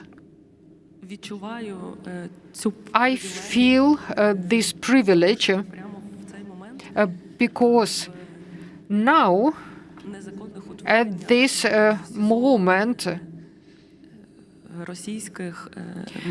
in the detention centers of Russia, in occupied territories, there are tens of thousands of civil women who are in custody there, and it is only women. We do not know how many men and how many military women and men. We are not speaking about hundreds of people, but about thousands. 11 років, не тільки за проукраїнську позицію, це інструмент в руках катів, інструмент повної покори, тобто так забираються бізнеси, так прибираються незручні сусіди, їм достатньо просто донос написати або повідомити, що хтось комусь не подобається. Цей світ абсолютного безправ'я.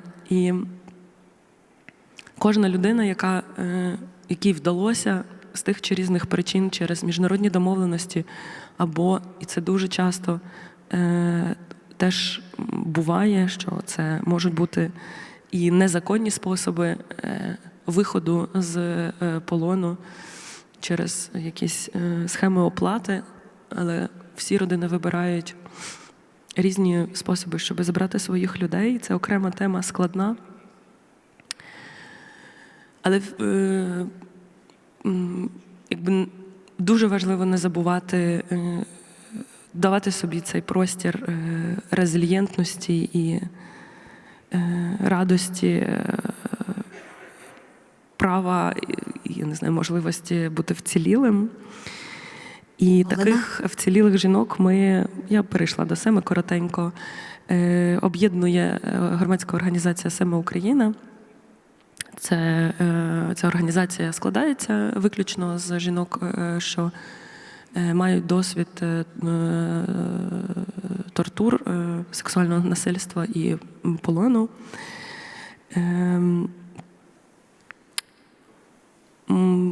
Вона була заснована Іриною Довгань в 2019 році, як частина всеукраїнської мережі SEMA Network.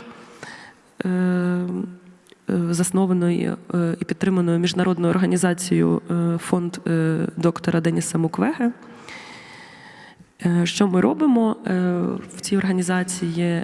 Ми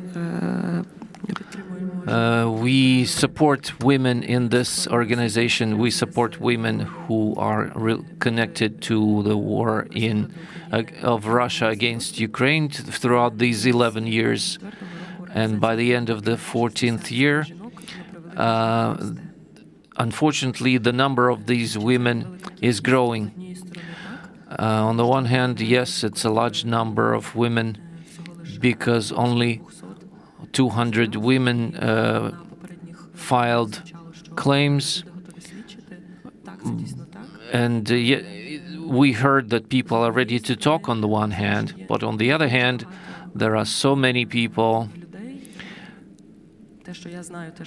I know from my generation of women who are not ready to testify, who do not trust any state institution, especially if such events affected them, because stigmatization of internal relevance and stigmatization of sexual violence in general exists and caused these people to be silent for years. I was silent for 6 years. Was it fear or doubts? I don't know. There are so many factors. We have to work on this additionally, and we need to remember that there are still people who have not started talking yet. So in SEMA, we also do advocacy work. In the group for fighting against sexual violence, we participated in 56 international and 56 national and 23 international events. We also talk, we educate the nation about the sexual violence. We work with the Pilecki Institute. Our member created a film about the consequences of sexual violence. This is another way of documenting it. We provide explanatory work. We work with communities in the format of informational sessions on the ground. So women who have experience of being a survivor, they have the opportunity to use several kinds of workshops to talk about the psychological support. It's a horizontal work. We go to different places and we don't expect anybody to come to us. We are looking for women who have survived, and we explain, we invite them to this sister network. Very often they are elder people who have no social media skills, or TV doesn't show anything about it. So in small villages, the only way of such information of getting around in small places is only from person to person, and it's a totally different level of spreading the information. So we have this multifaceted approach. Besides that, it's also important that throughout the last year, we, as an NGO, which is funded only through donations or some other organizations of survivors. So this funding is not enough, of course. So in 23 we were able to, thanks to the Ukrainian Women Fund support, we managed to become a more to enter a more institutionalized process, and the number of events and the amount of activity increased. Олена, давай тут зупинимося. Поки що. Ти проговорила дуже багато тем. Alena, you have covered a lot of points, and I'm sure they're very important, and I want to talk more about these later. For instance, the topic of trust, the trust of the survivors, or for instance, the survivors of rapes. We have Alexander as another example. This is another institution that works with women as well. Your institution is called, it's an organization that works with men who survived rape. Thank you. We get the pass as males. This question was raised only last year. They noticed that a lot of men who went through captivity and tortured, they were also sexualized, and it was us who survived that turned for this topic to be open. We have an alliance which is called Alumni, an NGO. We joined and gathered into this organization because, unfortunately, the state pays no sufficient attention to these people, to their mental and physical health. So males joined together into this non-governmental organization. Why is it separate? Why women are separate and men are separate? Because in the social, in the society, we are stigmatized, starting from kindergarten. Males are raised as heroes who are supposed to endure any sort of problems in life and endure them stoically. And the fact that they have the same psyche as any person, and it's easy to break it.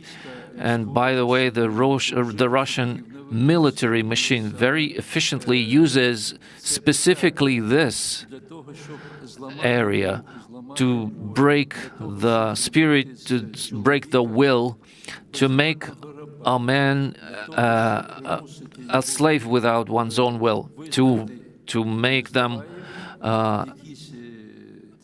sign up for some crimes that the person never committed, but to make the person stop resisting, because males are a lot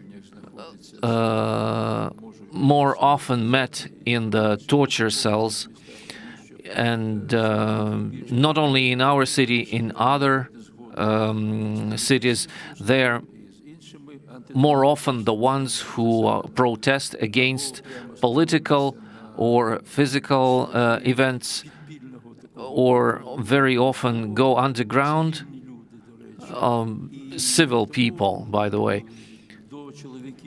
So there is more attention paid by the militants to the males, and more often the males are the ones who are taken captive and tortured.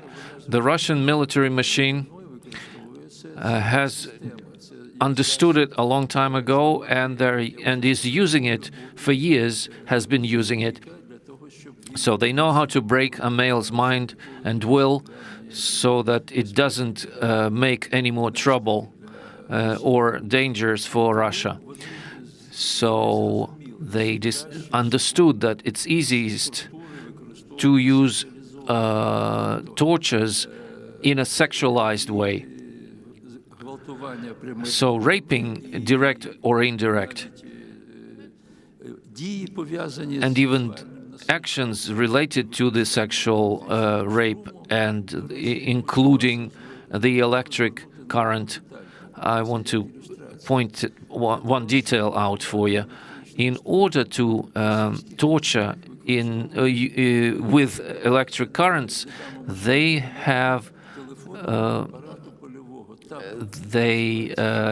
use the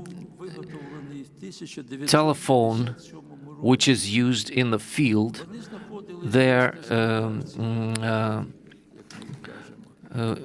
They were invented in 60s, well, a long time ago.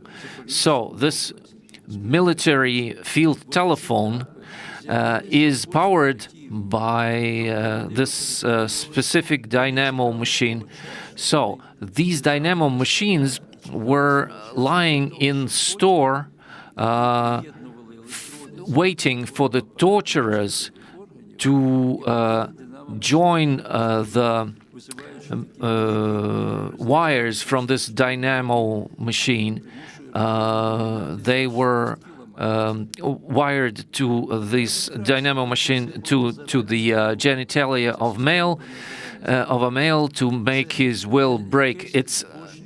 This is a real thought-out strategy. It's a work of a whole system. It's not just some crooked mind of an individual. The whole system was basically designed for that. So it was immediately used in all of the torture chambers. And for that reason, we set up the network alumni in order to help each other. Somebody who went through sexualized torture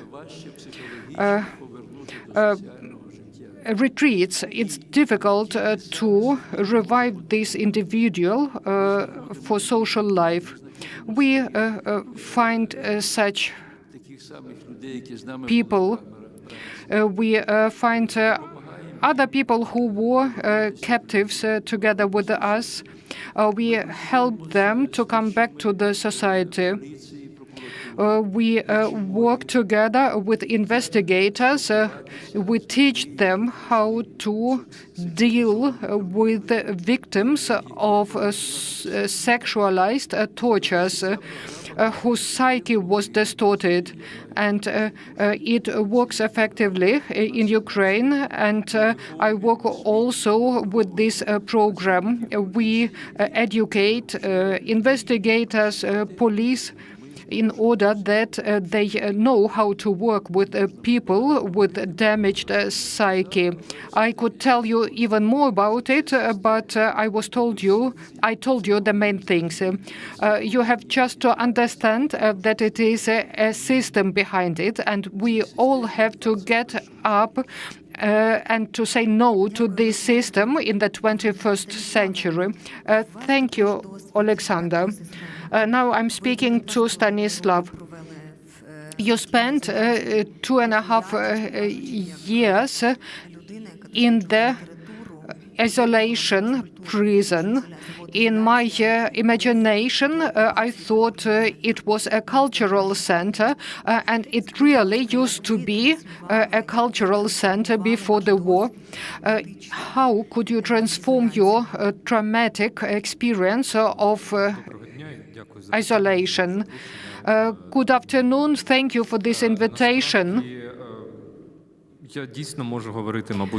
I could speak about the strategy in my case. And this strategy started with a book. After I was liberated, I wanted to write non-fiction about what happened and what is still happening in this isolation prison. It still exists.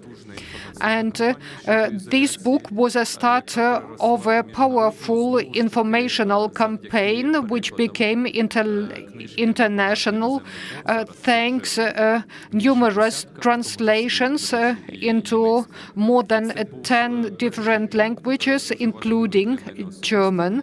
And it is important for me personally because this book is a sort of therapy for me.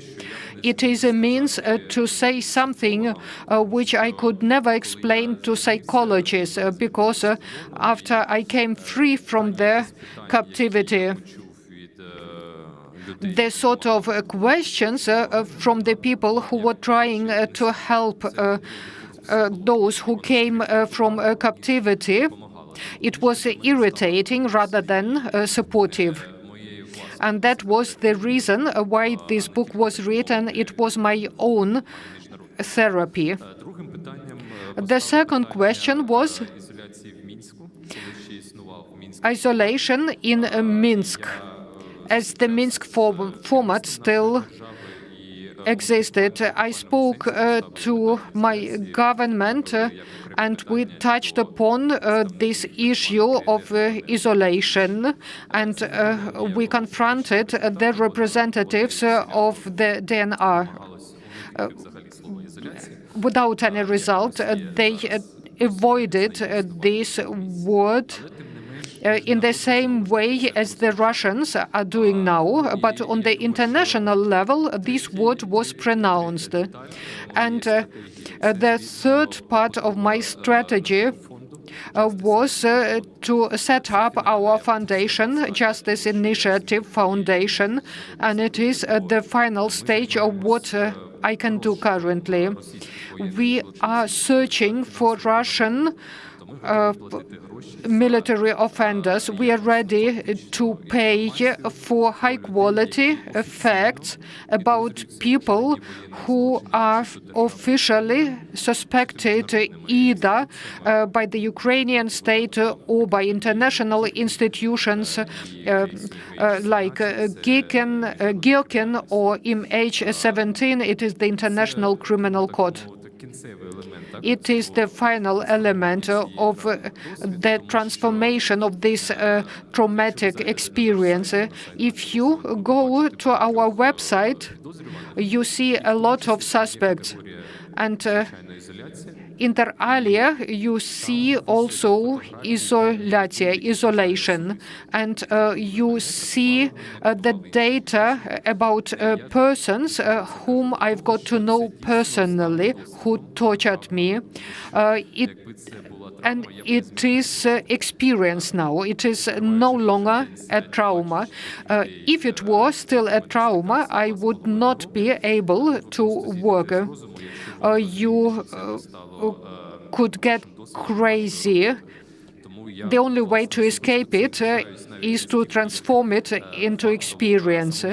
And I am proud not only of this Justice Initiative Foundation, but I am also proud of this psychological experience. This is said in short. Stanislav, thank you. It was very interesting. That's what we are discussing, agency and subjectivization of the victims of violence. And the next question is about trust. Carmen, I have a question to you. Our Ukrainian colleagues are reporting about the trust of the victims, which they have to the victims, for the victims, but not for the state. And how is the situation in Israel? I think that, like other places, the government or the state is problem sometimes. And victims of sexual violence during regular time, and especially during war, it takes for them a lot of time, as Olena said, to go forward and to talk about what happened to them. And I know that a lot of people talk to the Israeli police, but I know that there are others that didn't talk yet. Some of them didn't name their experience yet. They don't acknowledge it was sexual offense, and it's psychological mechanism, and it will take them some time, but it's always a problem to talk to the authorities. So I hope.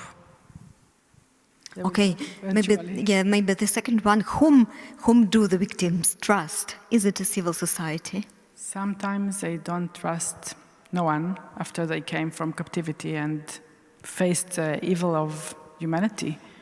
And sometimes they trust their family members or their psychologist or therapist, NGO. It depends on the victim.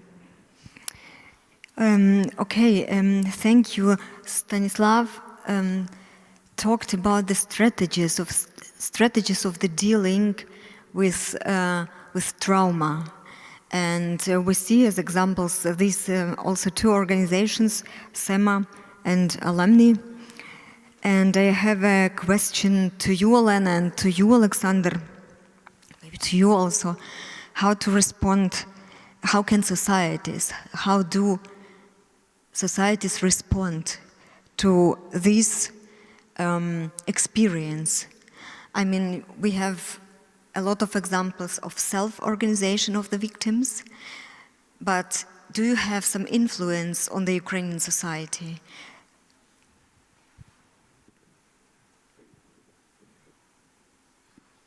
Чи ви маєте вплив на українське суспільство? Do you have influence on the Ukrainian society? Я вважаю так. My opinion is the Ukrainian society is very different, and it consists of individuals and of groups. And there are those who trust the possibilities of our state, and if we show our society, we show the results of our work.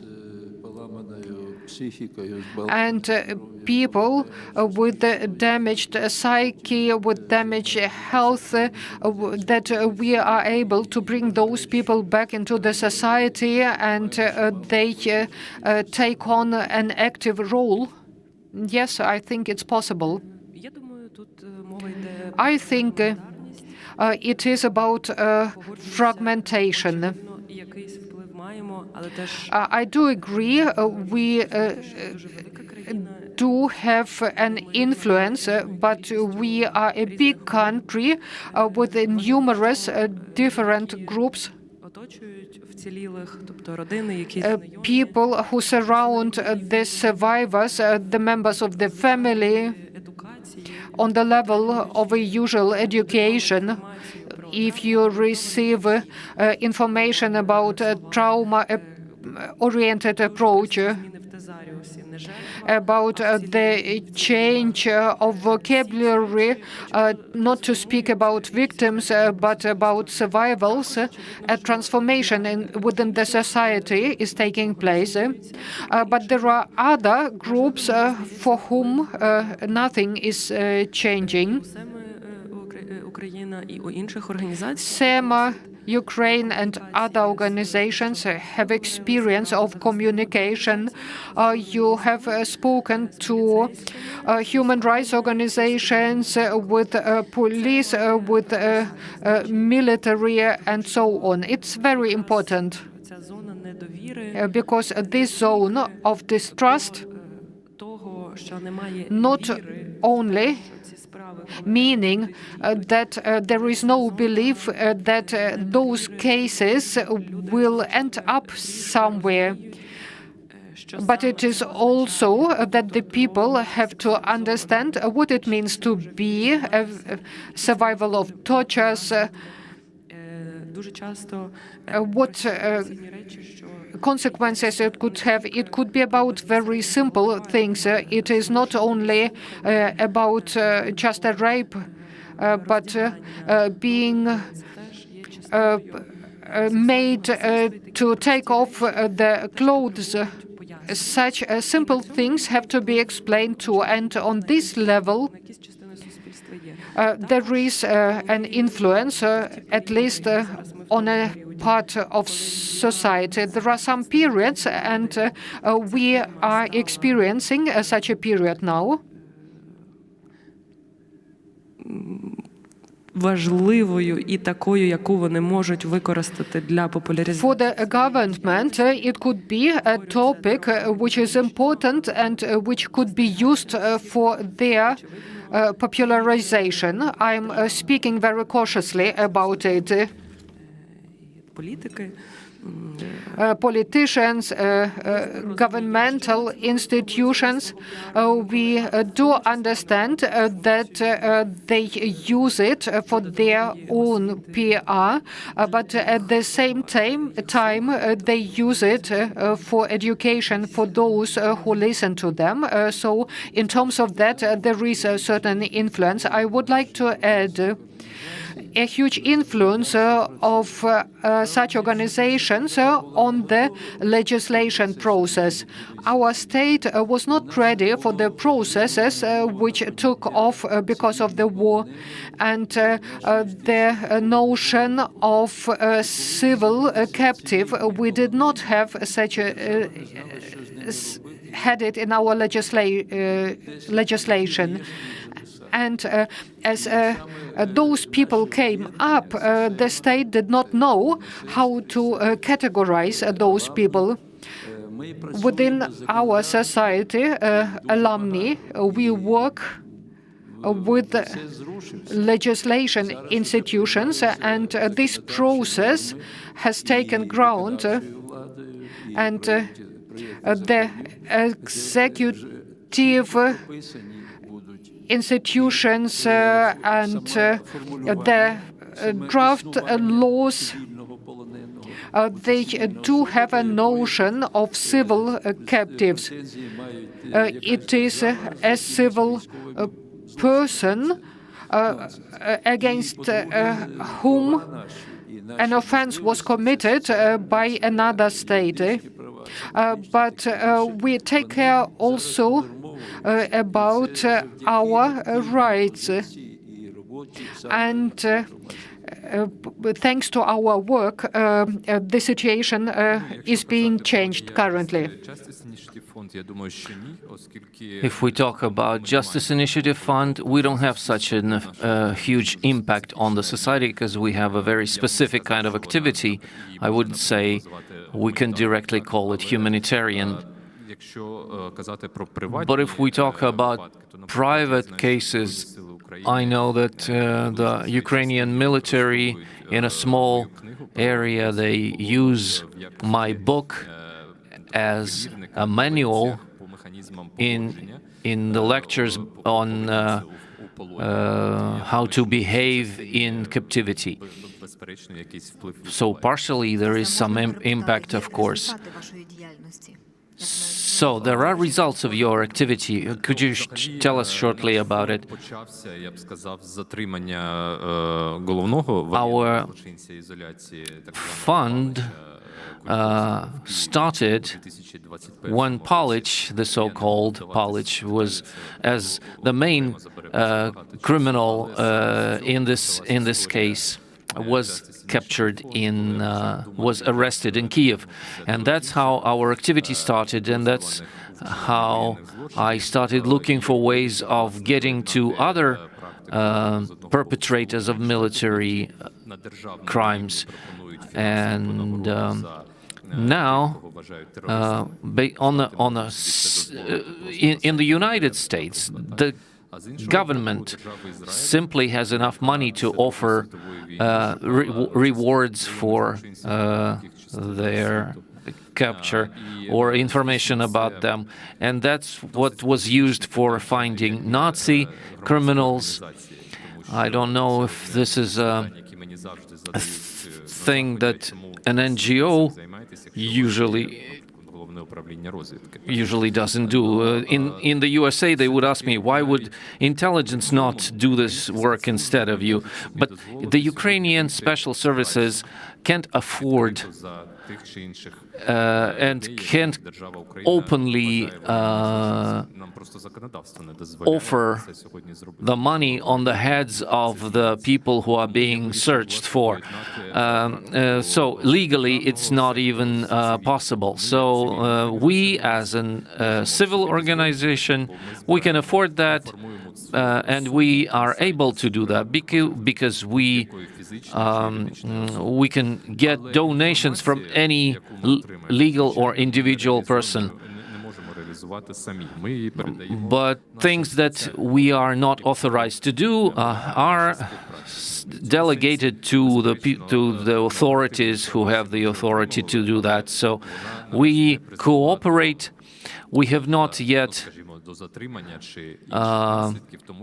achieved any arrests because this work takes not just months, sometimes it even takes years, because there are also additional work that the special services need to perform. Thank you. I mean, we were talking a lot about the justice and about the legislative justice. But I would like also, it's my last question before I give you the audience the possibility to put the questions. Stas, as you've said that the justice, and Magda Kolle was talking today, the justice, the legislative justice takes a lot of time. It's a long-term run. And what would justice for you now, for your organizations, for the organizations of the victims? Carmen, would you like to start? So did you ask about justice? Yes. Not legislative. It's maybe there are another form of justice. I mean, we also were talking about different forms of transformation of the experience of this trauma experience. And yes, I've talking about this long-term legislative justice. No. But now, what would be the justice now for the victims? So originally, my PhD was written about restorative justice in cases of sexual offenses. But when it comes to October 7th and whatever happened, now I cannot see any option of talking to the perpetrators, but I can see options of talking inside our community, like talking to the people who were who should be accountable for what happened, and we can speak in our community and talk about what happened and maybe look forward. But it's kind of practices of transitional justice, maybe. But in Israel, it will take some time. We are not there yet. We try to figure it out. But maybe the friends from Ukraine can talk about it. The possibility of having alternative justice. I facilitated the question. The international legal system doesn't work. Obviously, the criminal law system doesn't exist. If we ask the question of what are the odds that at least one military criminal is going to end up in a military court, behind bars, in a criminal court in Europe, what are the chances of that? Zero. The whole history of investigations and punishment for military crimes, starting with Nuremberg, the statistics is like from 1945 until Rwanda, only single individuals were punished. It's just a small percentage of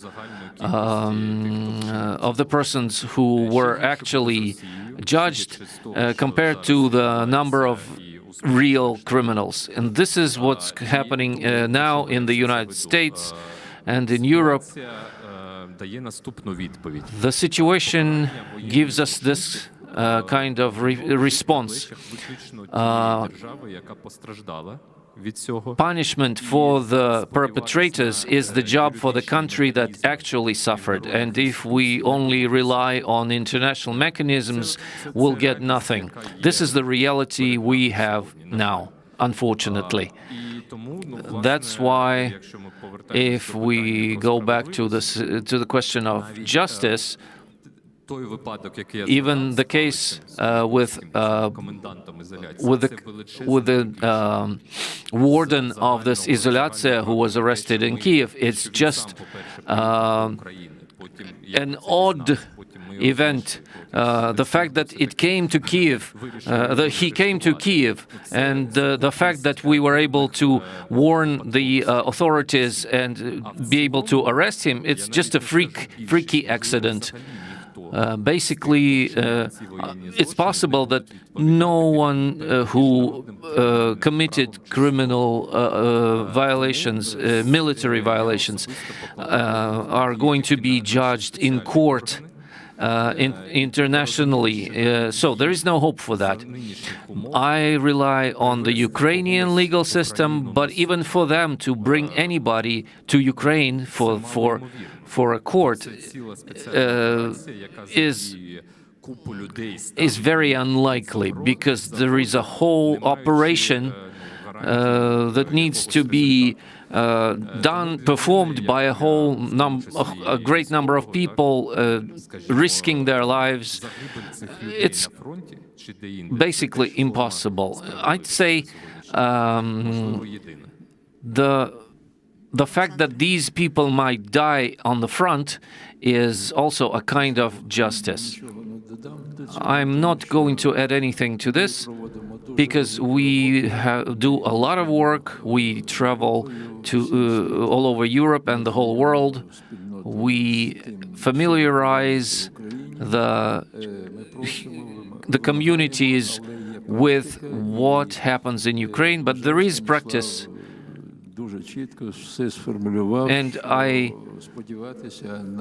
think Stanislav quite clearly stated that hopes are low for the real Hague Tribunal, where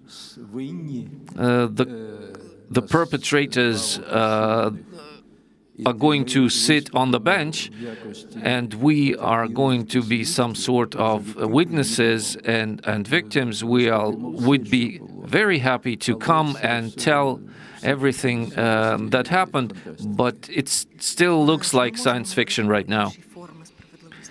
So, can we talk about other kinds of justice? Surely we can talk, but Stanislav is very, very correct. I just sign under everything he said. We need to be mature and realize that this kind of justice is the physical punishment, the actual punishment of Russians, and them being behind bars and being convicted for the crimes committed. It's very naive. But I don't like the word but, comma. Still, we have to, we all have the opportunity to talk about it, about the symbolic reparation, the commemoration, and their archiving. It's important to have the names, to have the lists of specific persons who we can identify. And obviously, some of us, thanks to social media, we can find, we can have small investigations to find out what specific persons committed specific crimes. Also, some of the people who were liberated, besides the persons who were specifically torturing people, there are also judges, prosecutors who issued illegal cases, opened illegal cases. They also have names. Whatever shape it has, it's still a question. It may be some brochures, maybe some joint archive with photos like we see here in the museum of the Nuremberg process of the trials. There is a discussion about what this might look like.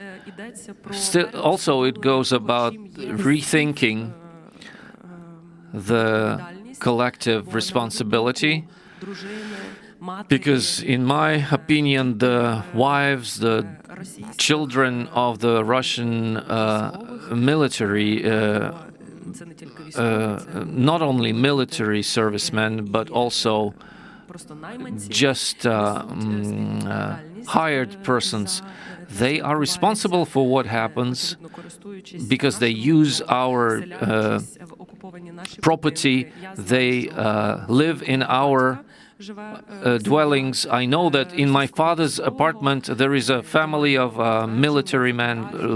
They live in this apartment. They have a 20-year-old daughter wearing my dresses, and my neighbor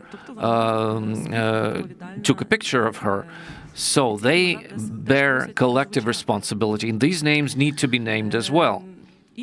Also, apparently, we have to work with stigmatization. Sexual violence is the least of the military crimes in the world. It's the deepest trauma from the old world, and this needs to be worked on. And there must be huge advocacy campaigns and practices in the countries like Kosovo for the people who have survived the captivity and tortures. They need to be understood as heroes and heroines of the country. We don't have that yet. We are very strained right now. Unfortunately, we even have the stigmatization against the military personnel. We have a lot of challenges in our country, but we are in the process of reproducing all sorts of justice forms and shapes. We also have them. By the way, there is some difference now. Currently, Russian soldiers who are acting on newly occupied regions, not in Kherson region, in the jails, they hide their faces. We have never seen their faces. We were brought for interrogation without seeing their faces. Probably they are afraid of their responsibility. It is a different situation from what it used to be at the time of the Donetsk-Luhansk People's Republic. And currently it's becoming difficult for us to identify our torturers. We can do it only by the voice, by emotions.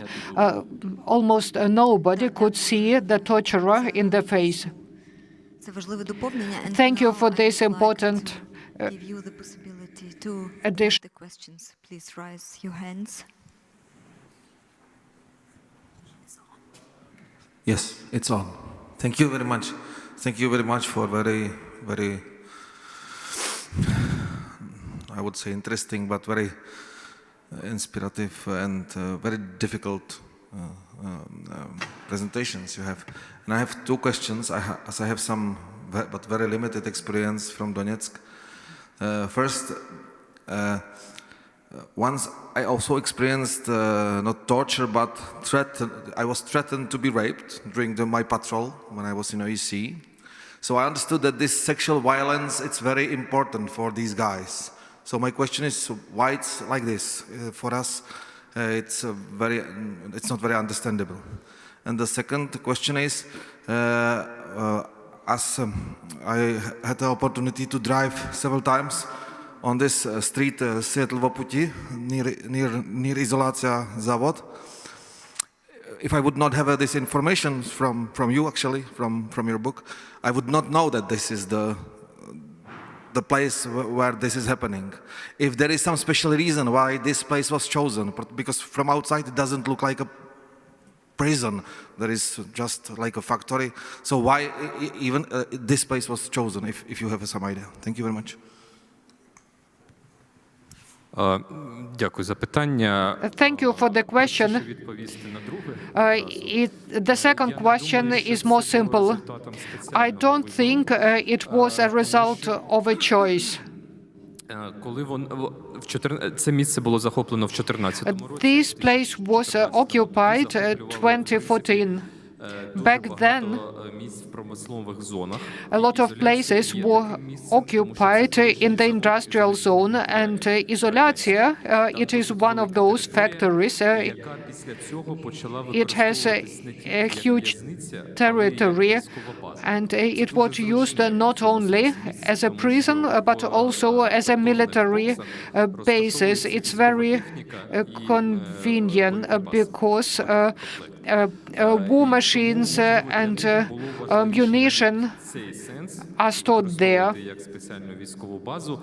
And probably it was the prior intention to use this place as a storage place, and only secondly they decided to use it as a custody for those who presented a threat for them. The first question, why this sexual violence so important for them, especially towards men? It's more clear with women. Obviously, we do not understand the question, and obviously even the torturers, the rapists, don't understand it. Maybe the Germans cannot understand it. You cannot imagine how this criminal mentality has become a part of the Russian culture. Currently, it is mentioned more often, especially in diaspora, because the Russian culture currently, it is about the so-called notions. And other people you are dealing with are placed downwards the hierarchy. At least it was the way how it happened earlier on in Russian. And if you would analyze the current cinema of Russia, it is very often about criminals. And very often the Russians are not on the side of the police, but on the side of the system of values which was set up in the 1920s. It could be one answer to your question. It could be a key to understanding. Very often this question is asked by those people who were kept in captivity together with me. Very often it is asked why it is men who tend to do sexual violence to other men. I would like to add this criminal culture which appears to be in opposition to the police, to the state. It is also a constituent part of the army, starting from the young age of soldiers who are drawn to ordinary military service and who gain the experience of being dominated, of being pressed, of absence of personal limits. And I would like to add We are living in a patriarchal, chauvinistic, misogynic world. And sexual violence has ever been an instrument of destroying and making obedient. In spite of all the efforts of various organizations, of the Organization for the Human Rights, we could not achieve progress. Just imagine people who are under pressure during their whole life. In the beginning, under the pressure of their mothers and grandmothers, because usually Russians are educated without father, because the father is either an alcoholic or is earning money somewhere else than at school or university. And at a certain point of time, and I'm speaking about an ordinary Russian soldier, and you know it from the Second World War, what they did here with German, with Polish, with Romanian women.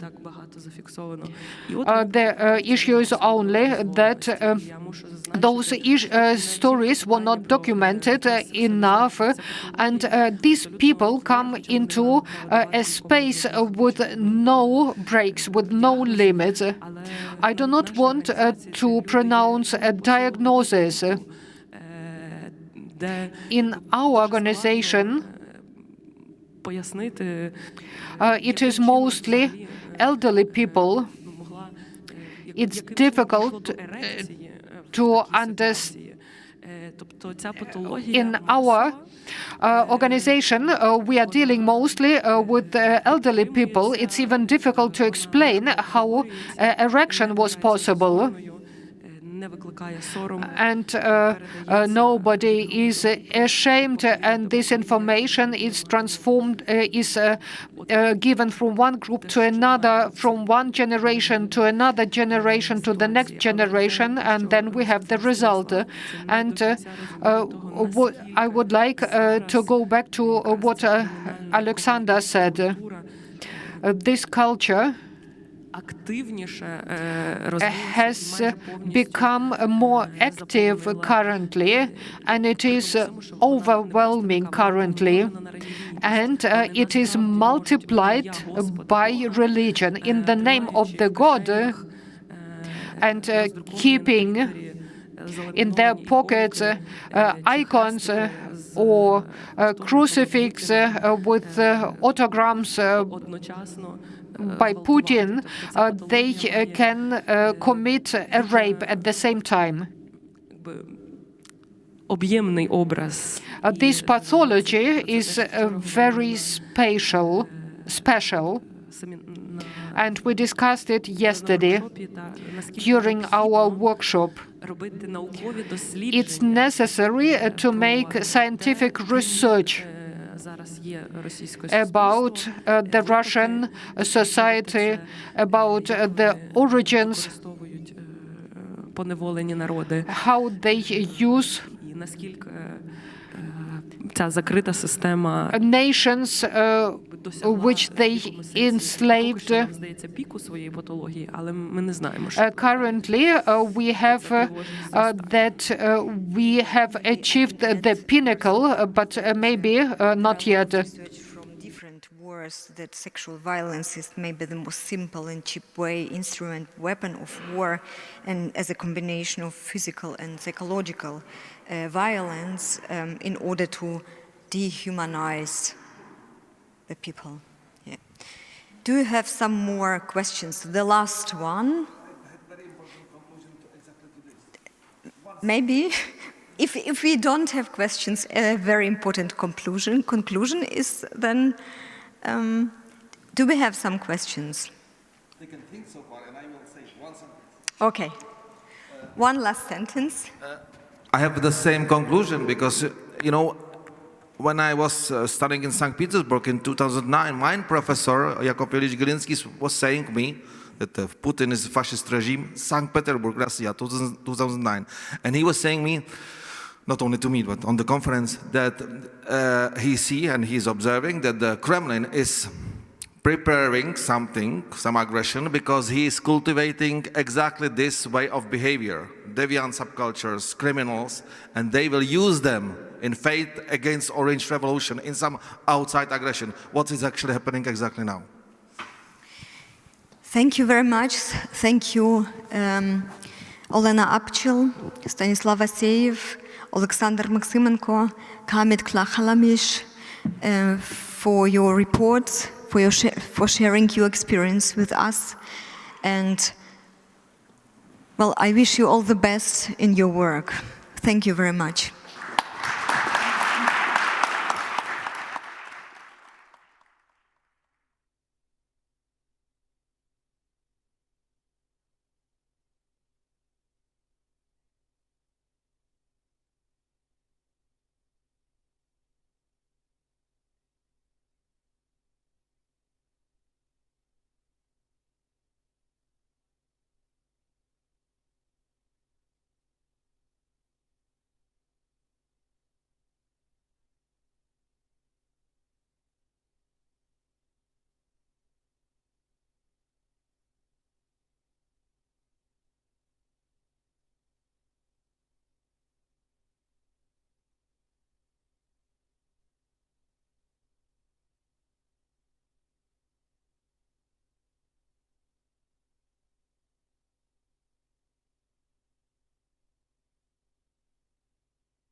Ich glaube, wir machen weiter, auch wenn manche Gäste noch. I think we will continue, even though some guests are still missing.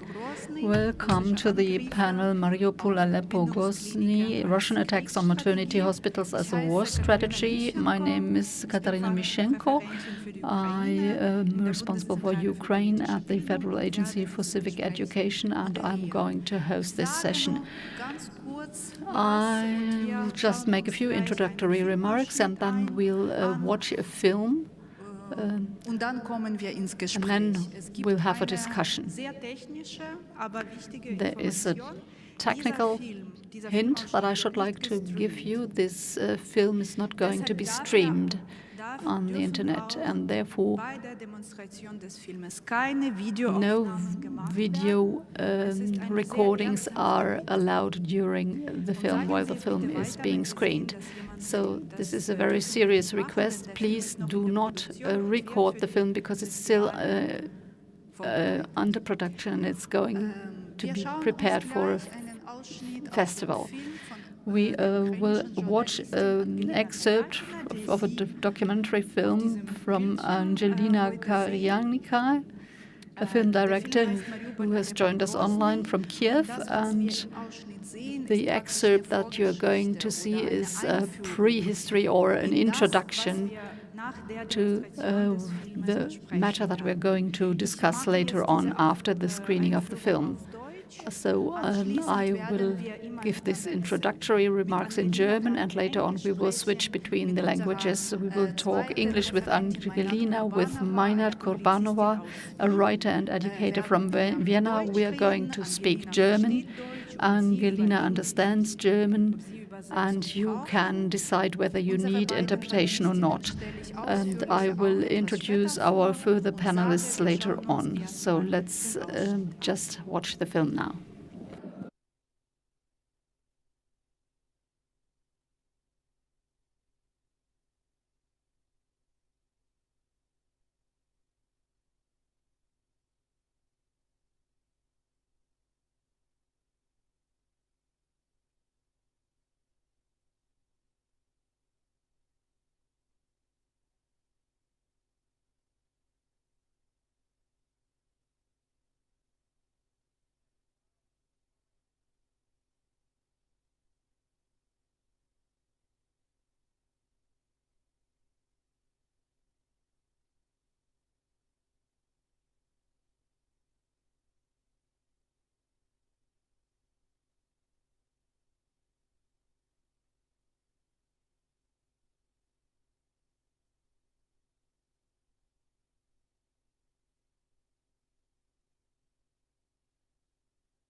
No one wants to upload. Okay. Angelina is coming. I would start with a question, and before I would like to introduce you. As you saw at the beginning of the film, Angelina Karyakina is a journalist and media manager from Kiev, Ukraine. In the year 2020, she was a co-founder of Public Interest Journalist Lab, the logo you've seen. It's a collective of journalists who are trying to work in times of propaganda and disinformation and get closer to communities and to be socially engaged in order to reinvent the connection between media and people. And exactly this initiative started another project right after the Russian invasion in the year 2022. It's called the Reckoning Project. We've had already Raji Abdul Salam and Natalia Humenyuk as panelists.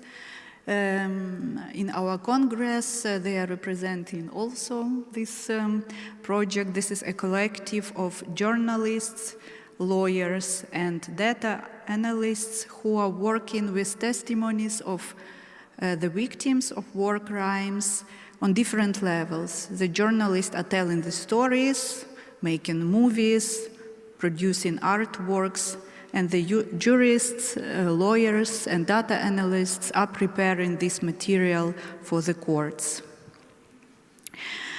Angelina Karyakina was engaged in Ukrainian political transformations as a journalist already since the early 2000s.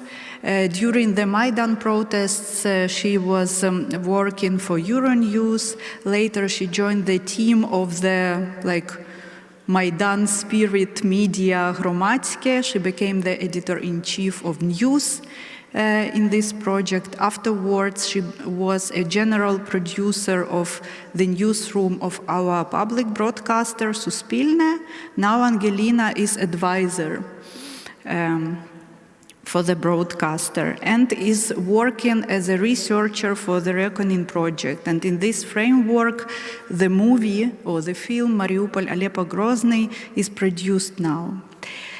Maybe I will start with the question for Angelina, and then I will introduce our second panelist. You showed us this fragment, and you raised the question, what was it? What are these attacks on birth or maternity hospitals? Is it an accident? Is it collateral damage? Is it a strategy? I think now you can answer this question and share your ideas with us. Thank you, Katya. Thank you, everyone, for your interest in this topic and in this film that is still in progress but will be soon coming out. And thank you so much, Mainat, also, because Mainat is also one of the witnesses and protagonists in the film. Of course, I will be spoiling the whole documentary, answering your question, but obviously it's the subject of our discussion. Of course, it is no accident. The movie is called Mariupol, Aleppo, Grozny for a reason. The Russians have been exercising attacks, horrible attacks, on healthcare infrastructure, civilian infrastructure, and among the health infrastructure, maternity hospitals in Ukraine, in Chechnya, and in Syria, in all of these three countries. And in my movie, I talk to witnesses from all the three countries. Actually, Mainat is the witness to the horrible strike on the only functioning, one and only functioning maternity hospital in Grozny in 1999. Another protagonist of my movie, Vaat Al-Khatib, a famous documentary filmmaker who did a movie about Aleppo siege, which is called For Sama. Sama is the name of her daughter. Her daughter was born during the siege of Aleppo. she is also the witness of a horrible attack on the hospital Al-Quds in Aleppo, which also had a maternity ward, and Mariupol, which you have now seen. Of course, all of the people who I'm talking to in this movie, both from Syria, from Chechnya, from Ukraine, have their own thoughts on as witnesses, not as analysts or law enforcement, why this has happened. But I would probably say that the Syrians have the most comprehensive analysis, because the Syrian healthcare infrastructure was so openly attacked by the Syrian, now thanks God formerly regime, and the Russians, that there was no question for them, unlike myself. Actually, there is no question for me either. I'm going to give you some figures. When I was working on this research, I've been looking through the numbers. And there is an organization that is called Physicians for Human Rights, who are following the attacks on healthcare infrastructure, both in Syria and in Ukraine. And I've been looking first on the numbers of the attacks in Syria. There have been hundreds of attacks. I think something like more than 700 or 900 attacks. And during all of the, I think, 9 years of the war. And I was thinking to myself, wow, that is a really huge number. And then I took a look at the number in Ukraine for 3 years. It's been more than 1,500 attacks on healthcare infrastructure. So you can imagine 1,500 attacks on the hospitals, on doctors, across the whole country. These numbers include also attacks on the ambulances, deportation of doctors from the occupied territories. I think it's more than 60 attacks on maternity hospitals or maternity wards across the whole country. So this figure, of course, gives you some answers and gives you an idea of actually what is happening here, if it's an accident or if it's a deliberate tactic. Thank you, Angelina. Now I'm switching to German. Wie du gesagt hast, wie Sie gesagt haben, war Mainat Kurbanova eine der Mainat Kurbanova was one of the protagonists in this film, as you pointed out, and Mainat Kurbanova was a Chechen journalist who wrote about culture. Music, culture, these were the things that had always been of interest to her. And following the Chechen wars, in particular the Second Chechen War, Mainat Kurbanova started writing about the war. And it's similar as in Angelina's case. The things that happen in your country have an impact on your profession and on what you do professionally. It shifts the focus of your work. And Mainat Kurbanova worked for Novaya Gazeta, an important Russian media newspaper which wrote at length about the Chechen War.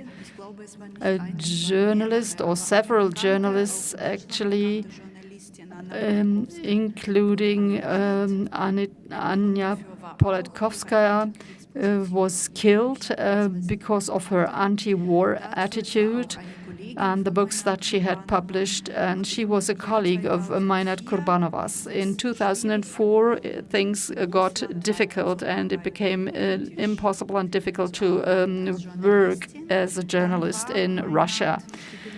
So Mainat won a scholarship of German Penn, and then she wrote texts and essays about these wartime experiences. We will come back to those texts later on.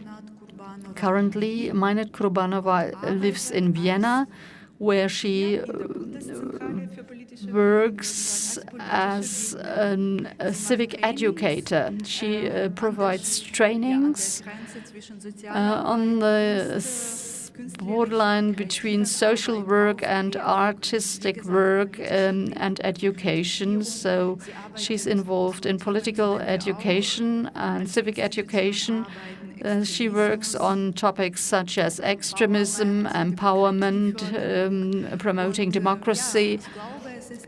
And I believe all these are activities that go back to the experience that she has made. And I wanted to ask a question that is related to the film. Can you tell us more about the attacks on the hospital in Grozny? When was that, and how did it go? Well, thank you. As Angelina said, the maternity hospital was the only one that was still operating after the first Chechen war in 1994 to 1996. So it had been reconstructed after the first Chechen war. It was the only one that was rebuilt after the first Chechen war.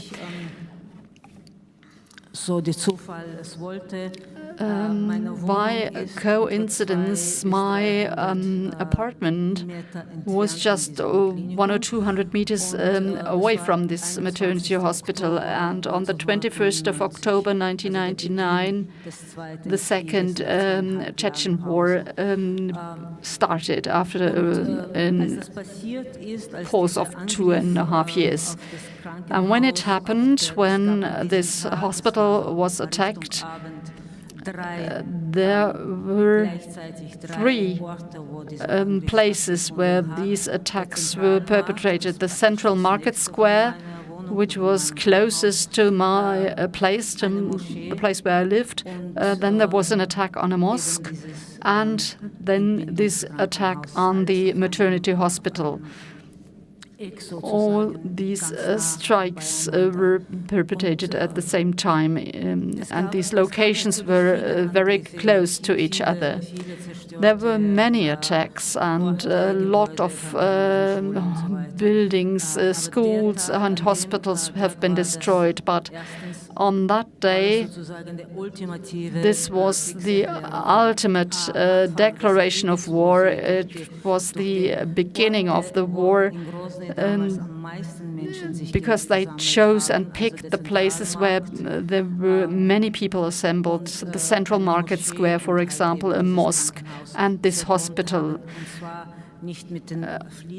And they were attacked not by aircraft, but by remotely controlled missiles.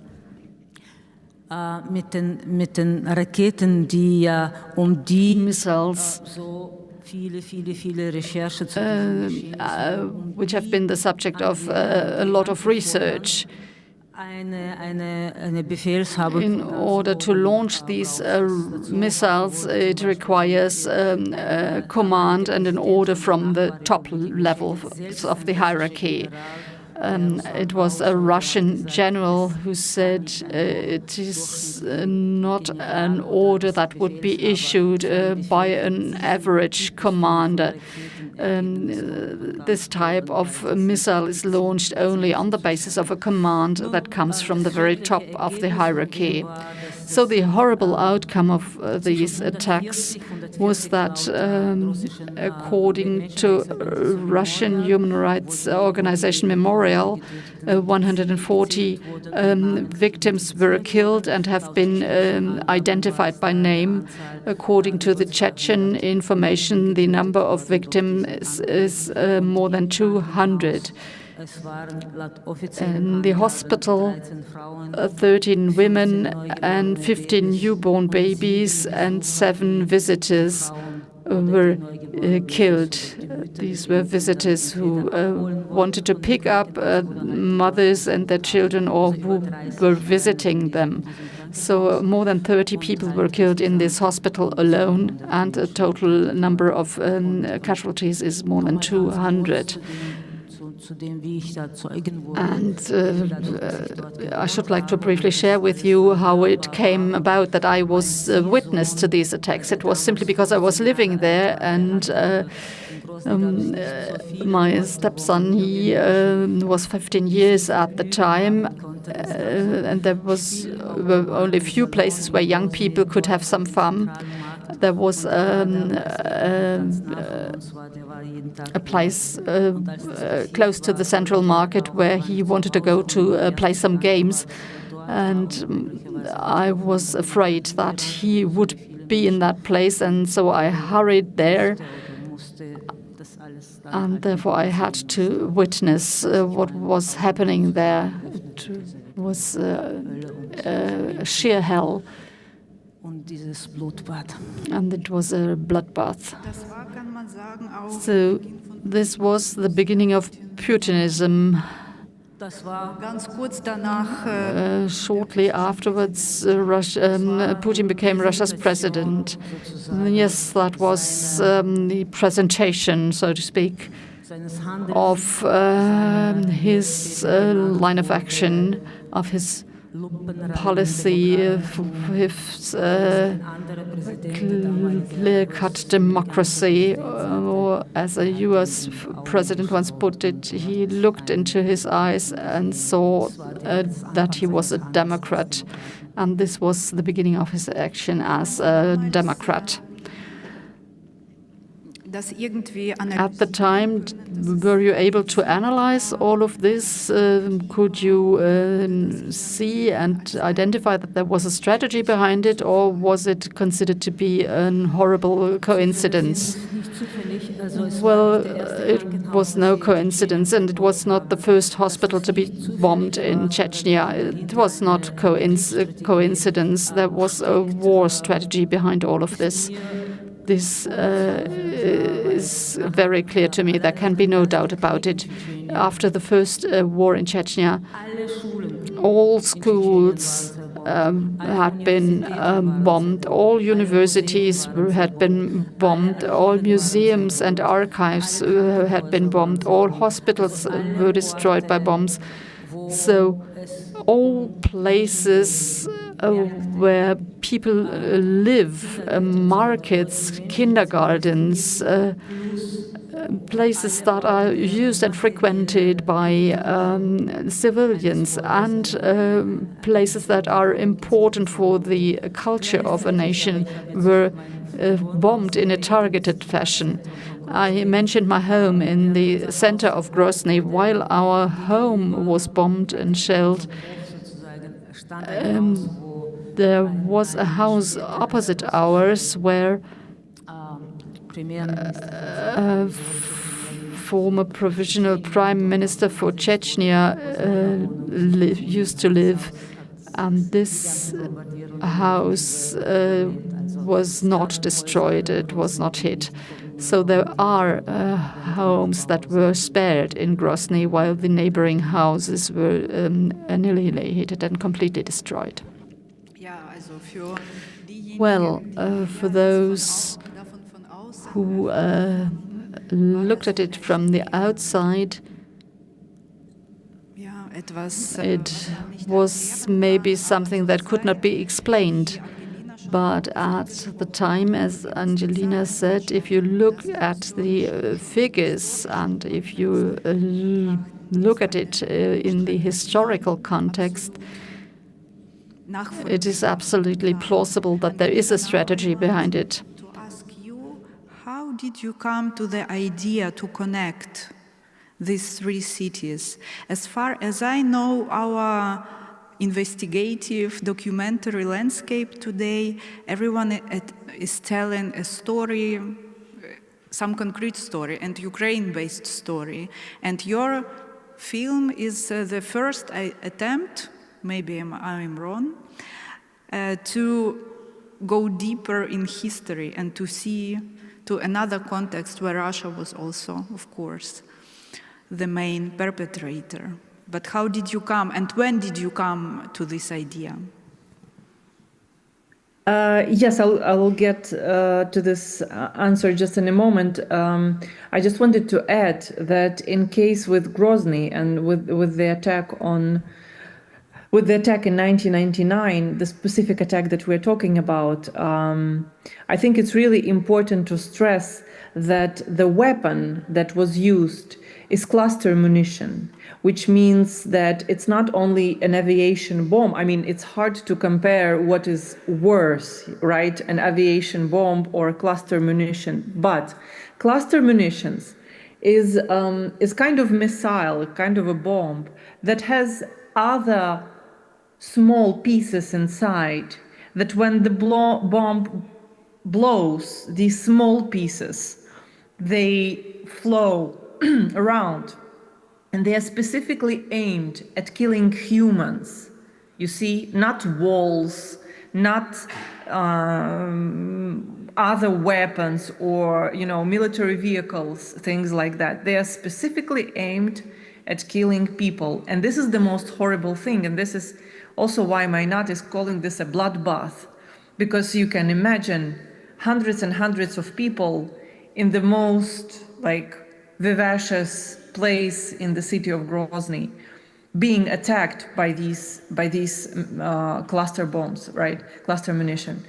You can imagine the same in the maternity hospital.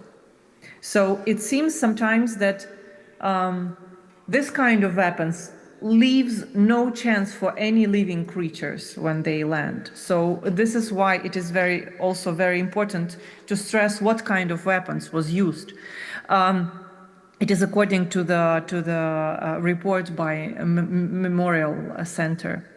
Also, what I wanted to add, I wanted completely to agree with Mainat on the, let's say, communicative side of this crime, because both the attack in Grozny and attack in Mariupol was supported by so many statements from the Russian officials back in 1999 and in 2022, saying that, it's a place where terrorists are or Nazis are, or, for example, a Nazi battalion, Azov, was placed in the maternity hospital in Mariupol, in the third maternity hospital, which is completely not true. I mean, I spent time to talk to the witnesses who were absolutely clear, both the administration and the women who were pregnant there, that there were no military, that there were no officers in this building whatsoever. So it's just a simple justification. Now, going to your question, Katya, about connecting these three cities, I've been hinted actually by my colleagues at the Reckoning Project, by Janine Di Giovanni and Peter Pomerantsev and Natalka Gumenyuk, who, as co-founders of this project, had a vision that we document this war and we analyze this war not only, from the position of the present landscape, but we also think back and we also look back at other practices by authoritarian regimes and specifically by Russia back in time, also back in Soviet times. I also have to say that the methods of torturing people in the Russian prisons now, both prisoners of war and civilian prisoners who are also kept in Russian prisons incommunicado with no charges against them, no communication with Ukrainian officials or their families. The methods of the tortures are very much alike of the methods from the Stalin times in Stalin camps. It's something that the Russian system, the Russian so-called penitentiary system, has developed and basically used for their own purpose for decades now. So it's kind of approach that is really interesting to work with and to research, because it actually says, it actually shows what impunity does. If there is no justice, no reflection on what has been done, and very symbolically, we're talking about it in the hall in the place where the Nuremberg trial was taking place, then these things are destined to take place again and again. So yes, I've been hinted by the people, for example, Janine Di Giovanni covered, as she says, all of the Putin wars. She has been to Chechnya, she has been to Syria. She was also, the one who witnessed many things with her own eyes. And when she came to Ukraine, she said, "This is what I've seen already in other countries. We should look back." And it was a good point for me to start the research. And of course, I really need to share this. My very dreadful thought when I was researching and when I was looking for the witnesses from Grozny, from Chechnya, from Grozny, were long, endless conversations with the Chechen people who seem to have never shared their experience. I mean, it's up to Mainat, of course, to talk about this. But me, as a Ukrainian, we spent hours on the phone talking with the Chechen people when they were, telling me all these horrible things that they have gone through, and telling me that it's good that you are, making movies about it right now, writing articles. We didn't have a chance to voice what we have gone through. And maybe this war will bring this opportunity for at least some, the Russian crimes that were committed in Chechnya to be, voiced again, leveraged. Of course, there's I wouldn't be so, let's say, optimistic about the chance of justice in the Chechen case. I would dream about it.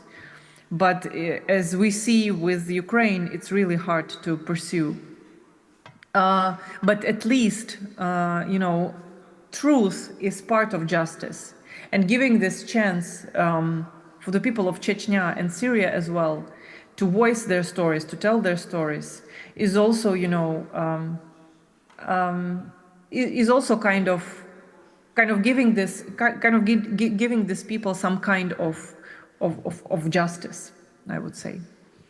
Yeah, maybe we can call this kind of justice you are talking about something as transnational solidarity. It was something I was thinking about, analyzing your approach. And I have a question in this regard.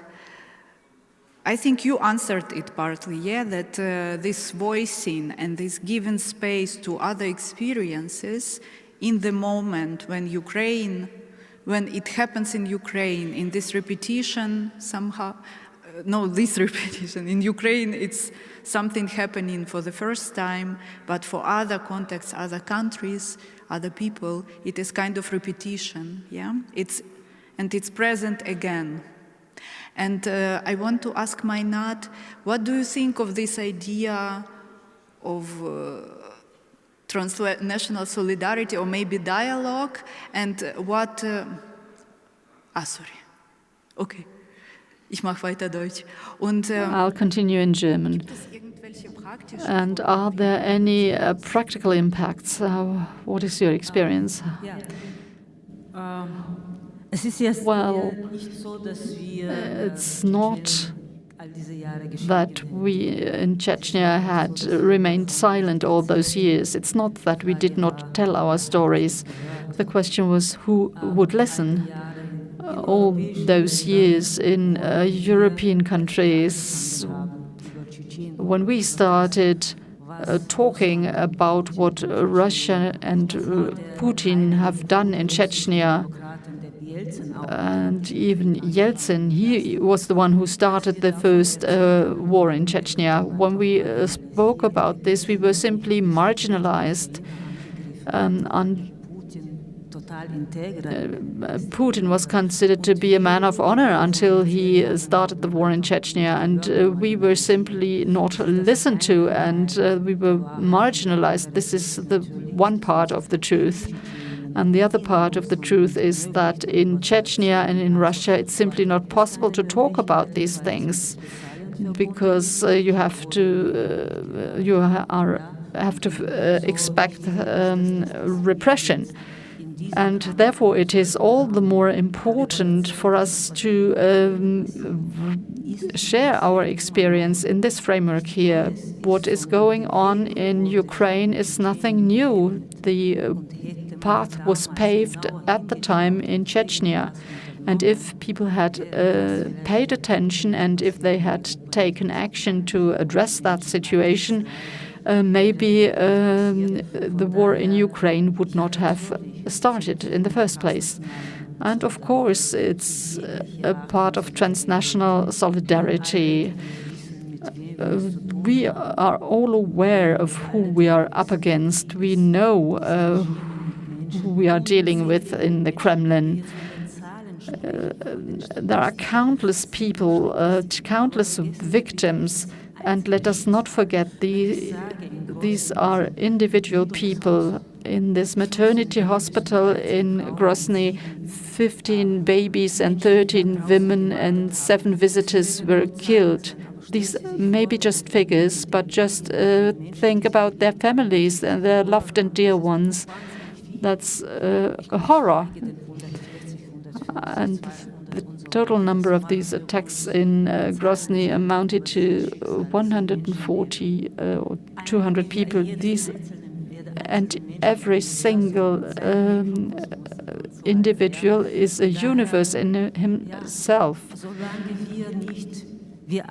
And unless we take action together to oppose these things, and unless we remember these things, things will happen again and again. Why is it so important to speak about these matters? It's not that a forum such as this one can bring about an end of the war, but thank you, Angelina, for pointing out that truth is also part of justice. Without telling the truth, there cannot be any justice. Therefore, it's an important step to talk about these matters and to remember what has happened. That was a very, very important remark. It's not as if nothing had ever been said. It's just that people simply didn't want to listen. And that's something that I also now understand better, how this actually was. My next question addressed to Angelina, maybe first. We see in this film your marriage, how you became pregnant, so your own biography is part and parcel of this film. And then you work on the basis of that. And I wanted to ask you, what does this mean for you? Why did you decide to choose this particular method of storytelling?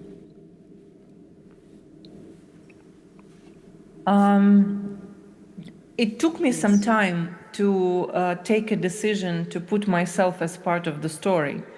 I still have doubts whether, I can stand next to figures like Mainat, like Vaad, like other women, and especially like the witnesses of the strikes in Mariupol. It's just at a certain point, I first started to do the research and then I got to know that I'm pregnant. This is why there is not so much like video material about myself in this movie, because I haven't been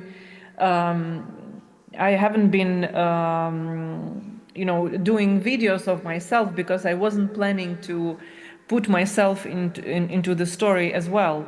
It's just when I realized that it is personal for me. It's not just, as a researcher or for a Ukrainian, this story that is personal to me because I'm pregnant too, and because the maternity hospital that I'm going to can also be in this situation. I could also end up in this situation. I know it's a speculation. I know you can never compare a probability to what has already happened, to a horrible thing, but still, I could never get out of my head this thought. That is one reason. Secondly, I could really imagine what these women were going through, because having a baby inside you, having all these thoughts and concerns and fears for the baby, that is, you cannot get out the baby, give it to somebody and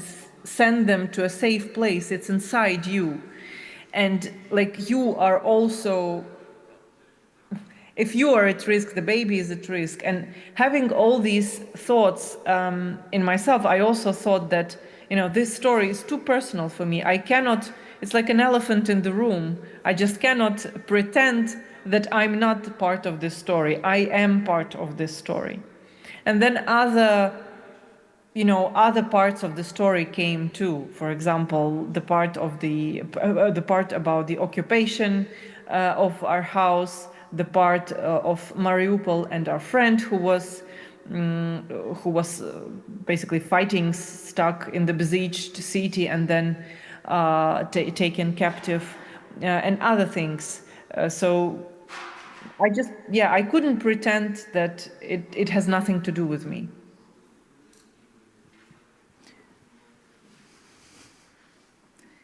Meinert, you're working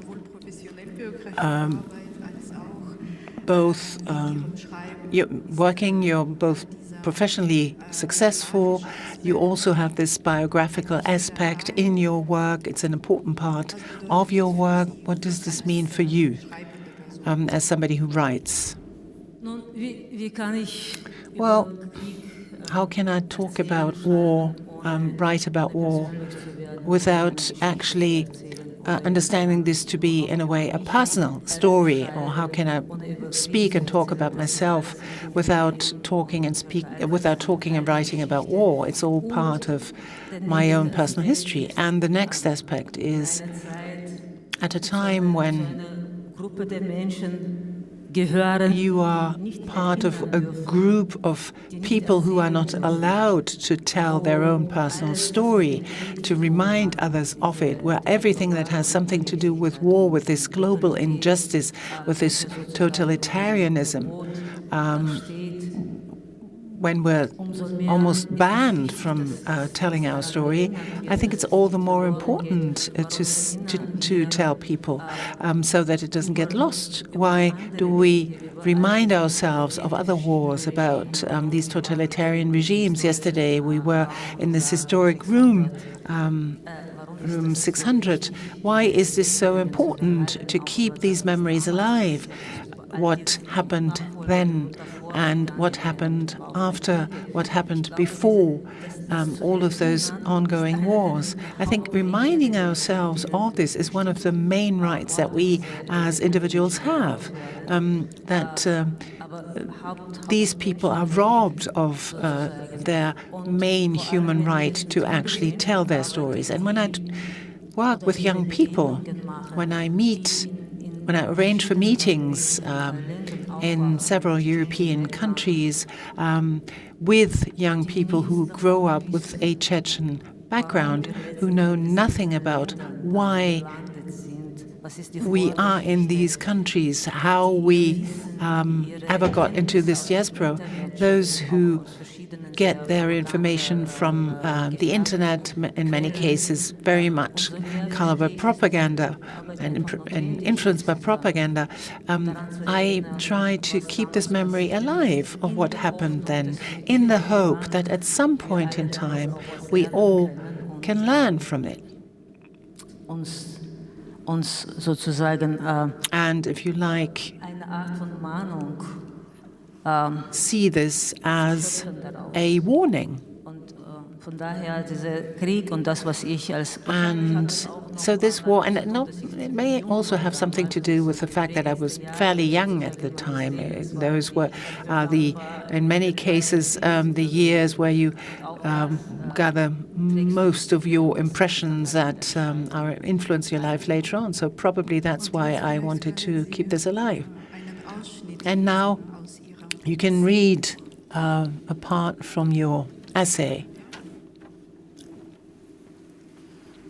Vielleicht merke ich noch kurz eines. Maybe I should mention one thing. It's interesting. This is an event that took place more than almost 30 years ago. This autumn, last autumn, it was 30 years to the beginning of the first Chechen war. So in Ukraine now we have, the best documented war ever, so people say. But on Chechnya, this was not the case. We yesterday heard from Angelika Nussberger, it is the most the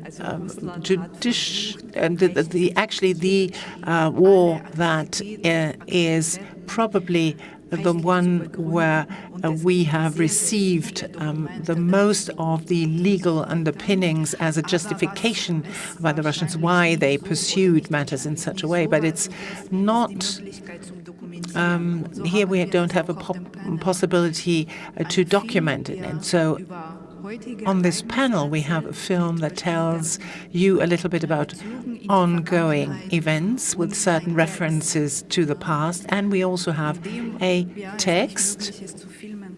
When it's not possible to film certain matters, then you can still document it by writing. So this is, in a way, a document. The text is called 100,000 million tanks.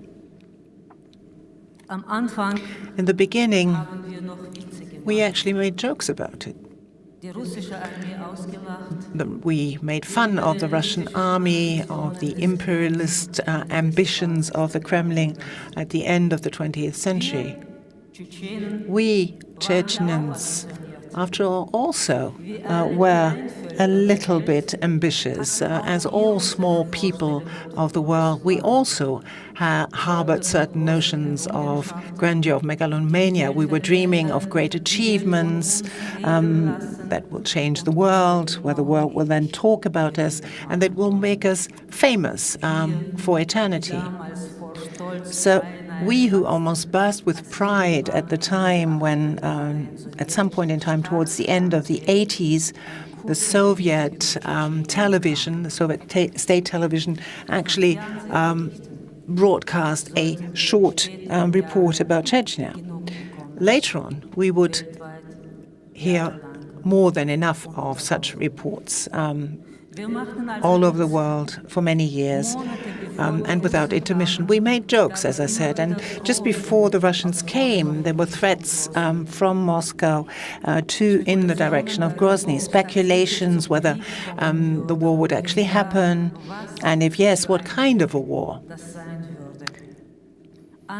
There was tension in the air.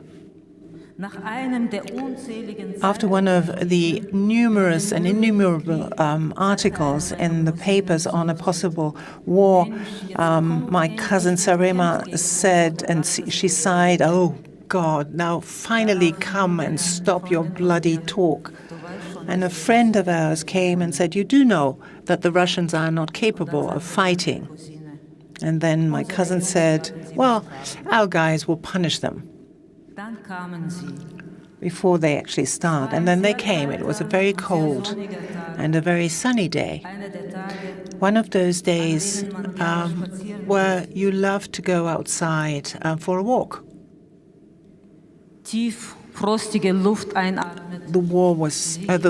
The air was frosty, and you felt happy. It was one of those days where mothers would tell their grown-up children to wear a warmer jacket and not forget their scarves. I was young at the time. I was happy, and I was also happily in love, and I was dreaming a lot. In April, Kurt Cobain had died. It couldn't become worse in my life anyway. And then we learned about the Russian president, Boris Yeltsin. And we heard that he had issued a decree in order to restore the so-called constitutional order in Chechnya again. And that this meant war. And shortly afterwards, just a few hours later, I saw the first Russian tanks and the first Russian helicopters on the border with Ingushetia and on the Sucha mountain range. Like an unending pile of ants, they were moving up the hills. It was almost like in the movies. This is not reality. They won't shoot. They only want to scare us into submission. They want to scare people. They want to make believe as if they attacked us. But they did shoot. And how? They shot in Grozny, in Bakhmut, in Komsomolsk, in Ilistanchi, in Zakanyur, in Valerik, in Samashki. And when they were shooting at us in Samashki, the place where I was born, we were already familiar, all of us, with how they shoot, how they proceed, set fire to everything, pillaging, annihilating everything on the road. Even our old television set and our carpet that was covered in stains they took. At noon, in the center of Samashki, the first tanks had already arrived. On one of them stood a general surrounded by Russian officers. He told the villagers that the military leadership had decided to place an ultimatum before the citizens of Samashki. The Russians purportedly were informed of weapons having been amassed in the village of Samashki that later on the villagers would give to the rebels.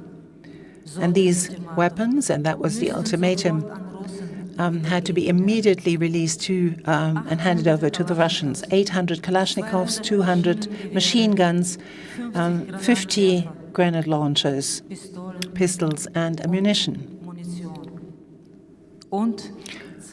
And 2 Stinger that we had purportedly hidden under corn that had been harvested already and that were under piles of maize in our gardens.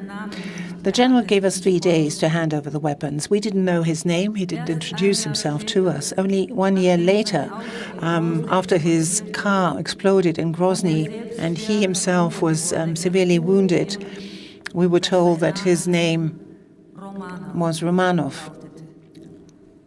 General Romanov, a hero of the Russian Federation. This person from whom I heard for the first time in my life the word Stinger.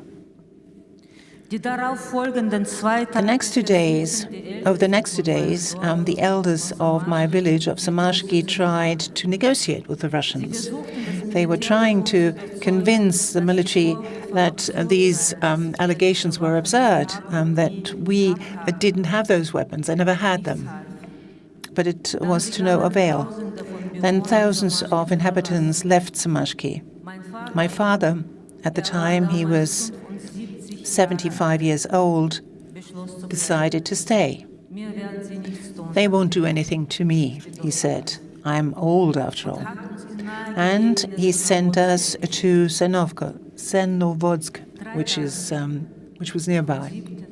3 days, from the 7th to the 9th of April, we stayed together with other women who had fled from Samashki at the control post on the margins of Senovodsk. We were witnesses to innumerous tanks passing by, and they carried the caption onwards, all the way to Samashki. Children who were with their mothers there were counting all those battle tanks, and at some point in time, a boy who had his difficulties with numbers said, "I swear by God, I've seen 100,000 million tanks already." From our vantage point, we were able to see the black smoke over Samashki. The airplanes were bombing the houses again and again. On the fourth day, after they had officially ended their cleansing operation, we were allowed to go to the village. It smelled of smoke of burned flesh. There were dead animals lying around, broken crockery, toys, photos, and the corpses of our neighbors. Our house was burning slowly to the ground. In the courtyard, there was destroyed furniture, splinters of bombs, syringes, and empty bottles of vodka. These syringes and the bottles were collected by my mother later on, and she stored them away in the cellar of our house in the naive hope that at some point in time this material evidence might be useful for an investigation should there ever be a fair trial on war crimes. But that never happened, this fair trial. Father wasn't there. So we were going through our burning house. We were running into the courtyard, into the stables, then to our neighbors. He was not to be found. We did find him later on, a few hours later.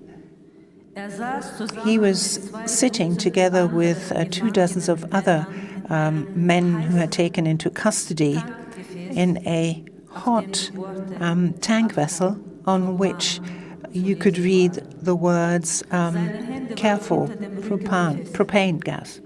His hands were tied behind his back, and he had been severely beaten. We were able to buy him free by giving the soldiers all of our jewelry. The officer who was responsible for the prisoners asked $3,000 for the release of our father. We had to negotiate for a long time until he finally accepted gold instead of money. "Okay, take him," the officer finally said. "He won't live long anyway." The officer knew that the old man would not survive another night in this tank vessel. And for corpses, they were asking different prices. Dead Chechens were only half as valuable as the living. The brave Russian officer was afraid to make a bad deal.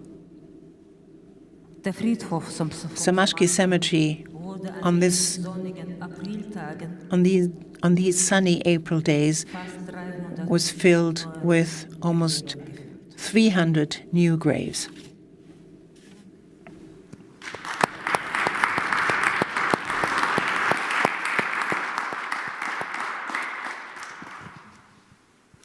Danke, Meinat. Danke, Angelina.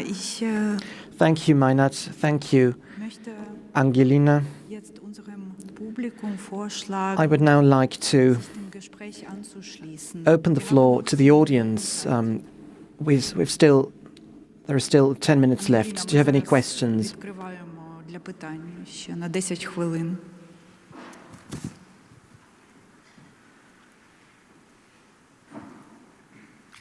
Der Titel lautet Russische Angriffe auf Entbindungsstationen als Kriegsstrategie. The title of this panel is Russian Assaults on Maternity Hospitals as a War Strategy. So this is framed as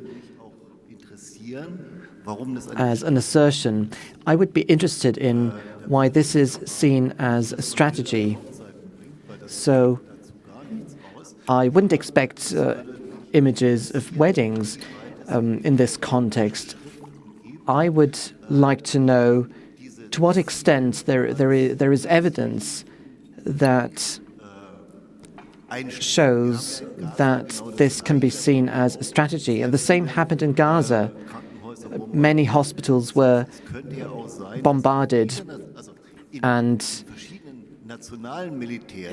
it might be the case that in different national armies, such acts are discussed as a possible strategy. So, of course, documenting all of these things in a film, this is absolutely clear. But if I affirm that this is an actual strategy, I have to provide evidence. Yes. As I said, the movie is in progress and I cannot share the whole movie and I cannot spoil the main parts of this movie. I think one of the protagonists in Syria is explaining in plain words why it matters in a simple military way.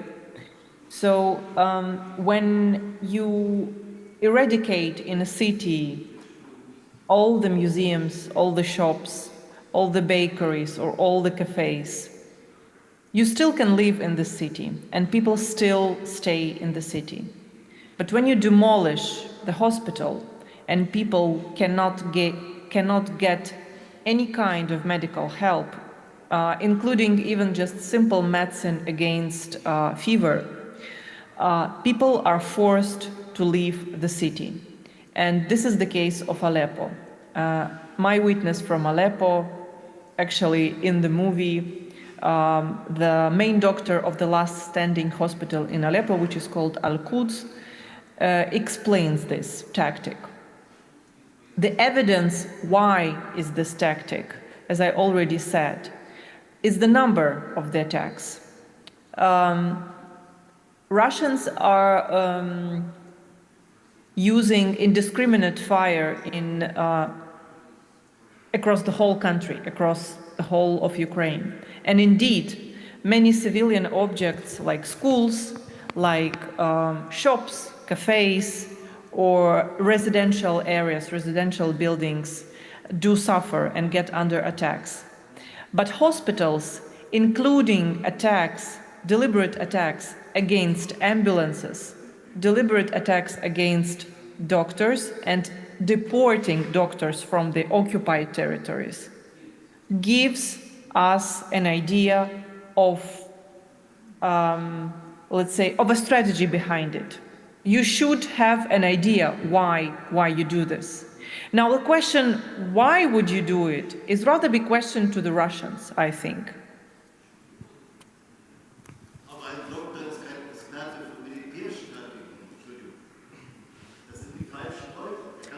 She cannot hear you without microphone. But maybe I would add this. You were referring to Janine Di Giovanni a couple of times, and I remember the interview you made with her, and she also told, on one hand, you are taking doctors, and it means that many lives won't be saved anymore. If one doctor is attacked, like 100 people is potentially dead. The other, yes, there is a quotation, and I think it's not only Janine's. I've heard it from several people already when I was researching this topic.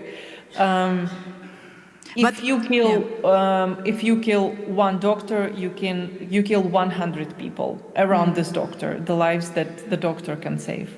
Yeah, but the other story, since we are speaking about maternity hospitals, are children, and this concept of killing the babies, of killing the future, is of course an approach to demoralize, as Raji said it in the previous panel, to kill the resilience of the civilians, to stay and to fight. It's also a more, let's say, nuanced judicially discussion about the genocidal war, which in not only in my opinion as a Ukrainian takes place in Ukraine.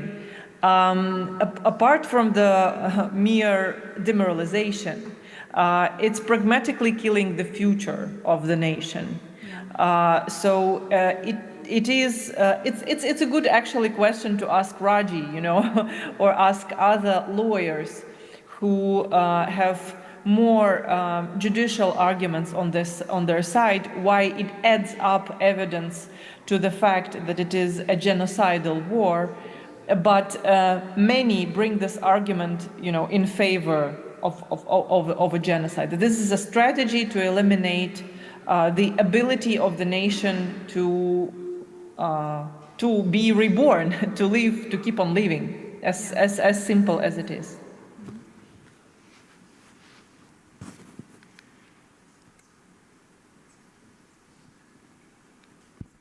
Hallo, guten Abend. Vielen Dank für die Aufklärung. Good evening. Thank you for the work that you're doing. I have a question to Ms. Kurbanova. There are many Chechens living in Nuremberg. Oder vielleicht mal mehr Prokadirov. Und die sind zusammen russische Propaganda hier in Nürnberg sehr gewürzelt. Also sozusagen. There are people that live here and they are, we can see the support of Russian propaganda. But there are other nations such as Ukrainians which are more pro-European. But Kadyrov also plays a role, and Ruski Mir and all that. How should we try to combat this propaganda, also the propaganda that is spreading here in Germany through these actors? I didn't really understand the question in concrete terms. Well, there's propaganda happening, and the Chechens that are pro-Kadyrov, these people, they are quite active here in Germany and here in Nuremberg. So we have to find a strategy to fight this, to oppose this kind of propaganda, because it can also be seen at the political level.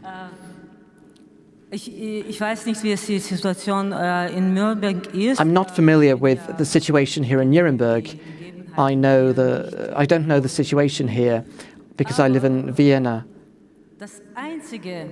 But what I can say on this issue here in this place, and what I can say publicly, is that there's nothing I can say about it, because my family lives in Chechnya.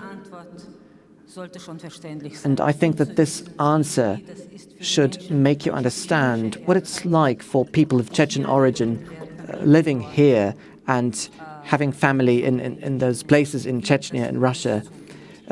You will understand what it's like for us to live in this situation. Okay. Then thank you for listening. Thank you, Angelina and Mainat, for sharing with us your works and your thoughts. It is a very intense panel with a lot of experiences. It is heavy, but I would try to finish with an optimistic idea or optimistic news. I was thinking about these attacks on care networks, care institutions, and caregivers as a war strategy as well. And probably one of the important forms of resistance in this case is to care, to give this care, and to persist that this care and solidarity are remaining, are resilient. And in this context, I want to share with you some insight. The son of Angelina was born exactly 2 years ago, on the 19th of February. And we cannot have Angelina here, and we cannot hold her any longer because she has to celebrate her son's birthday in Kiev. We wish you a good celebration. We wish you a peaceful, good evening. We thank you for listening to us. Thank you, Mainat. Thank you, Angelina. And we will continue soon. Thank you very much. Thank you.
So welcome to this final panel of this intriguing Congress.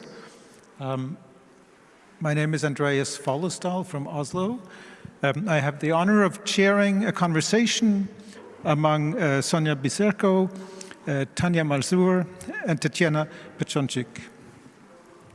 What a place and what a day to discuss war crimes and the future of justice.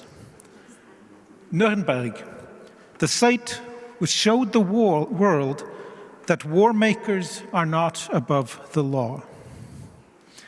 Perhaps our hopes have been fulfilled in part, that international law and institutions brought some aggressors to justice, brought some victims some closure, and that some potential war makers would stop their wicked plans from fear that they would later be held responsible for war crimes.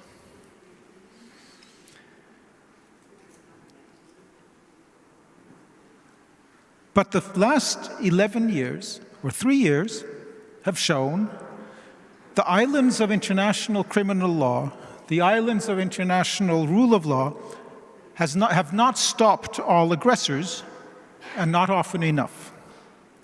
So we will ask, how might we improve the design of these institutions of justice? Now, some will say, this is among the most useless questions to ask today. Some will say that the last few weeks have shown that international criminal law may just be an intermezzo. Some state leaders have actively undermined the institution. The islands of international justice may disappear due to the geopolitical climate change. And the last hours show that war makers are indeed not always brought to justice. Instead, we see attackers at the negotiation table to determine the fate of their victims. And those who are not invited to sit at the table find themselves on the menu. So, does our conversation about designing better international institutions of justice simply ignore geopolitics, as Patrick Debois warned yesterday? I think the answer is no. So some world leaders are clearly not listening to the music of global justice. But our panels today have shown that the total pessimism is premature. As Professor Nussberger said yesterday, we must not give up, but we must be realistic. Other states in Europe, Canada, elsewhere, and importantly, non-state actors do hear the music of global justice. They do dance to the beat, and they are trying to compose and perform better. Not everywhere, but in some places, hopeful for the future. Today, now, here, the organizers have created one such island. As Oksana Pekolchuk and Vesna Terselik insisted, we have to see the details and the big picture at the same time. Today, we have done just that.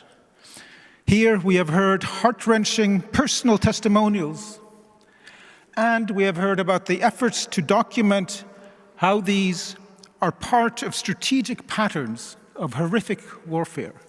We are looking at the details and the big picture.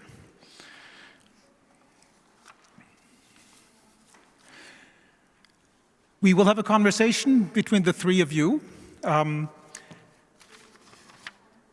Sonja Biserko is president of the Helsinki Committee for Human Rights in Serbia since 1994, based in Belgrade, and specializing on dealing with Serbia's recent past. Tanya Malzour is an expert in human rights and international law in Ukraine and Eastern Europe. She headed Amnesty International Ukraine and works with the Clooney Foundation for Justice program, which focuses on universal jurisdiction, which was mentioned yesterday and today, and we'll get a bit more information now. And Tatiana is a journalist who heads the human rights center ZMINA, an information center which supports freedom of expression and human rights defenders. 2 weeks ago, I invited each of you to think about some questions addressing some of these issues. Over the last 2 weeks, the world has changed. And we have learned things today and yesterday, which also may make you change your answers. But we will start with some of the responses to my questions. If we are quick enough, there will be some time at the very end for some questions from the audience. But we will be stopping precisely at the hour because there will be one important panel reflection after this as well. So my first question is, what are the recent events that you see as important with an eye to designing global justice, both as milestones and challenges? To give an example, the Council of Europe and the EU recently moved to set up a tribunal to try Putin and other senior Russian officials. We are witnessing very slow and insufficient reactions of international organizations. The current negotiations certainly give room for thought. Your impressions of recent events you see as important. Thank you. I would like to maybe start from the helicopter view. At the moment, at the very particular moment we are in now. So tomorrow it will be very sad date, not only the date when 11 years ago a lot of protesters were killed on Maidan Nezalezhnosti in Kiev. The biggest number of victims was on 20th of February 2014, but also the date when Russia started its occupation of Crimea. This date is indicated in the declaration by the Ukrainian parliament, and also this date is indicated on the medals to those representatives of Russian military who were involved in the occupation of Crimea.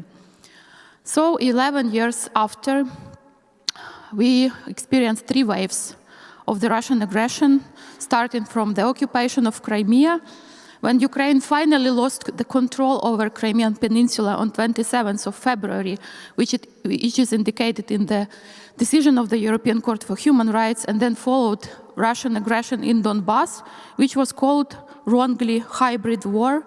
That was not hybrid. That was a real war with 13,000 people killed in 2014-15. Then the next wave, large-scale invasion. And now we have, as it was mentioned during the first panel, 152,000 of criminal proceedings based on the facts of the alleged war crimes committed during the last 3 years in Ukraine. And these numbers are constantly growing because war is ongoing, and also these numbers largely don't include this data from the occupied cities and territories like Mariupol. When the city is liberated one day, there could be new facts revealed, and some of them we will never know because the new buildings are being constructed on those who were just crushed. So now we have around 60,000 missing persons. A lot of them might be not alive, but a lot of them might be in Russian prisons, kept in many cases in secret. There is information from the Ukrainian coordination headquarters and ombudsman, which assess the number of Ukrainian civilians in Russian captivity about 14,000, but only just a few thousand, just about 2,000 of them are confirmed to be kept by Russia. Also, there are many Ukrainian prisoners of war kept in Russian detention, and in the previous panels you heard some testimonies from those who passed through this detention. So now we have, as you mentioned, these so-called peace talks, which is another attempt of the pacification of aggressor. And in these talks, not only Ukraine is not the subject of these talks. But also there are no mentioning about victims and about justice. And just a few hours ago, 30 Ukrainian organizations published a statement claiming that there should be no peace without justice, and that the interest of justice and accountability, interest of victims, should not be forgotten during these negotiations. But I am afraid there will be new wave of impunity, which might lead to the next wave of aggression, which can be even bigger than the previous three, which can also include not only Ukraine, but also other neighboring countries in some years when Russia will regain its military force. So now there is, of course, an attempt from the international justice system and mechanisms somehow to respond to what is going on. And of course, there are the work of the ICC, which is also undermined by the US President Trump, who imposed sanctions against the ICC prosecutor Karim Khan. Also, there might be some attempts of bargaining and trying to stop domestic investigations, and the vast majority of them, 99% of all that happened, is and will be investigated domestically. There is an attempt to create the tribunal on the crime of aggression, which doesn't fall under the ICC jurisdiction in the Ukraine's case. And the last news was about that the basics of the model statute were agreed, the Schuman model statute, and that European Commission, also the Council of Europe, European External Action Service, 37 countries are united to establish such a tribunal. But the question will be, I think, will this tribunal be able to prosecute the Troika? Will this tribunal be able to work and have in absentia cases? Maybe no, but on pretrial investigation case. So many cases, many questions still exist, and we do not see the statute which is agreed. But I think that we have to work with these challenges, and we are here in the Nuremberg, which is perceived by many Ukrainians as also one of the capitals of justice, and that justice took place here. And we do hope that people here also will support us in our struggle. Thank you. Thank you so much. Sonia, do you want to take comment? Well, it took almost 50 years before ICC was established, because during the Cold War it was not possible. We had first ICTY and then Rwanda Tribunal and many others, ad hoc and hybrid. And it was, I would say, the highest sort of level of support from the Western community to this kind of international justice, which is unfortunately now in total ruins, I would say. We first of all have new administration in Washington, which apparently gave up on democracy and human rights generally. They withdrew from the UN Council for Human Rights. They are punishing, sanctioning ICC for investigating the crimes of Netanyahu. But fortunately, 79 countries signed a letter opposing this kind of decision of the new administration. So I think for the time being, UN won't be able to deliver on international justice, and I think it would be important, first of all, for Ukraine to establish its own court for war crimes, and also Europe to make more effort to sort of deal with the war crimes in Ukraine. We heard a lot of, how should I say, pessimistic, how should I say, thoughts this morning and last night about international justice. But however, I think we shouldn't give up on pursuing the line of punishing for war crimes. It won't be easy. Who knows when we be able to sort of have truly reliable ICC or any other court, European or individual courts in countries like Ukraine and others. But I think in the meantime we have to support civic society, which is the key factor of this establishing justice in any of these countries. They contributed immensely in our case, HTY, also as I hear in Ukraine. So this should have continuous support by the West or Europe. I don't count on the United States anymore, but Europe. It's a European task. And also, I think there should be established early warning mechanisms which would be able to prevent this kind of warfare, because it was quite clear, for example, in case of Yugoslavia, what was coming up, and nothing was done at that time. And even during the ICTY existence, which existed for 70 years, too long, I would say, it should be much shorter in order to be effective and to be recognized as something, as an institution which is delivering justice. And of course, we have also, parallel to this, these international courts, we have this transitional justice theory, which came into life 80s, and unfortunately we don't have too many results, but there are many efforts worldwide, and we can now think in terms of post-transitional justice phase and what we should do about the atrocities and the crimes which are unpunished. And it is also meant to help countries after the conflict or after the authoritarian rules to sort of get into the phase to establish rule of law. This didn't happen in any of these countries. I know what happened in my country, which I can later on, give a few more thoughts about it and how it should be dealt with. So there are so many things to be done in Europe. And I must say there is some kind of need to regionalize these institutions, because the UN, for time being, won't be able to be effective. Thank you so much. Thank you so much, Andreas. Good evening, everyone. I admire your interest and your willingness to stay with us for such a long day. Your audience who is truly interested in justice issue and in hearing all our thoughts. Therefore, I will share some optimism with you, because I'm optimistic person. And when you are saying to name events, I guess we all know the events, and the news are coming again and again and again. And I would like to probably talk about the nature of the events. Those changes, so rapid, sometimes catastrophic, they can undermine some institutions like ICC, like I'm talking about the sanctions imposed by the US,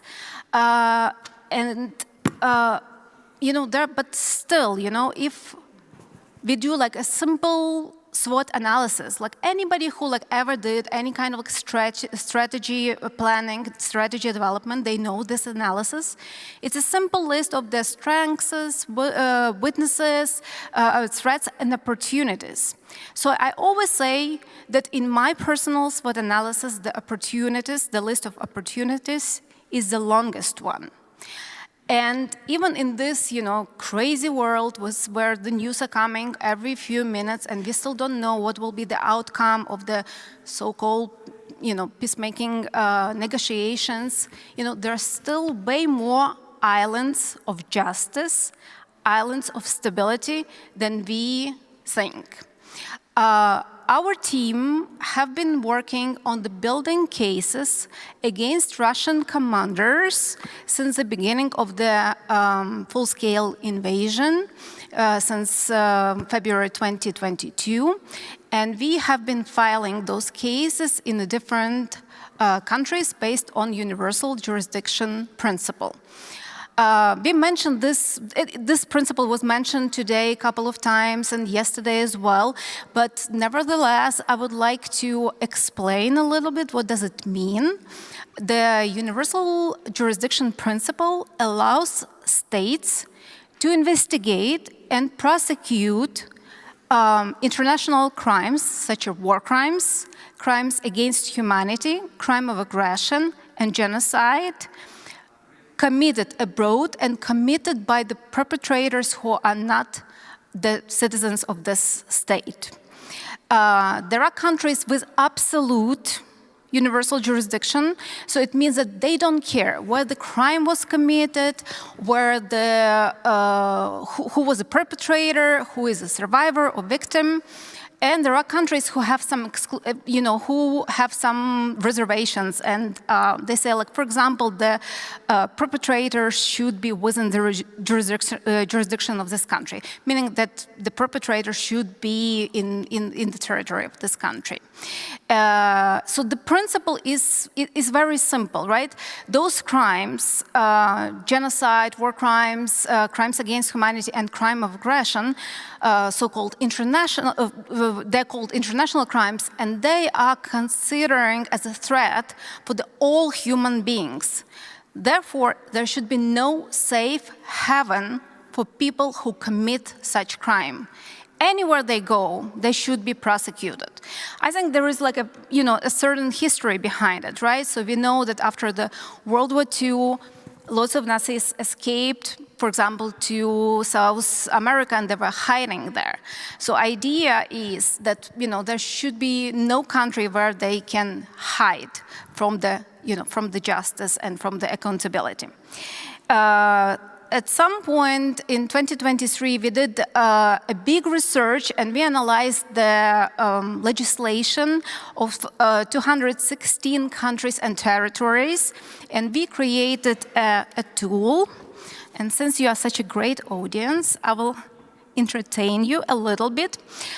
So the tool is called Justice Beyond Borders. When you come home, you can just Google it. It will be, it's pretty easy to find. Plus, just like use it from your computer or from your iPad or tablet. Unfortunately, it doesn't work on your telephones. And on this tool, you can check how the universal jurisdiction works in different countries. So let me show you a little bit. Let's explore. And for example, we will see, Germany, which is like a great country. That's why there are about 70 already solved cases which were filed on universal jurisdiction principle. And so you can see, right, this is what the law says. So there is a genocide, war crimes, crimes against humanity, crimes of aggression, yes, yes, yes. And then, basically there are no conditions, right? That's why our organization filed already 3 cases in Germany. Let's move to France, for example. And again, we see they have almost all the crimes except of crime of aggression. And there are certain conditions, right? So you can see that, for example, if we are talking about the war crimes, right, the country can investigate it, right? But if the alleged perpetrator is a national of that country, or victim is a national of the country, or alleged perpetrator is a resident of the country. But still, nevertheless, our research shows that out of 193 UN countries, 148 have universal jurisdiction in certain way. So there are like so many possibilities and opportunities for us, for stakeholders who are pursuing justice. That's why I would say try to stay calm, reading the news, but also be creative and do not put eggs in one basket. Always look for like another opportunities. Be creative and be flexible.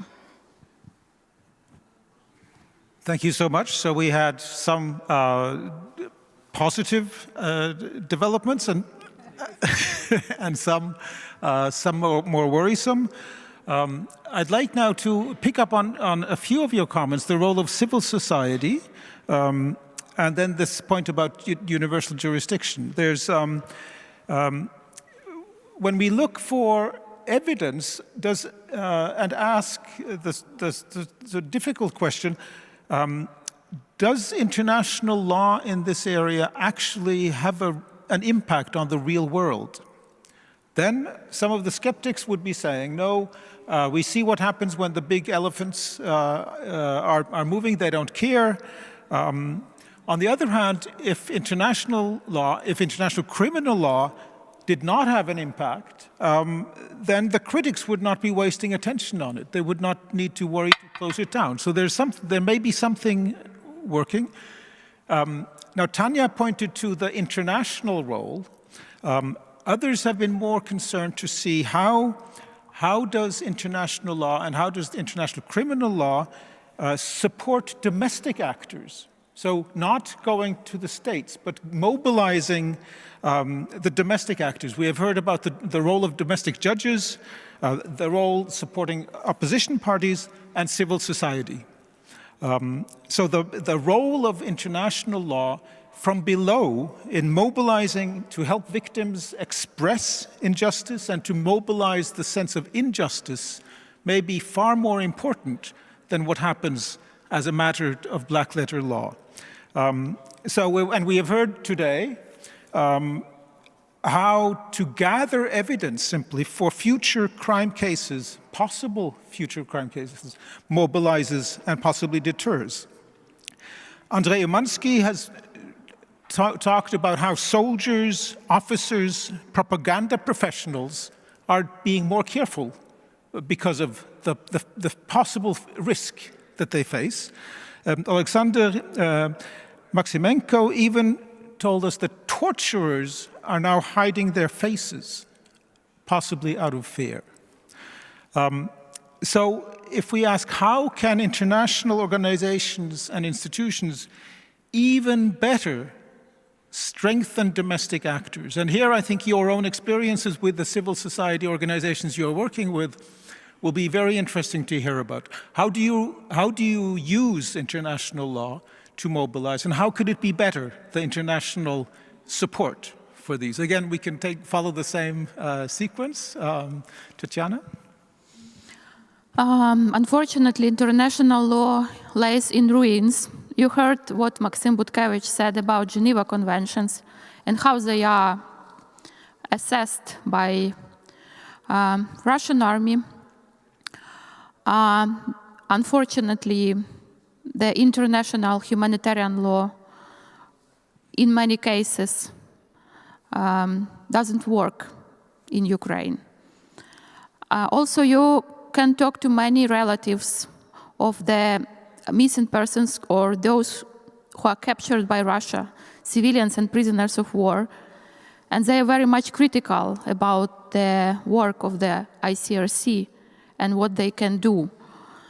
So basically, we are almost alone, and it's very sad to say such words for me as human rights defenders, but the only real force that can protect values and human rights are Ukrainian soldiers, Ukrainian army. And that's why a lot of my colleagues, journalists, lawyers, human rights defenders, joined the armed forces, and many of them, unfortunately, have been killed. We've documented over 320 cases when the representatives of media and civil society were already killed in this war as combatants. And these numbers are, of course, not full, just cases we've collected. But also, I cannot say that all the work of the international mechanism is in vain.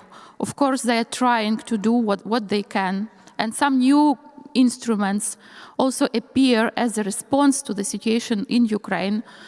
Here I can mention, for example, the work of the UN Commission of Inquiry, which is important to collect cases and to provide reports which are perceived by many countries in the world as neutral, and also which is important when they, for example, vote for the UN General Assembly resolutions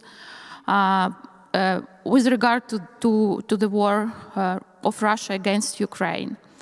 But unfortunately, we mentioned this process of creation of the International Tribunal on the Crime of Aggression against Ukraine, and I think the best idea would be if this tribunal is created by the resolution of the UN General Assembly. But now it's is not enough support at the level of the UNGA, and this process now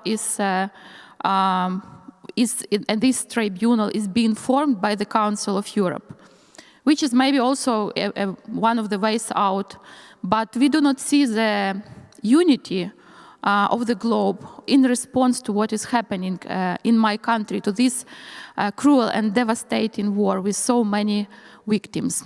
But I do think that the processes which are going on, they are important, including 6 arrest warrants issued by the ICC towards Russian President Vladimir Putin and other high-rank officials, including the formation of the Registry of Damages under the umbrella of the Council of Europe to collect all the information about the human losses, damages to infrastructure which is caused by the war, including the formation not only the register but the whole compensation mechanism, which includes 3 elements, plus to the register of the damages. It's a claim commission which is also is going to be established, and process should start from March this year. And the last element and the most vague element is a compensation fund, where we can get money for the compensation of victims.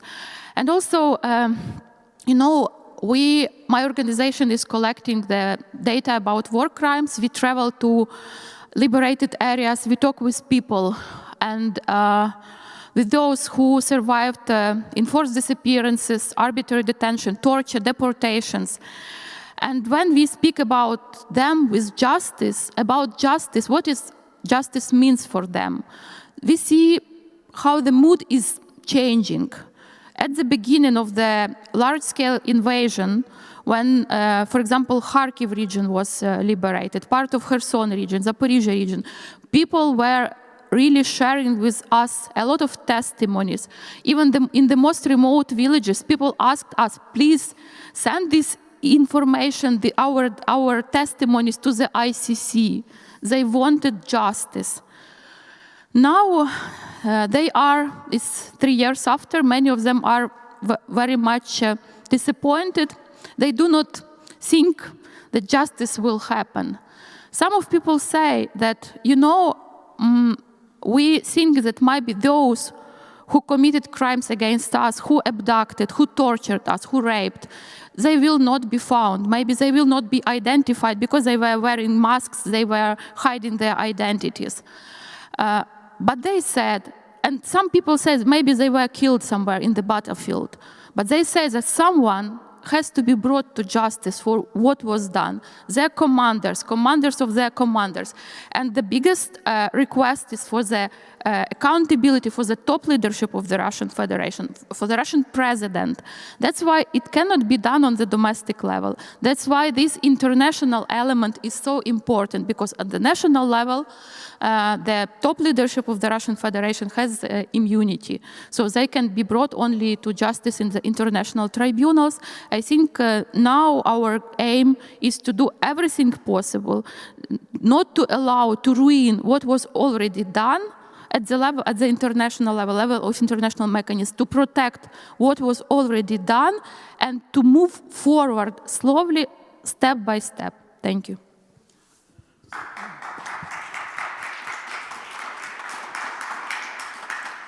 So we are moving into a conversation among the three. Tanya, you wanted to comment before Sonia? No, I basically want to continue on what Tanya was saying, but I will wait for my turn. Then Sonia, please. Okay, well, I come from the perpetrator country, so it's totally different perception of international law and international courts. Serbia has never fully cooperated with the International Court, ICTY, and has never opened fully archives which were necessary in the cases of Milosevic and the others. So Serbia perceived ICTY as an anti-Serb tribunal, where they didn't trial Milosevic or Karadzic or Mladic, but Serb nation. So it is, even after 30 years, this is the main thesis of how they explain the ICTY legacy. Legal community is thoroughly undermining the legacy of ICTY, producing a number of books which are negating everything that has been accomplished in the ICTY, and it is quite amount of work there. And I must say that wars in the Balkans were most documented, and the focus was there from Western community fully all these years, 17 years. It was too long in my opinion, and I think many others. So there was a continuous sort of pressure on Serbia. And after the changes, after Milosevic was ousted, we had hopes that things will be better, that Serbia will open up, and that and there was a lot of euphoria in the society after that. And Prime Minister Đinđić, as you know, he transferred Milosevic to The Hague, but unfortunately he was assassinated because of that in 2003. Not everybody forgets about this fact. This also shows the attitude of Serbia towards the justice as a whole. And what happened later on is really not only deep denial and saying that it was liberation war of Serbs in Bosnia, for example, war in Kosovo was war against terrorists, and the war in Croatia was against Nazis. That's the same argumentation that Russia now uses against Ukraine. This is a justification of the aggression. And then, of course, in the first 10 years, because Serbia was really shattered after all these years of war, demoralized, totally economically wasted, there was some kind of cooperation with the ICTY, but only because there was enormous help coming to Serbia at that point, but it was never sincere. And as of 2012, with Alexander Vučić advent, things completely changed. The denial became even more profound. There was this revisionism, which apparently became official narrative, which was easily accepted because society is deeply in denial, and this is probably a phenomenon which is taking place in most of the countries. Nobody willingly does that. And I hardly know any state except Germany.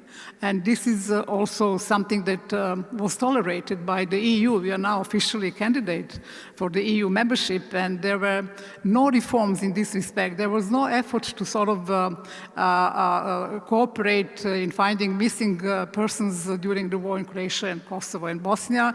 And all these informations are held by army, Serbian army, Yugoslav army at that time. So this is a total lack of cooperation in any direction, I would say. And then Russia stepped in as of 2012.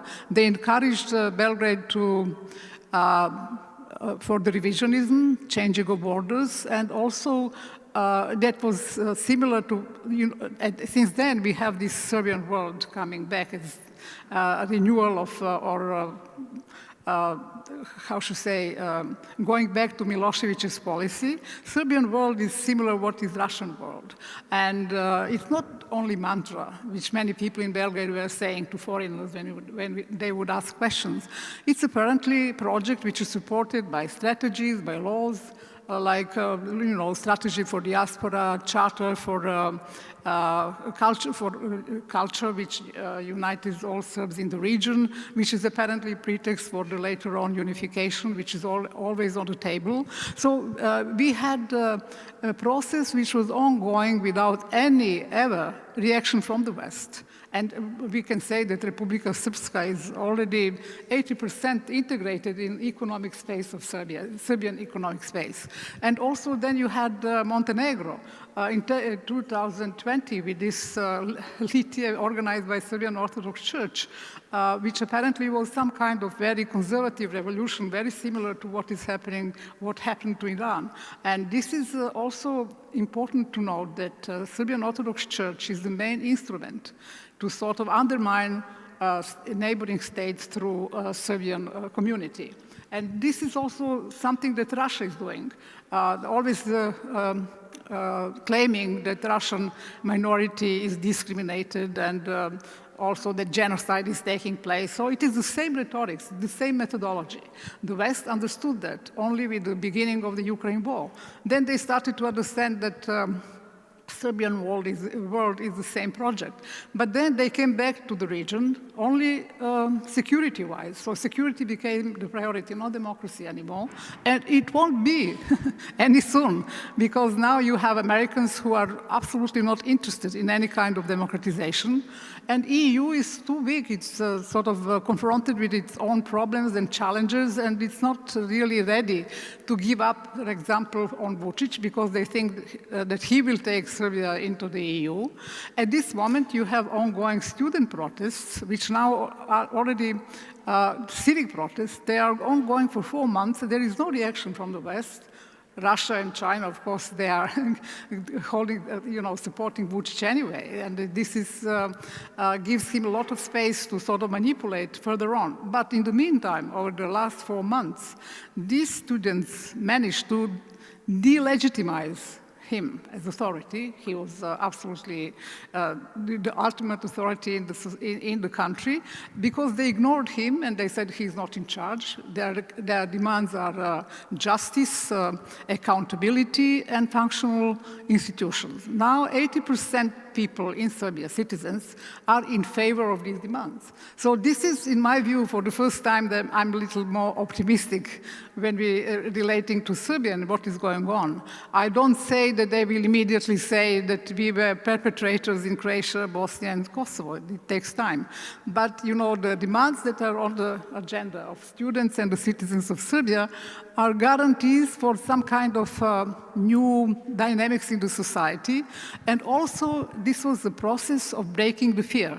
It's kind of liberation. If you, I don't know, if you have been in situation to watch how it goes on, these students are walking throughout whole Serbia, and, people are waiting for them, offering food, and, this is something so exciting, I would say, and emotional. And, of course, I don't know what will be the epilogue at this moment, or in time ahead of us, but however, he might survive, Vučić, but not in a way that he was able to sort of rule the country.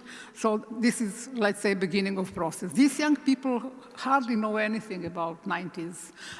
They were exposed to the war crimes, but in a wrong way, because only victims were Serb victims. And there are only 2 events from the 90s. This is a NATO intervention, because it came out of blue. It's not referred to what happened in Kosovo to Albanians and the deportation of 800,000 people and so on. So this is nothing to do with them. And you still have transparency on the official buildings that Kosovo is the heart of Serbia. It will never be Albanian. So this is something which goes on. At the same time, we are in a dialogue with Kosovo on normalization of relations between the 2 sides. Also, at the same time, Vučić withdrew Serbs from institutions in Kosovo, prevented their participation in elections and so on. But he keeps on having this narrative, demonizing and stereotyping Kosovo as a mafia state and so on, and people who are not able to have a state and so on. And this is paradoxical, but this is what is confusing very much young people, so they don't want to hear about it. The second event is the storm, when Krajina Serbs, exodus of Krajina Serbs to Serbia, which was apparently organized by Serbia. Of course, Tudjman and Croats were happy that they're out, but the primary responsibility is on Belgrade, because we worked with Croatian Serbs for 10 years, and we organized a project, I Want to Go Home, and all of those who returned went via Helsinki Committee. So those kids who are now protesting, and they hope they will be winning. They are very optimistic. They need to be, there need to be an effort, firstly by civic society, because the state won't be ready to carry on with such a project, to sort of explain what has happened, to make them understand what has happened in the 90s, because they are not responsible for what has happened then. And of course, in this respect, it's very important to change the curriculum, education, cultural space and also media space, because media is responsible for inciting, and I know that from 80s, because the Serbian media was really preparing, conditioning Serbs for what was to come in 91. And you know, there are many publications about that. There was even a report in the ICTY made by a French expert, but it didn't reflect back home, because there was an effort to raise an indictment against a person who was at that time editor of a main TV station and so on, and now is one of the main editors of very, how should I say, important tabloid, which is very influential, but there is no punishment for him, and it's never mentioned again that he was responsible for propaganda in 80s, and now, of course, he's continuously engaged in propaganda. So I will end here. I think it's very important for perpetrator societies that what kind of changes took place. Of course, in our case, it was not enough to change, to arrest and send Milosevic to The Hague. It's apparently also depending whether there is a request in society for the truth. We are all talking about the truth, because if they are not punished, at least we have truth about what has happened. And thirdly, it is also important whether there is political will and whether there are political skills for this kind of effort. Unfortunately, in Serbia, we didn't have that. So I think this refers to Russia, not to Ukraine. I think there is, how should I say, parallel between what Russia is doing on much larger scale and then what Serbia did. But I think Serbia and Yugoslav wars were not enough paid attention to as anticipation of what was going to be mainstream in the world. It was at that time treated as aberration, which it was not. Of course, and unfortunately, even today, there are not enough lessons drawn from our situation. Thank you so much. We'll get back to some of these issues, the role of media. Dankeschön. Wir kommen noch auf ein paar dieser Themen zurück, zum Beispiel die Sache mit den Medien, Tanja. Ich möchte noch mal das aufgreifen, was Jana ja vorher gesagt hat, und ob es überhaupt irgendwelche Beweise dafür gibt, welche Wirkung das auf die Täter hat, nämlich diese Mediengeschichte. Also es gibt eigentlich sozusagen, das muss man eigentlich umdrehen, denn wenn sie nicht zur Rechenschaft gezogen werden, dann werden sie dann auf jeden Fall weitermachen. Die russischen Streitkräfte haben nicht nur in der Ukraine ja diese Verbrechen begangen, sondern eben auch in Tschetschenien, in Syrien, in anderen Ländern. Die gehen immer nach dem gleichen Drehbuch vor und niemand hat sie in all den Jahren gestoppt. Das Völkerrecht, irgendein Recht, ist für sie nur ein Papier. Ist das Papier nicht wert, auf das es geschrieben ist? Und dann kann man natürlich auch das muss einfach beendet werden. Die beste Möglichkeit, dafür zu sorgen, dass sie tatsächlich zur Rechenschaft gezogen werden, ist eben, dass man sagt, so, hier gibt es ein Gesetz. Ups. We already see that Ukrainian law enforcement system, judicial system is very active. We have investigators, we have tons of cases, we have general prosecutor office who is constantly trying to, to have like a strategic approach to the war crimes committed in Ukraine. We have already convictions. We were talking about this in the morning. We have, arrest warrants issued by ICC, and it's also happened really, really fast, because normally, International Criminal Court acts way slower. They take way more time to do this. At the same time, I'm praising Ukrainians for doing a lot on, in terms of justice, but unfortunately, Ukrainian law is not perfect. Until recently, there were two very important shortcomings. First of all, we didn't have a crime against humanity. And the second, and what is more important from our perspective, we didn't have something what is called command responsibility. So it means it was changed after Ukraine ratified Rome Statute, but it happened only a few months ago, which leaves basically, a big gap from the beginning of the war. even in 2014. And it means that the middle-sized commander, they might be not brought to the justice, even though they're responsible for the crimes which they didn't commit, but they're like soldiers who are accountable to them committed.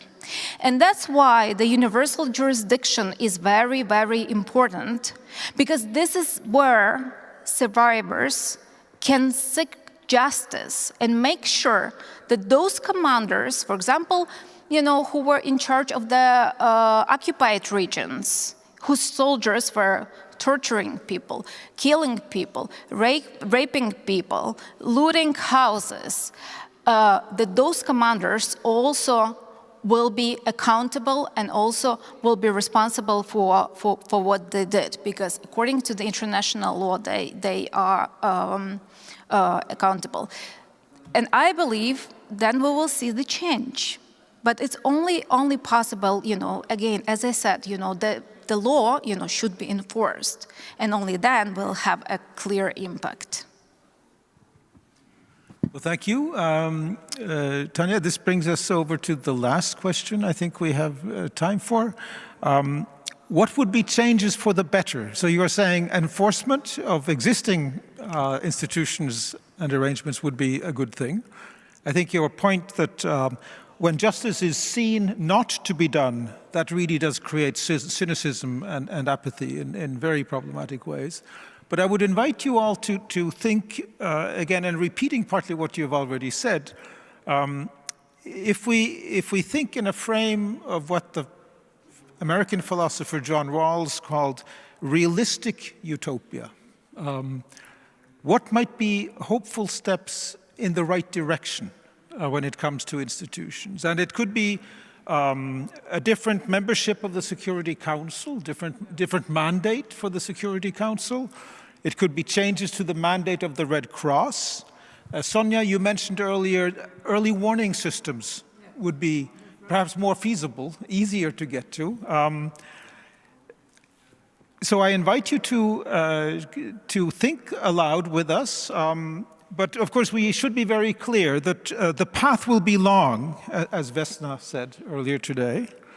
But I think we can also join Olena in insisting on, we have the long view. We have to build and maintain resistance and resilience over generations. So with that perspective, what would be realistically utopian from your vantage points?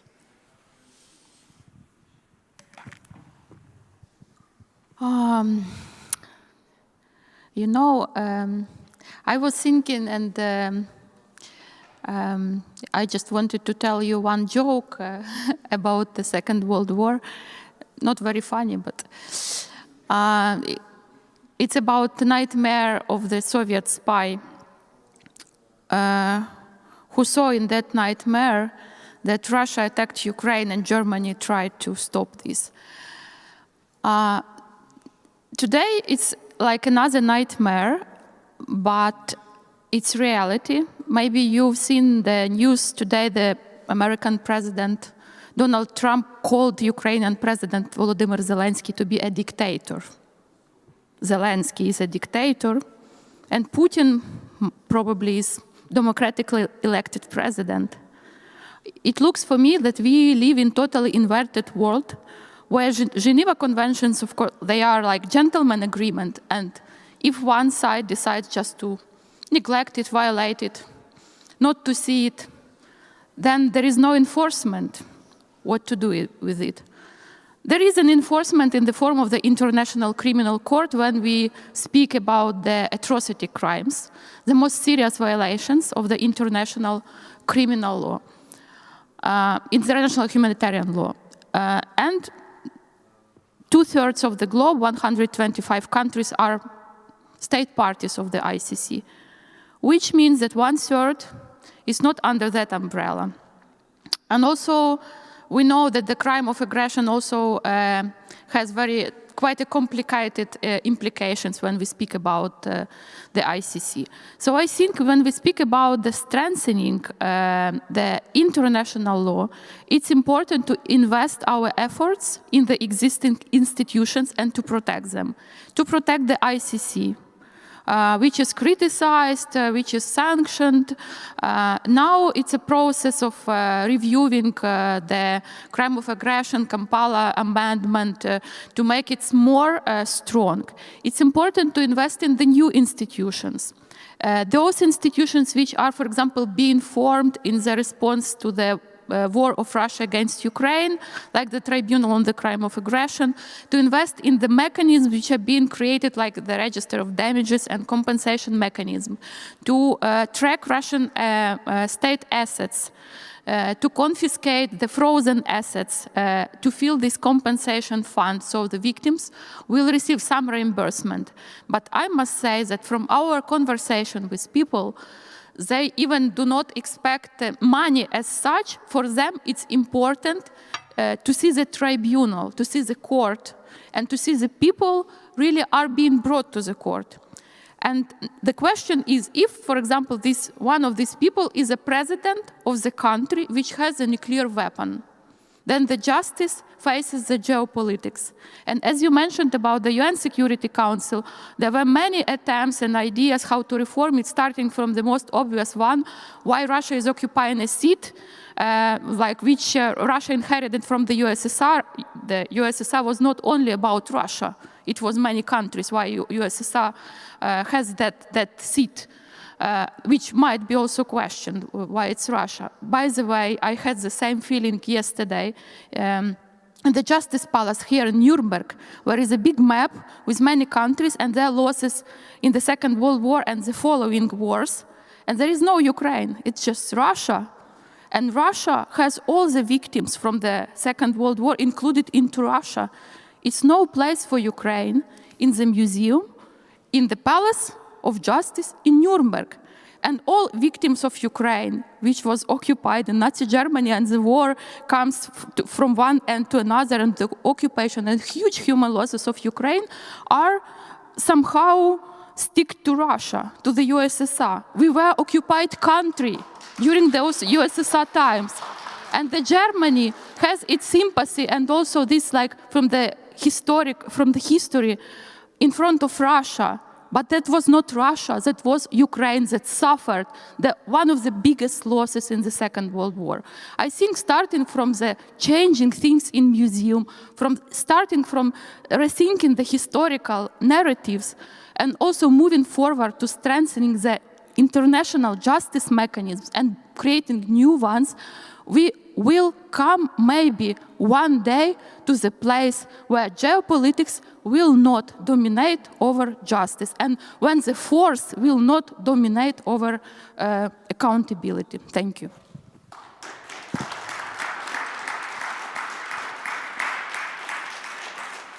Well, so as a philosopher, I do think that somehow it's within the scope of the realist utopian to correct the maps of Nuremberg Court. That seems a feasible ambition, absolutely.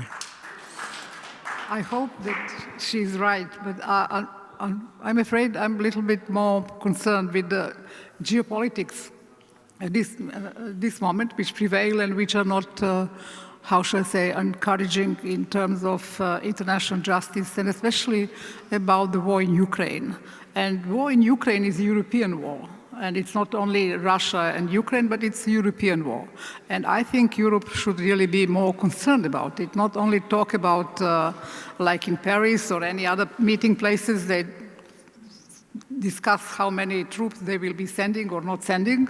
I think it's much more serious. And I'm afraid that Putin will recognize the weakness of Europe at this point and will be encouraged to proceed with his aggressions in the Baltics and who knows where else. So this is, I would say, important momentum for Europe. I'm not talking about the United States because I'm really disappointed with their unpredictability and they're not a reliable partner anymore.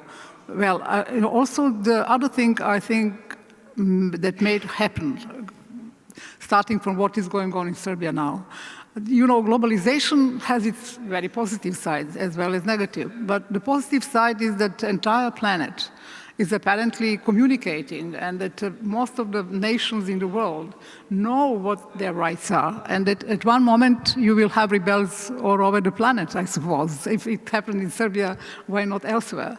In Iran, you had 2 or 3 years ago some kind of rebel of women, but it was really sort of silenced because 700 people were, killed, and they continue with this repression.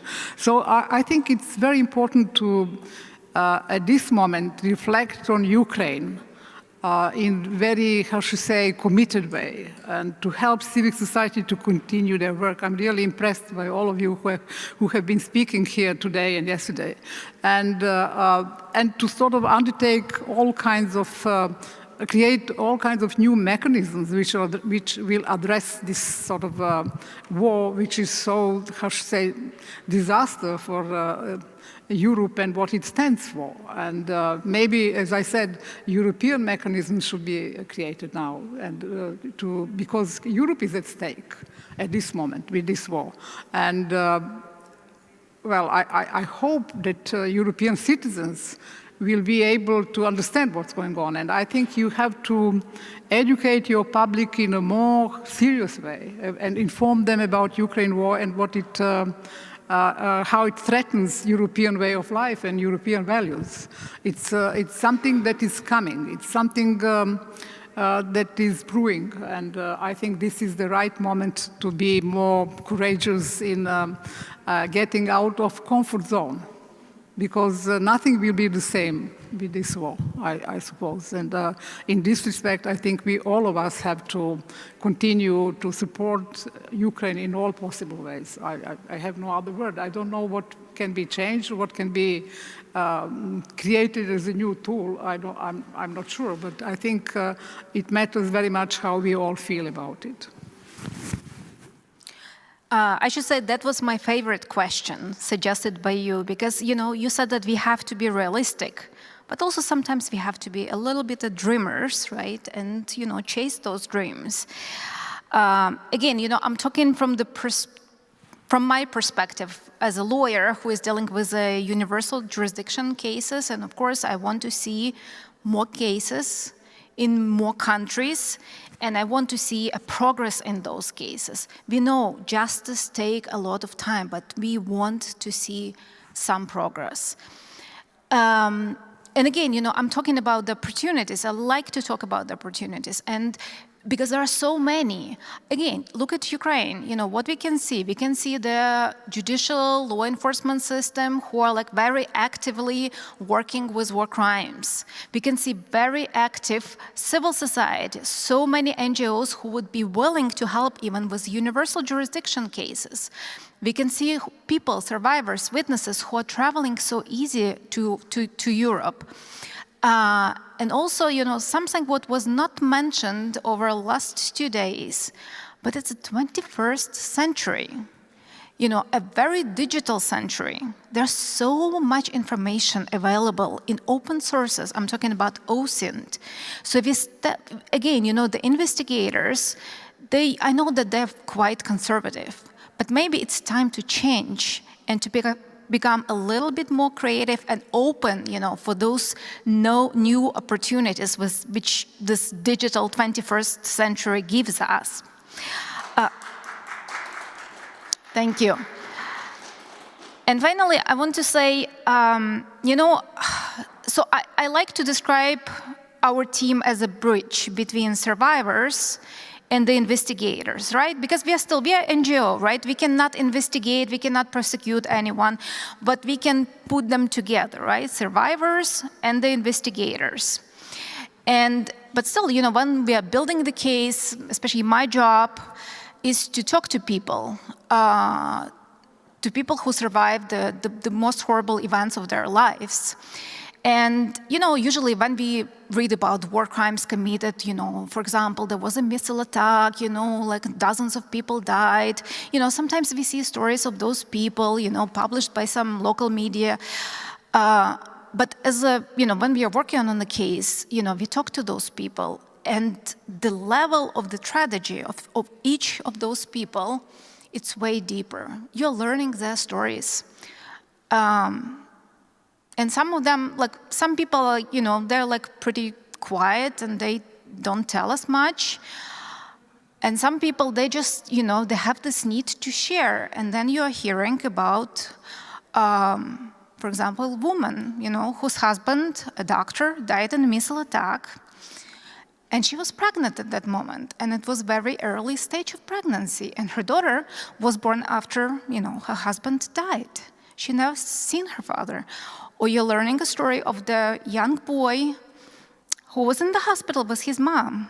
And there was a missile attack, and his mom died, and the boy had horrible burns, and had to spend, you know, months, years in the hospital. And you can see that, you know, also like amazing resilience, right? Because he's, despite all this, he's dancing, you know, he's, you know, still like, you know, has a, you know, taste of this life, you know, he's fighting.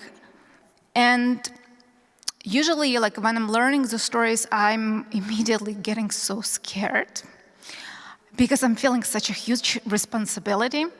Again, you know, we are building the case, we are submitting this file, you know, but this is as much as we can do. You know, we can help, you know, with, you know, whatever like investigators will, you know, ask of us. But then it's up to investigators, you know, to decide what will happen with the case. It's up to prosecutors, and it will be up to judges, hopefully one day, right? But still, I'm feeling this responsibility.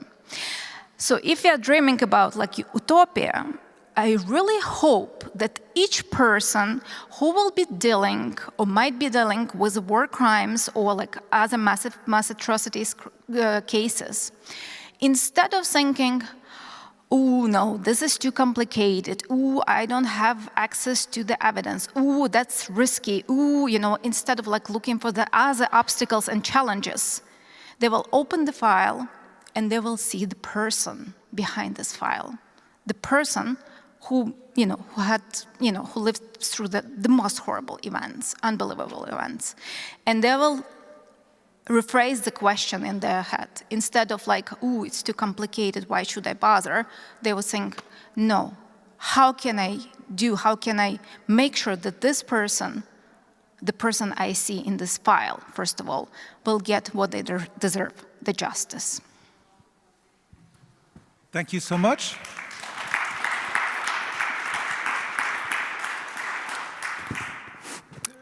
We have time for some questions from the audience. I so want to admire and continue the culture that was established earlier today of brief questions. Of course, the high quality is guaranteed, but let's continue with the brief questions so that we finish in time.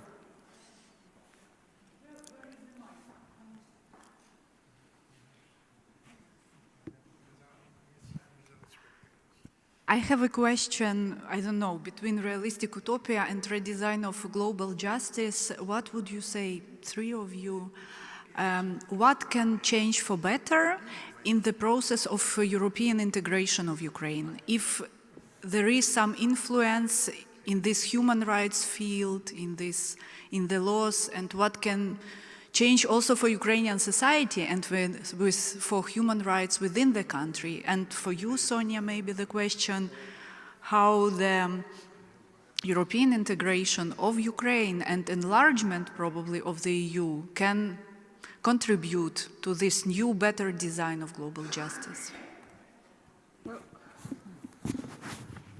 We have a big community of Russians in Serbia, 300,000 of Russians in Serbia, and also some thousands of Ukrainians. But there is a group which was set up, which is protesting against the war in Ukraine, and our government tried to silence them. It was probably instruction from the Russian embassy by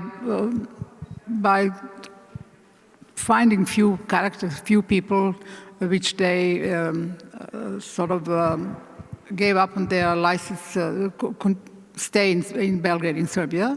It was stopped by the reaction of the NGOs in Serbia and also from outside. And there is no ever any voice anymore from this group of Ukrainians and Russians. And I think the human rights community throughout the region, but also Europe, is somehow marginalized. We are below the radar for any kind of voicing. We do cooperate, for example, within the coalition supporting ICC. For example, we all signed a letter against the US sanctions on this ICC investigators and so on. We also had different public demonstrations in support of Ukraine, and we have a very specific group of women called Women in Black who are commemorating every event that has taken place in our region, but also throughout the world, including Ukraine, and very regularly. So this is not enough, and I think this is, there should be a coalition of NGOs throughout Europe in favor of, in solidarity with Ukraine in many ways, and it didn't take place. So I think it's maybe it should be worked out in a more, with more effort, with more, how should I say, dedication to sort of voice for Ukraine. And I think at this moment it's very important to prevent Dayton Agreement in Ukraine, which means partition.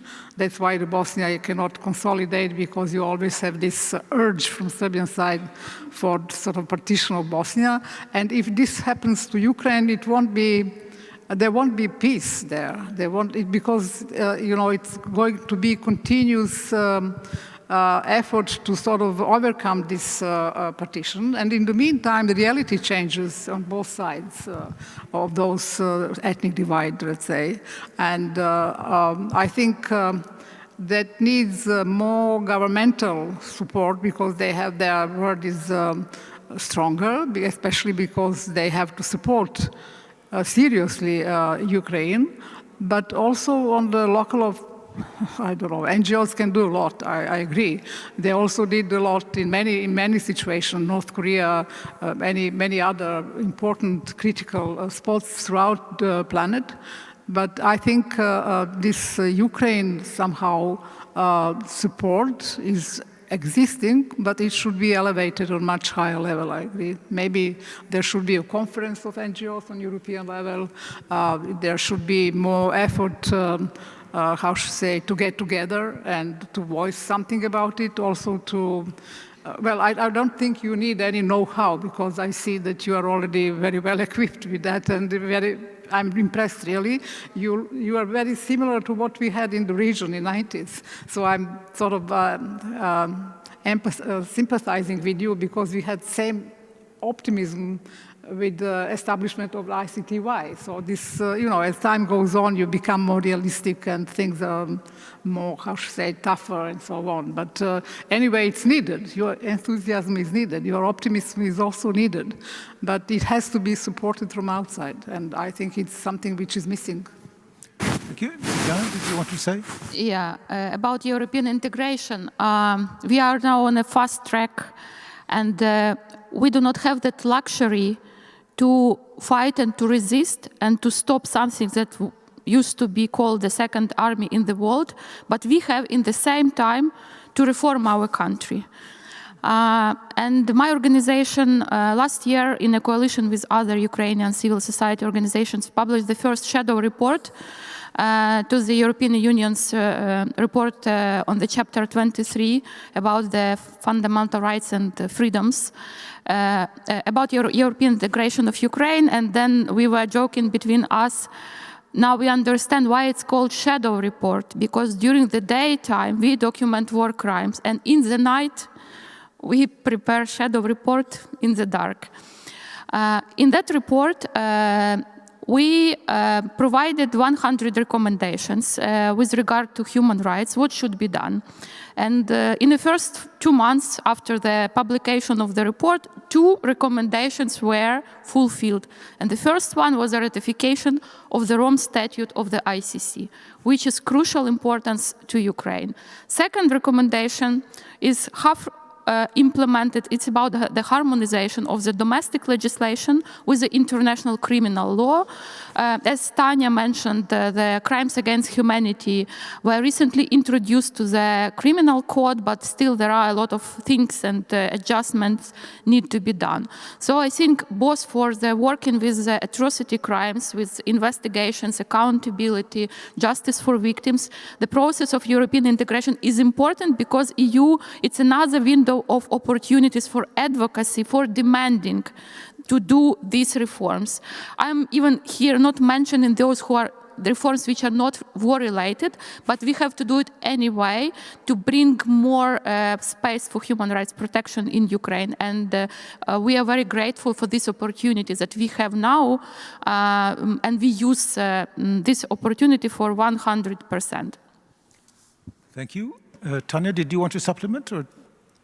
Yeah, I just very quickly probably.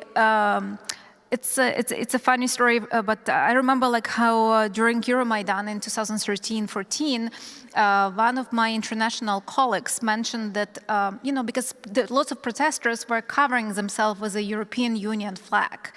And she said, oh, there are probably way more supporters of the European Union here in Maidan, in Kiev, than somewhere in Europe. So that's why, yes, of course it stimulates Ukraine to change, because there are certain requirements. But still, because again, I'm sorry, I will be talking about my universal jurisdiction. But there, I think that also Europe has a chance and equipped really well to help Ukraine with justice issues. So that's why, probably I would put it like, European Union, each European Union country can show Ukraine that it worth, fighting for it, right? That because the war in Ukraine, it's not about the territory, right? It's about the influence, right? And because Ukraine is leaning towards the European Union family.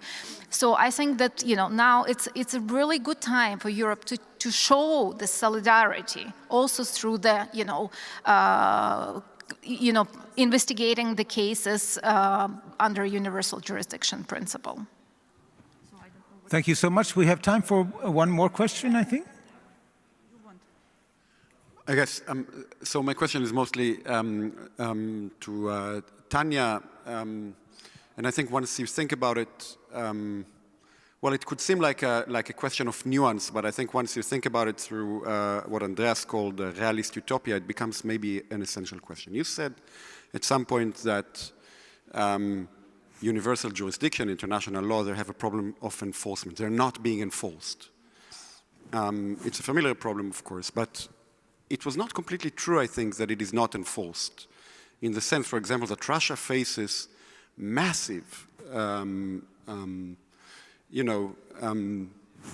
really precautions, that financial, air travel, the real pressure being put on the country, and it doesn't budge, right? I'm missing the English word for whatever reason for what I'm. So the real question is does enforcement depend on an invasion? Does it depend on the ability to actually, by force, of that type, to enforce the jurisdiction? Thank you for the question. Well, again, I will come back to the issue I mentioned before about the Russian forces, Russian commanders committing the same crimes all over again. That like some of the journalists, they're doing investigation and they're finding that like some people who are now committing crimes in Ukraine, they've been in Syria. So they have like, the evidence of this. So how many of those were brought to justice? Everything what you said, it's like, it's more on political or economical level. What we are talking about the criminal responsibility of the war criminals. And in this field, well, not enough. Not enough was done. Way more should be done, way more. So everybody who are committing the crimes, from the top to the bottom, everybody should face the responsibility. Only then, this cycle of violence, right, or endless path of violence, only then we can stop them. Also, I can put it like in a different way, when we are talking about the security guarantees for Ukraine, right? It's a very hot topic in the news, If those who are in charge for the, aggressive war, for the all war crimes, crimes against humanity, even people are, talking about genocide, if they will be brought to justice, that will be a perfect security guarantees for Ukraine.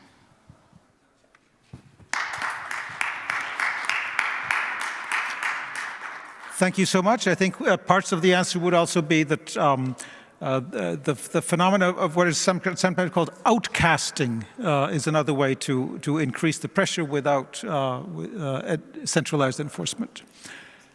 It is time, I think, to end this final panel. There will be another conversation immediately afterwards. We have discussed the need to redesign institutions of global justice. It may appear more challenging even after listening to the three of you, but there's also some reasons, I think, to be optimistic. There are some glimmers, some islands of hope in what you have said. We are grateful to the organizers, the Federal Agency for Civic Education, and particularly grateful to those who have generously shared their vulnerabilities throughout the day. And a special thank you to the translators, interpreters who have continued all day.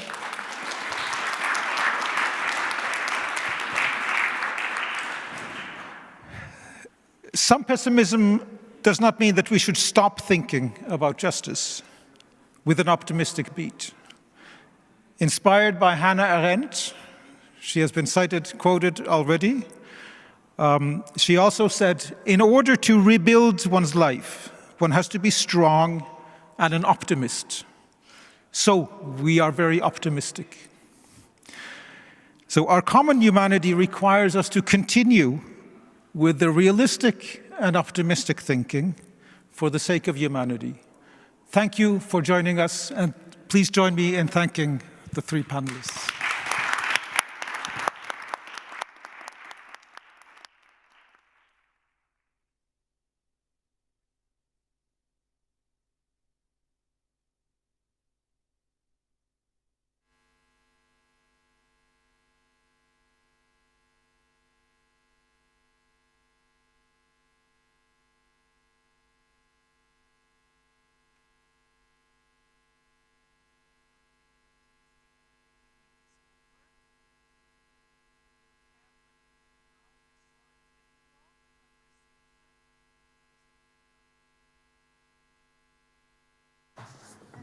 We will try to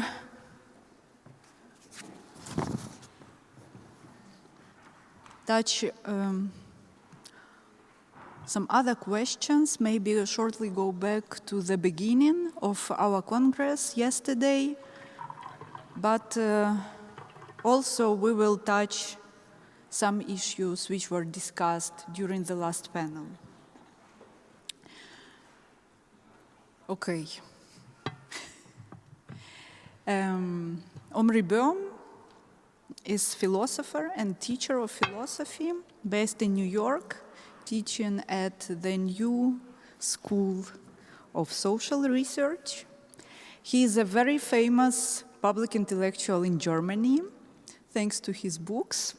I will mention some of them. The Binding of Isaac, the Religious Model of Disobedience. This is a title I like the most. Me too. Yeah, 2007. Then Kant's Critique of Spinoza. This is something about Omri Boehm, who is also introduced in internet as a philosopher influenced by Kant, Spinoza, Nietzsche, and Descartes. And it's interesting, like, form of introduction of a person, I think. Yeah, then the book, which was probably more in the political field than in the philosophical, is The Future of Israel Beyond the Two-State Solution, translated to German as Israel as Utopia, interesting translation. Yeah, and Radical Universalism, Beyond Their Identity, which was published 2022. And for this book, you've got the prize of the Leipzig Book Fair for the European Reconciliation, Europäische Verständigung. Yeah, and then afterwards, the 7th of October happened and the war in Gaza, and you became a very important voice in Germany, writing a lot, speaking in Vienna, by the way, having the Die Rede an Europa, the speech to Europe, a big event. Yeah, and you are completely in the present time, in the issues of war, also of jurisdiction, of justice, and somehow it is still connected with these utopian ideas you proposed in your book before this war happened. And now I would like first to go back to yesterday. Our first keynote speaker was Patrick Dubois, and he told a very beautiful and horrifying thing. He was telling a short story about the priest in Poland he met once, and this priest was speaking really calmly about mass killings of Jews happened just in front of his window. And Patrick Dubois told about this person that this priest was not a Nazi, he was not a fascist, he was a human being. And yes, this is also part of probably of how we are thinking of humanity and of humans. Is it always charged positively, or is it more ambivalent? And I know that you also have some thoughts on this idea of humanity. So I would start our conversation with the question, what is humanity? Yeah, well, I'm about to just give you a short answer to that question. What is humanity? Not really my intention.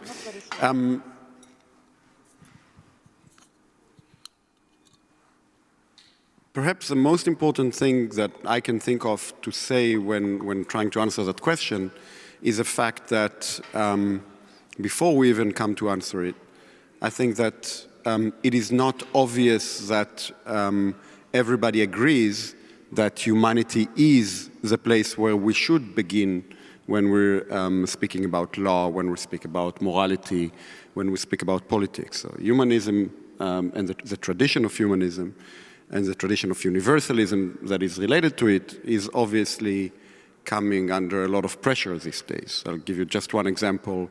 When people speak about the environment and when they think that they need to think about fighting against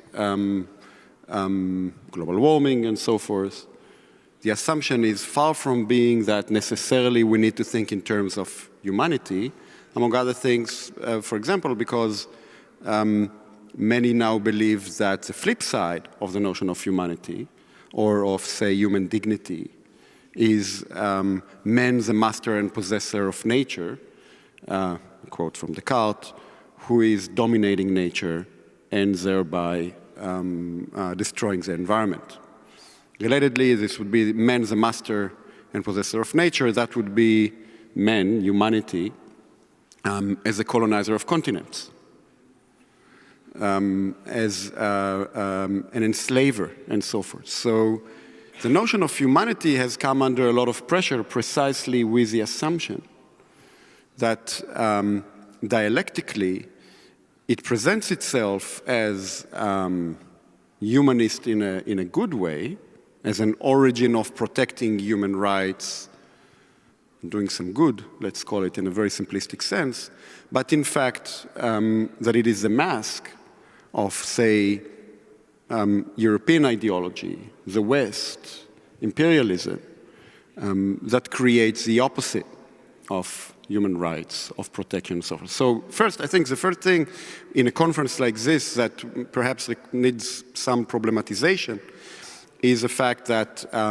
it is no longer obvious that the notion of humanity is something that we want to defend. Now, anybody who knows my work would know that I want to defend it very much, but we would not be defending it without realizing that this is actually an open debate and that some of the challenges are good challenges. Some of the challenges are ones that need to be understood, in what ways the notion of humanity can serve to protect rights, in what ways it can serve to, this is now already an allusion to Kant that I think can be relevant here, can serve to preserve the possibility of perpetual peace, very much the origin of what Tanya and others were referring to as universal jurisdiction.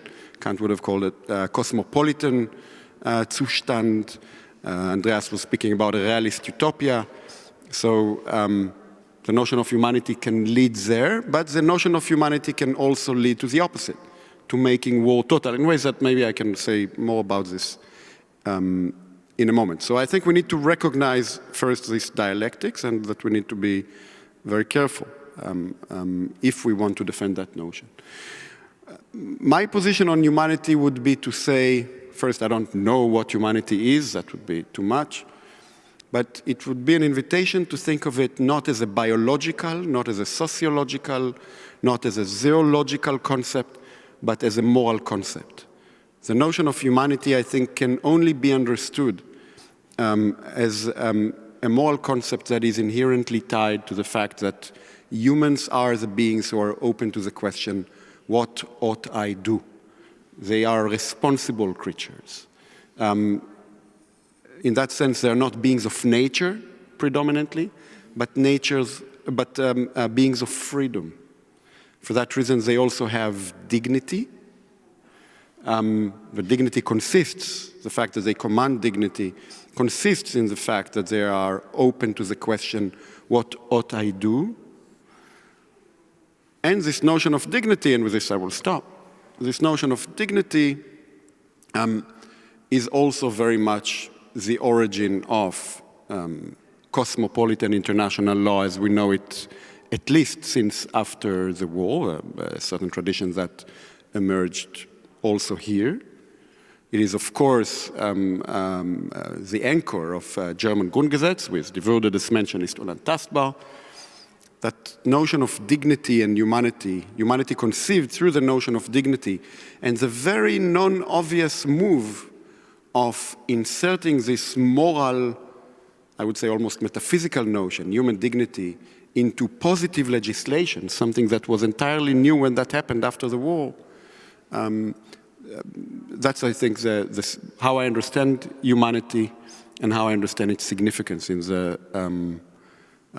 tradition we're trying to think of here in this conference. You mentioned shortly in your answer this logic of total war and its connection to humanity. What are you talking about here? That's right. So under some concept, again, broadly, I think Kant, or at least how I read Kant, who wrote in 1795 a text called Perpetual Peace, we have to prevent a certain logic that leads to total war.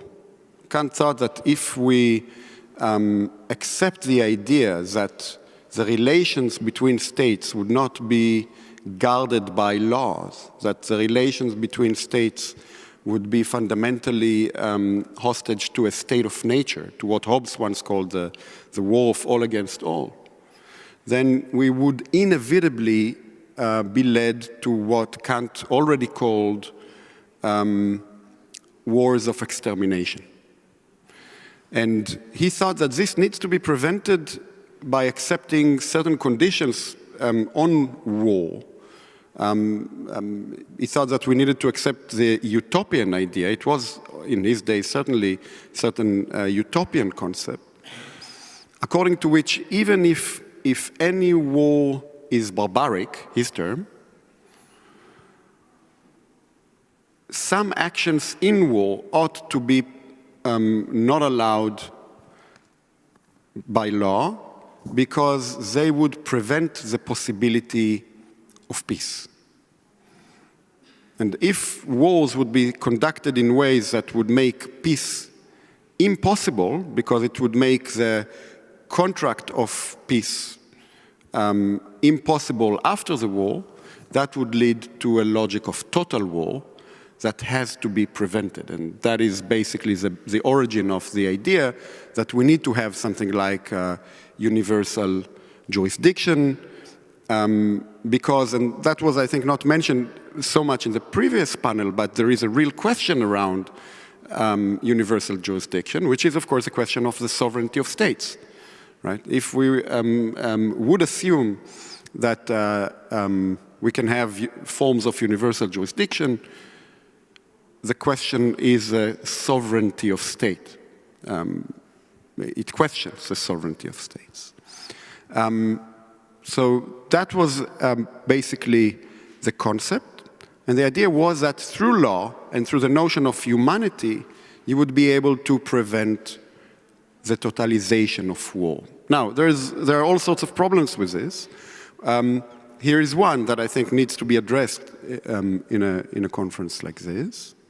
It's a criticism of this doctrine raised by Carl Schmitt in the aftermath of the Second World War and the Holocaust.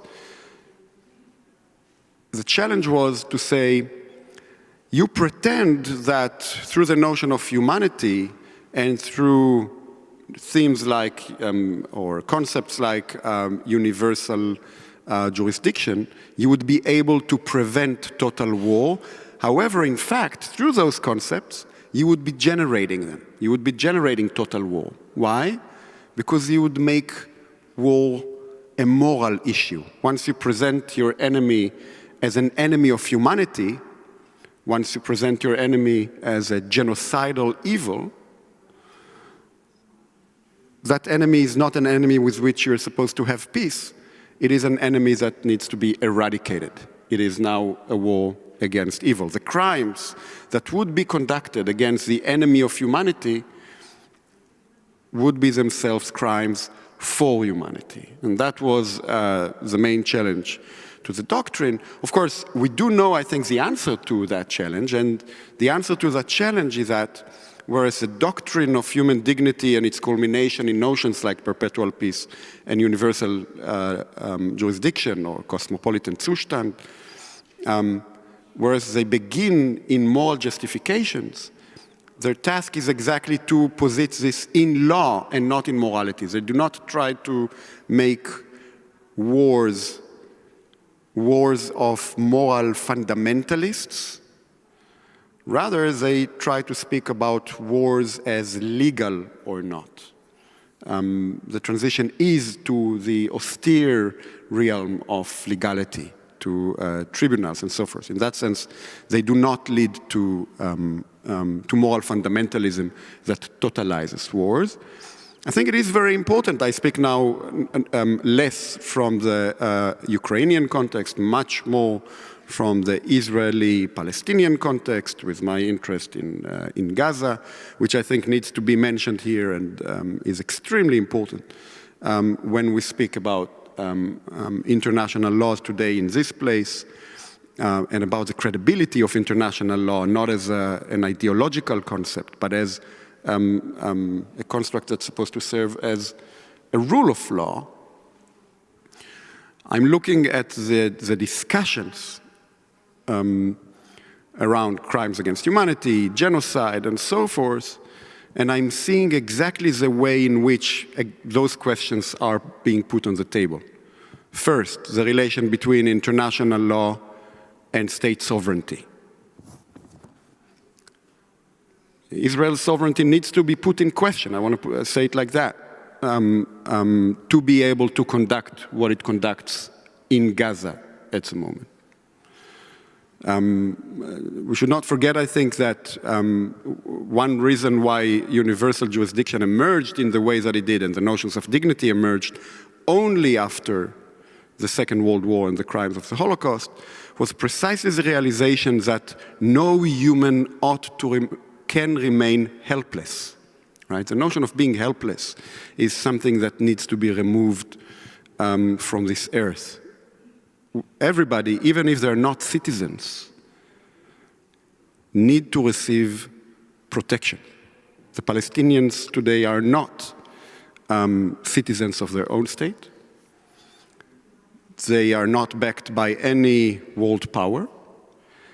They have to be protected by law. They have to be protected by this cosmopolitan law. This is a good reason to question Israel's right, alleged right, to act in sovereignty when it is acting in relation to them. That's one thing. Well, I'll stop here, and I speak too long. Yeah. I want to add something. I think you are now already on the territory of the realistic utopia, what Andreas addressed, and you too. And I can explain you why I'm saying this. First, I wanted to make a remark while you were speaking about the total war and the war of extermination. I think every war which happens today is a war of extermination in a way, or kind of a total war. These attacks on civilians, we were speaking about it like all day long, and in Gaza it's the same.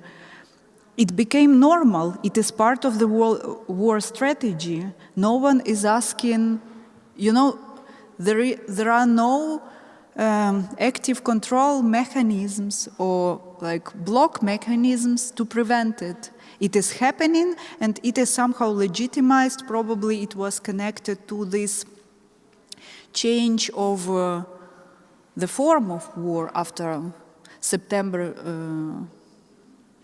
11 in the US, after this phenomenon of fundamentalistic terrorism, of the right-wing terrorism. But now the war against civilians is the war. So we know it in Ukraine very well, yeah, and we were speaking about it. I think only this aspect of reality shows us that many things we thought are existing in some concrete order are just falling apart. And Christoph told also yesterday that we are like staying on different small islands of justice, of some working mechanisms of law, etc. But yeah, all in all, so in general, we are pretty lost. Yeah, it was one remark. The other remark was that you were addressing the rule of law as non-ideological. It must be like on the meta level, like the rule for everyone beyond ideology. But I think today we see it is an ideological concept, and it is declined by states, for example, by some states, for example, by Russia. And Angelika Nussberger was speaking about it yesterday, that in Putin's speech just before the big invasion, he was not saying we don't need human rights. He said we don't need Western human rights because it's violating our domestic rights or our, orthodox values. And then she drew the parallel to the speech of J.D. Vance last week, where he was saying, we don't need your freedom of speech. You don't protect, you don't protect this freedom of speech by blocking, Russia Today, Russian disinformation, and we have another notion of freedom of speech. So we are suddenly in the world where it is an ideological question, yeah? It becomes relative, and it's a power game. And the power which is stronger can have its own concept of human rights, of freedom of speech, and probably also of rule of law. Well, it better not be, right? So if it is just an ideological power game, if the notion of international law is just a mask, just a form, say, of Western domination by other means, then we have a problem. Now, I'm not surprised that someone like Putin, right, the fact that a criminal says that the law is just a form of domination is not surprising. My own country, Israel, just legislated an hour ago,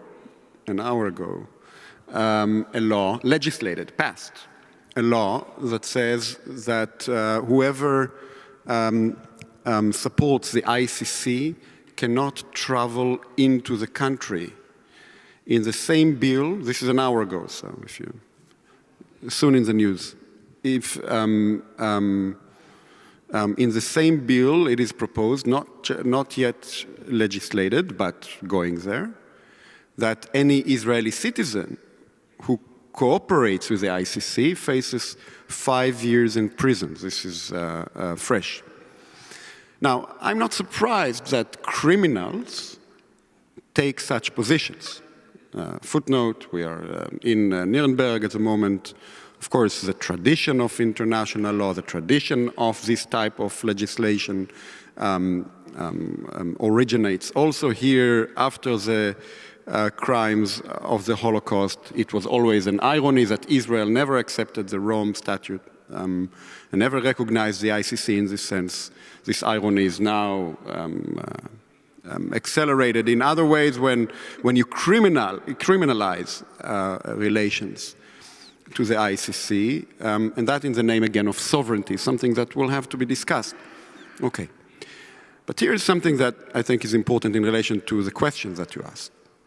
The question is the Glaubwürdigkeit, the credibility of international law and the notion of humanity as a rule of law and not as an ideology. Because the fact that Putin would say it is not surprising. The fact that Israel would behave in this way is unfortunately not surprising. The question is to what extent they are right.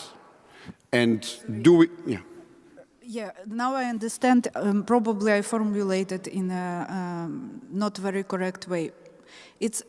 Maybe it's a fascist notion of rule of law, that it can be just an ideology and can be easily exchanged by some other one.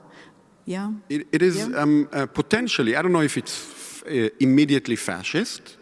It is certainly possibly fascist because it is tied in a certain way to the notion of sovereignty, right? If you make that notion of sovereignty, if you make a real idol out of it, then you're in the realm of fascism. It's possible that you are maybe a sovereigntist who's not yet a fascist. It would come on a certain spectrum. It definitely can go there. But I want to iterate that what I think really needs to be the task, and very important if we care, say, about international law in the context of the Ukraine and other places. We need to actually treat it as the rule of law and not as an ideological tool or weapon to conduct our politics.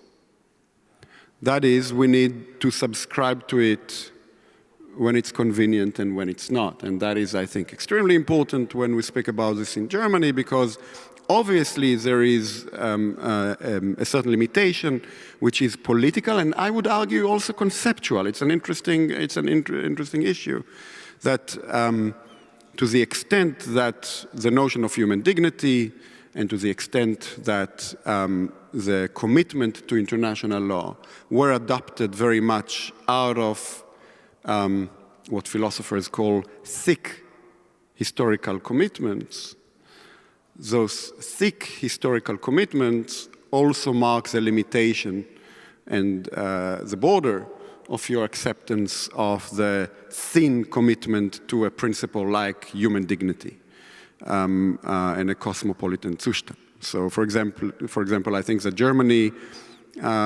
hiccups, to say the least, and this is put very mildly, hiccups when the question of international law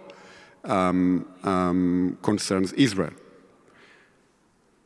Now, this is bad for Israel, I would argue. If we had more time, I would argue that this is one way in which even Israeli sovereignty is endangered, surprisingly, maybe paradoxically. It is definitely bad for the Palestinians. It is also bad for the Ukrainians, because, among other things, it makes Putin's claim that the West is using international law as an ideology much more plausible. we need to really ask ourselves in that moment the hard question: to what extent we are willing to recognize those doctrines as law and not as ideology, as law and not as a mask of the West. I'm very concerned in this juncture in which we're finding ourselves that, the fact that the US is now no longer an ally of international law has become all too obvious. It never was quite an ally. You mentioned the Iraq War. That was one of the most obvious examples of that. It is now becoming, this is losing all semblances also. I'm very concerned because of countries like Germany, who are the most committed to international law, but there is now, we're seeing the limits, that it is becoming an open question. In a moment in which that doctrine needs urgent protection, it is no longer obvious that it will get this protection. Not even from Germany, we're saying this in Nuremberg, not even in Germany, not even in Europe. It is liberal democracies who are no longer quite recognizing the authority of international law. Yes. Speaking of Germany and probably Europe, I want to tell you one little story. As you probably, I learned from the media this crazy idea of Gaza Riviera. And I want to mention now an interesting comment made by Ivan Krastev. You know him, a very interesting political thinker of our present times, who told it's the logic of gentrification. I would say, of course, of the fascist gentrification. And as I read about Gaza, becoming a Riviera for some random people, but not for Palestinians, I remembered the videos made by Russian journalists in Mariupol, just short videos like from social networks where Immobilienmakler,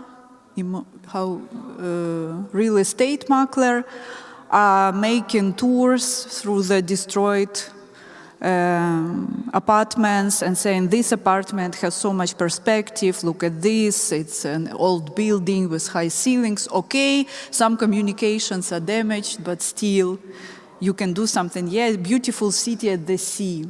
Many people from, I don't know, Siberia would like to live at the sea. And it was demonstrated in the media. It was accessible for people in Ukraine who experienced what happened in Mariupol during the siege. And that's why it is for me this idea of, this strange connection of a very modern capitalist logic of urban development with this fascist ideology. But my question is, how did you perceive the reaction on this concept in Germany and in Europe? Was it any reaction? Is there any, I don't know, conceptual reaction on this idea?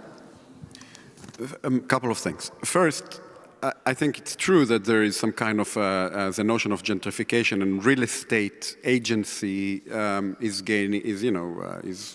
a new and in some ways comical and in some ways a whole show, of course, because it's gaining new qualities when Donald Trump suggests to do this. I want to mention two things about this. First, it is not as new as we might think. The logic of colonization was always there, and it was always tied also to real estate in that sense, right? It is a new expression of that logic. But okay. Second, we have a tendency to relate to that notion as crazy. I'm being asked quite often now in the media, do you think that this crazy program would ever take place? And the answer is that I don't think that the program is crazy at all. Maybe when Trump is speaking about it in the way in which he speaks about it, it sounds like the silly fantasies of Donald Trump.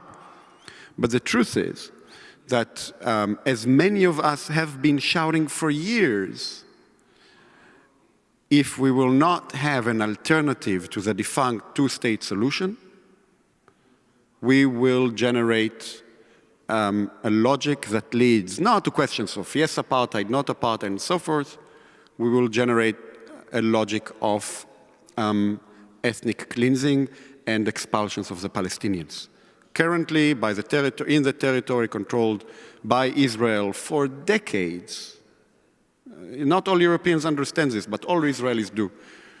In the territories controlled by Israel for decades, considered by all Israelis as inherent to the state, there is a small Palestinian majority, roughly 50-50, with slightly more Palestinians.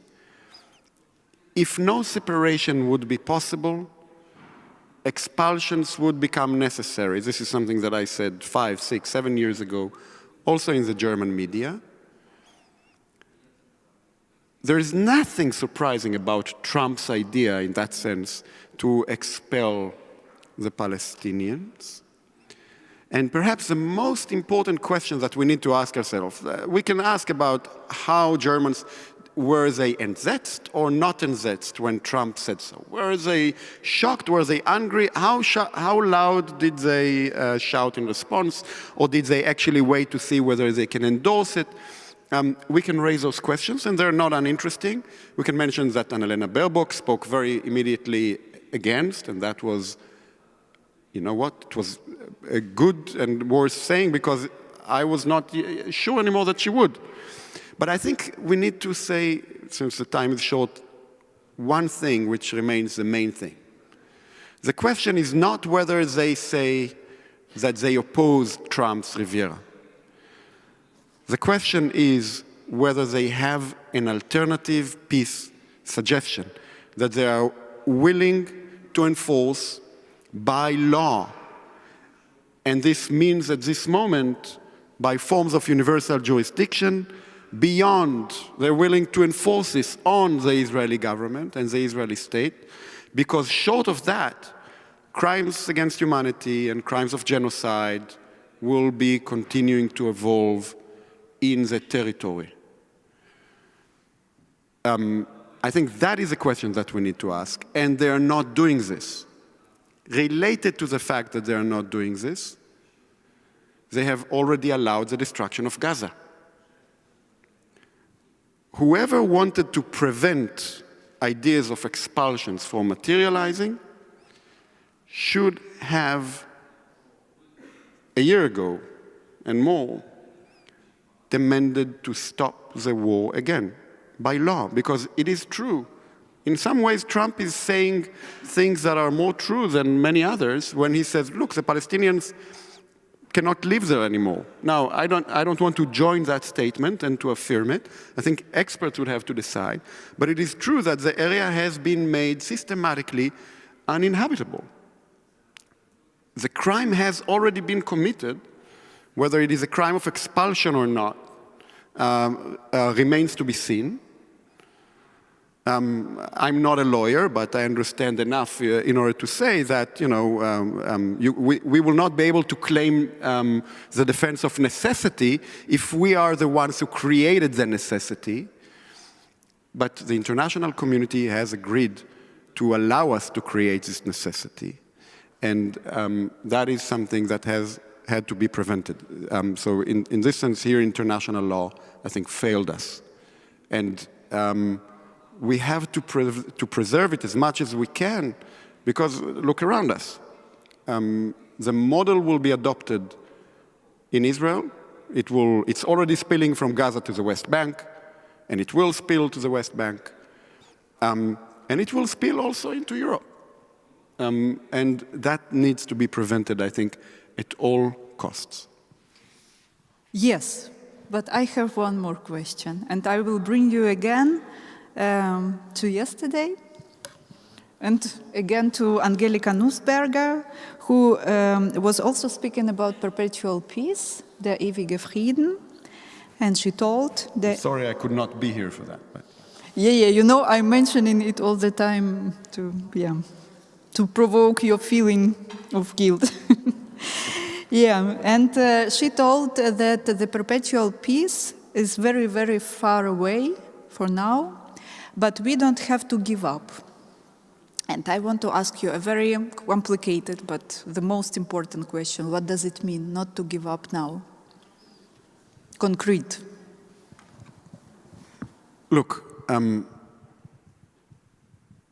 after the Holocaust and the Second World War, perpetual peace was very far away.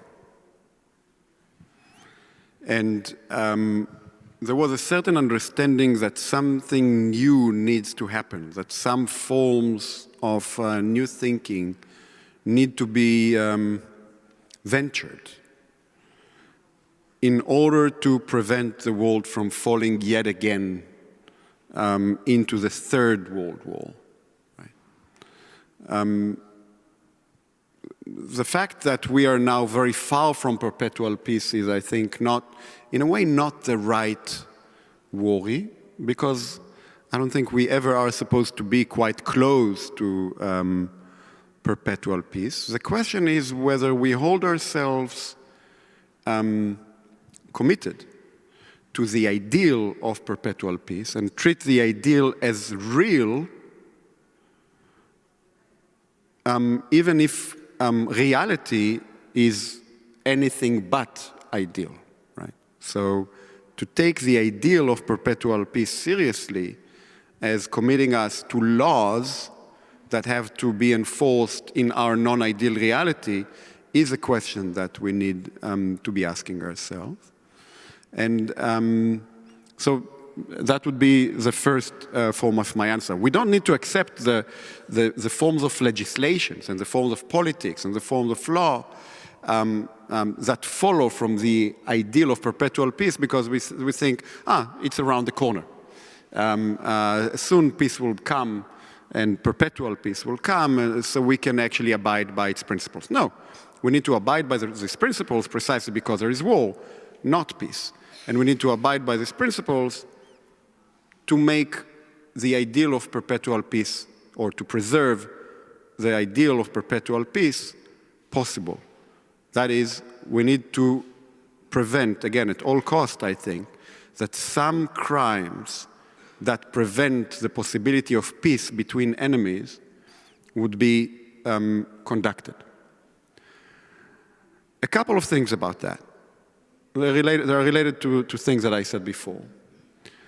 First, what are those things? Well, I cannot start specifying them. What Kant would have said, I definitely cannot give you the catalog of how international law thinks about this, also not my area of expertise. But here is one example. Peace contracts ought not become lies. That is, I think, an important principle.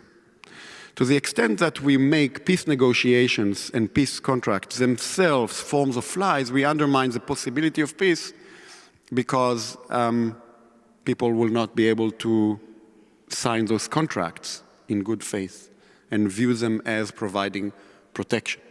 Okay, that's one thing. And again, I say this because I think the Israeli-Palestinian context needs to be mentioned here. And I think that part of the reasons why we're experiencing now in Israel and Gaza what we're experiencing is the fact that some form of peace negotiations, which may not have always been forms of lies, have become that, the two-state solution, in my view.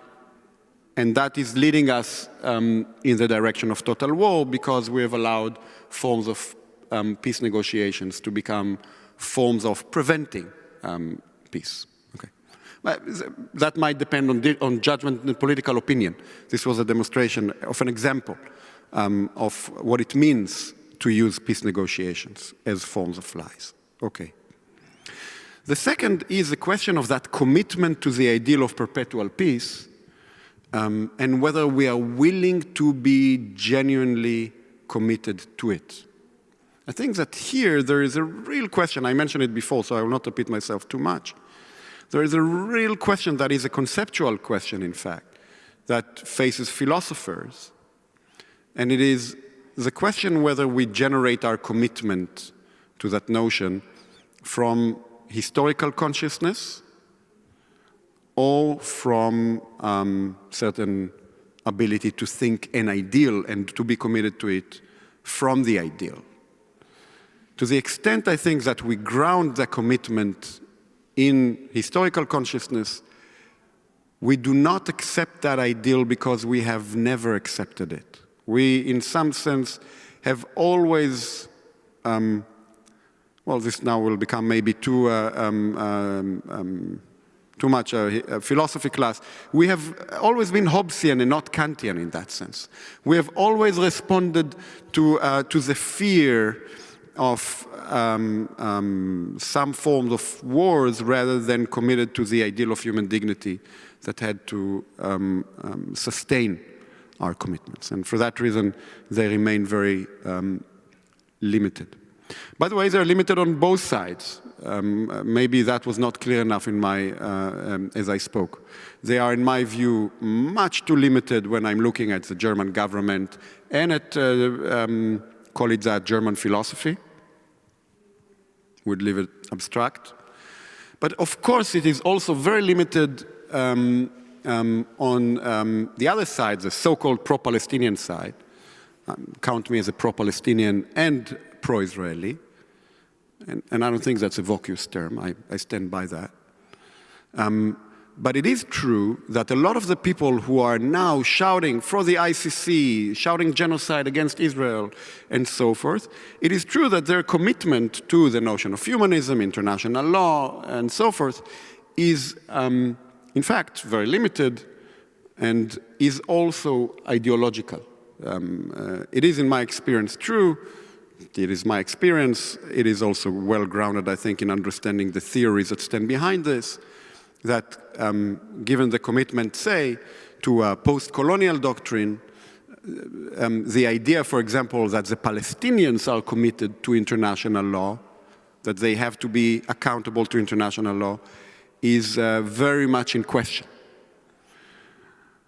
I think we're facing a situation in which all sides are questioning the authority and the rule of law of international law. And in that juncture, we have to ask ourselves some very serious questions, whether we are prepared to really stand by it, to really stand by those notions and defend them. And I'm seeing very few people, surprisingly few people, who are genuinely committed to the rule of law in that sense. Yes, probably it's a good sentence to be said in Germany now, just a couple of days before the elections. And I was thinking about this peace negotiations or peace contract as a lie. And this is exactly where we are now, meaning these negotiations between Trump and Putin, or okay, not Trump and Putin yet, but Russia and the US. And this is the moment where you feel like how a lie can become physical, and truth can become very physical, very real, not just abstract. Because, yeah. I think there's a very fine line that needs to be walked here. And it is important to walk it. I think that there may be some different concepts that need to be put on the table. Not on the menu, on the table. One is justice, another is peace, and another is compromise. Those are different terms, and they all need to be, I think, thought about here carefully. Justice and peace are not the same thing, and I do think that... Sorry, if you are addressing what I said, we have not justice on the table, not peace, and not compromise. I absolutely agree, but there is nothing of this. There is something different on the table, and it is not really named, but everyone, we are horrified, and it's not a normal feeling if there are some peace talks, even if it's about compromise, but it's not, and we know it, and this is, now I need some time and some language to describe it, but... Don't mistake my answer for disagreeing with what you just said, because that is exactly what I meant when I said if peace negotiations and peace agreements will become lies, God help us. We will not be able, the Ukrainians will be in trouble, and I think the rest of the world will be in trouble, because it basically discredits the very idea of peace. That needs to be, I think, prevented at all costs for the Ukrainians, for the Palestinians, and for the rest of the world. And I think you're right in your analysis. But I want to say we need to walk the fine line, because it is true that whereas justice accepts very little, has very little room for compromise, peace does. And it is important to be able to compromise, to have what Avishai Margalit calls a good compromise, not a rotten compromise, in order to be able to achieve peace. However, I do think that what we're seeing around us, not for the first time, but we're seeing those methods now being elaborated with novelty, force, and accelerating.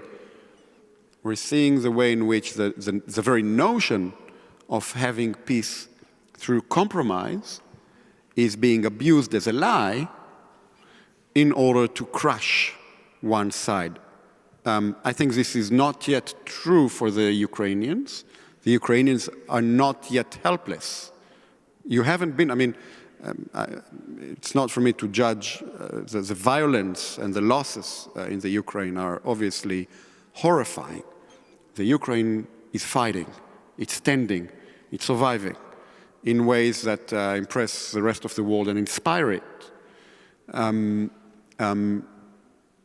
You're citizens of your own sovereign state. You have and had the support of world powers and managed to fight for your country and defend yourself. This is how Omri Bom became pro-Palestinian, pro-Israeli, and pro-Ukrainian. Yes. It is just a short comment. Please continue. The Palestinians do not enjoy any of that. And the reason I mention this is not now to have an Olympiada who's suffering more. That's not the issue. The question is that conceptual question of whether you are at the table or on the menu. The Ukrainians still have the power, now with Trump diminished, no doubt, the power that goes through weapons and also through international relations and backing to reject the rotten compromises that are really lies about peace that are meant to crush you. And I think it is very important to do that, and you will have the capacity to do that.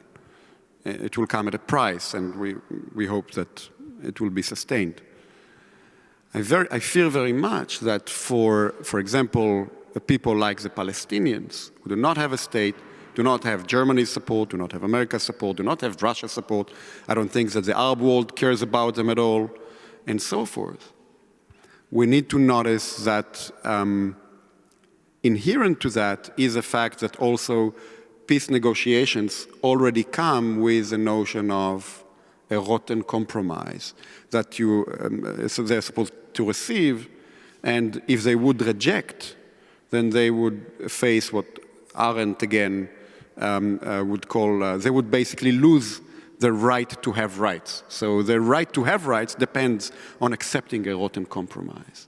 This type of logic will only emerge again, will only be prevented with some solidarity in the world, a form of solidarity that I must say I do not always find to my taste, not that my taste matters, and I mean that, but not always to my taste in the form of solidarity that I'm seeing when I'm looking at the world nowadays. It's complicated. They will need the solidarity of Israelis. There's a better solidarity of some European country, including this one. And again, the better commitment to a rule of law that would prevent those mechanisms. And the responsibility of politicians to respect this rule of law, perhaps also with the understanding that it is very much their interest to now tie everything together. It's very much their interest to preserve international law as a rule of law and not as an ideology where someone like Putin says, not without reason. You don't really believe in international law. You just use it as your weapon. And it needs to be shown that this is false. Yes. Thank you so much, Omri, for this epilogue discussion. We suggest you to, if you want to ask some questions and to discuss further, to do it during our get-together. We are all tired, me included, but I wanted to say one very last Bundeszentrale thing. Andreas has already thanked to our translators who were working from the morning till now. Thank you very much. Thank you to the audience who stayed with us till the very end. Thank you, Omri, for the discussion. And there is one person who was expressing her thankfulness to all the partners, colleagues, etc. in the very beginning of our Congress yesterday, where Omri was absent. Yeah, and it's Katerina Stecevich, our beautiful energizer, our head of the project group, who gave us energy and inspiration to make this Congress. Katya, I want to thank you and have a nice evening.